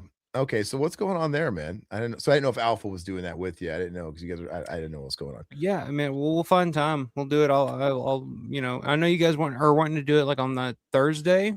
I'm trying to make it happen to where I am leaving. The plan is to leave Wednesday, drive and get there late Wednesday night, possibly early Thursday morning, depending on if we stop somewhere. But I want to be there because I want to be there when you guys fucking visit Evans City Cemetery and all that shit. We extended it. So here's the actual rough itinerary. We're coming in Thursday morning, pretty early. And then we're actually staying through Tuesday. We're going to go, we got a room in Pittsburgh. So we're going to spend all Tuesday before we leave in Pittsburgh. And then we leave Wednesday morning. So we're kind of there a little bit, but yeah. So we don't really know the order of which the plan was to do the cemetery Thursday, but now that we're staying in Pittsburgh for one extra day, there's flexibility to do shit on that day too. Okay. You know what I mean? Well, I'm leaving on that Tuesday. So we'll definitely find time to hit up some stuff and do some shit. Yeah, we'll figure it out. But Todd and I want to see as much as we can. We want to document a whole bunch of stuff. And I mean, because who knows if we're ever going to be back around there again. You never know. If there's time, if we figured we got everything we needed before Tuesday, we always had the option of, hey, let's just fucking dick around and see what Pittsburgh's got to offer. There's a Vinegar Syndrome brick and mortar. Yeah. We can go there and not buy anything. There's plenty of cool spots. Yeah, there's that. There's Eads, which is an amazing physical media store in downtown Pittsburgh. I mean, it's literally like 3 or 4 floors of vinyl. Oh, dude, 4K awesome. Blu-ray collectibles, old board games, comic books, DVD, anything you could think of. They have a whole section of like vintage porno if you're interested. Like big box old school porn, like just all kinds of shit. Eads is pretty fucking amazing place to walk around and look at all the shit that they have. So Robert, does that mean, Aaron, you're making a Diary of the Dead? Well, we'll see if we get attacked by a bunch of fucking, I don't know, straight to video zombies. One never knows. But we are going to document the weekend though, and we're going to try and make something out of it. So that's why we want to talk to anybody that happens to be going, man. Maybe you can give us a few words and whatever, because we're going to try and talk to as many of the fans and stuff like that as possible. We are staying in Pittsburgh. We're like 5 minutes from the airport, so we're going to be downtown. Maybe we got to check out this Eads place. I'm not really coming with a lot, but like if I find enough cool shit, man, and I budget right, I might be leaving with like a fucking carry-on of shit. Yeah. I mean, that's what I did in Japan, dude. Well, I mean, I don't expect to save money in Pittsburgh. Japan, the stuff is so cheap, dude. I'm like, yeah, I fucking bought a fucking hard shell fucking luggage and just the thing, stack that thing of records, man. The thing I'll say, if the thing about Eads, their stuff tends to be pricier, like on the tag, but they will negotiate. Like I got a Maniac poster from them that it was marked at like $30 or something like that. Wow. And they sold it to me for $10. So I was like, wow, they're cool to negotiate. So yeah, well, I could hang out. You know what? I have to be honest with you. I love my family. I love my wife, but I can't go to those places with my wife because I want to like take my time. Absolutely. And you know, like, you know, when somebody doesn't being want to around be other people with other people you can talk. And you know, like they want you to hurry up. They're trying to be nice, but you know, you're like, I gotta hurry and get out of here. They're standing there. Yeah. You ready? I got in Tokyo. Yeah. In Tokyo, part of the reason is going is the record, the fucking vinyl community there. And I had to take one day. The wife got tired. We were there for 3 weeks, and one day she just wanted to stay in. I'm like, and I went out by myself only one day. I fucking just spent all this time. I wasn't rushed. And of course I came back with like $500 worth of shit, dude. That's what happens. You leave me to my own devices and no one can babysit me. But anyway, we'll wrap it up down. Jeff's going to bring us all zombie dollars from the zombie chamber. Oh, the zombie jamboree. Sweet. Very cool. Well, I will gladly accept them. And yeah, guys, thank you so much. We're looking forward to seeing you, Jeff, and hopefully anybody else that's going to be down there. I hear a lot of creators and podcasts and stuff are going to be down there. I'm sure there's a whole bunch that we don't even know about. I'm looking forward to meeting all these people. I mean, hopefully we can shake some hands, and I hope it's a great community of shit. And hopefully some of those people are doing like the VIP stuff, so we can get like, because hopefully that's what that is. It's like a glorified mixer in the mall after hours. Yeah, that'd be fun. There's not like a whole lot of distraction of like people wanting to go to like booths and shit. You can just kind of all it's just a big hangout. Yeah, that free could be beer, really cool. I'm hoping free food and hang out and shoot shit. Is it like mini corn dogs or is it like real good food? No, it's like actual catering, like, you know. Oh, that's good. Grilled chicken and Tom Savini's behind the grill, dude, to kiss the cook, fucking like making barbecue, serving it up, dude. He crossed it out with like below the cook, dude. The cook. John Russo's usually wandering around with 2 or 3 Iron City beers in his hand at a time. I'm sure he's got a fucking fanny pack wanting some tip money. Oh yeah. Yeah. Is that a Night of the Living Dead hat you're wearing? Give $1. Oh, Russo doesn't give a shit about that. But yeah, if you run into Cirinella, if you run into Jim Cirinella, then that would be different. I hope we do. I'm gonna give him the David Spade Black Sheep. Oh, I got something for you right here. Oh. Right on. Let me get you some quarter right here. What are you playing? Pocket pool? Dream on, you little fart. All right, guys, we're out of here, guys. Thank you so much. God bless. Satan, hope I didn't set you on fire by saying that, but we wish you guys all the best. Hopefully you have a good weekend, and we will see you next week. We haven't decided on the issue yet. TBD. And big go to Alpha Stream tomorrow. Alpha Stream tomorrow. Todd will probably pop in. I'll pop in. I'll be in there. Alpha, I've been cooking to your stream lately. I put on your stream in the kitchen and I cook it up a storm. I grill and I'm listening. I enjoy it. It's good. It's fun. All right. It's hard to keep up with the comments. Dude. I comment so much, and then like, I get it. It's like by the time you get to them, it's like I do the same thing. Well, what the fuck are we talking about? Sometimes like, a lot. Yeah, like, man, maybe I should even because I'm not gonna know what this means. But no, I've learned. It's like I gotta like add extra context with the know that hey, they're not gonna read this for 30 minutes, and I have to kind of put something in there that reminds them what we're talking. It's all about context. Yeah, you can't do like yeah, man, that dude's weird looking. You can't do that. Like, you gotta say no. Michael Berryman is weird looking. Like, back to Michael Berryman. All right, guys, later. Bye. I want to give a special thanks to our YouTube members and our patrons. If you haven't joined yet and would like to, click the link below this video and gain access to hours of bonus content. What are you waiting for?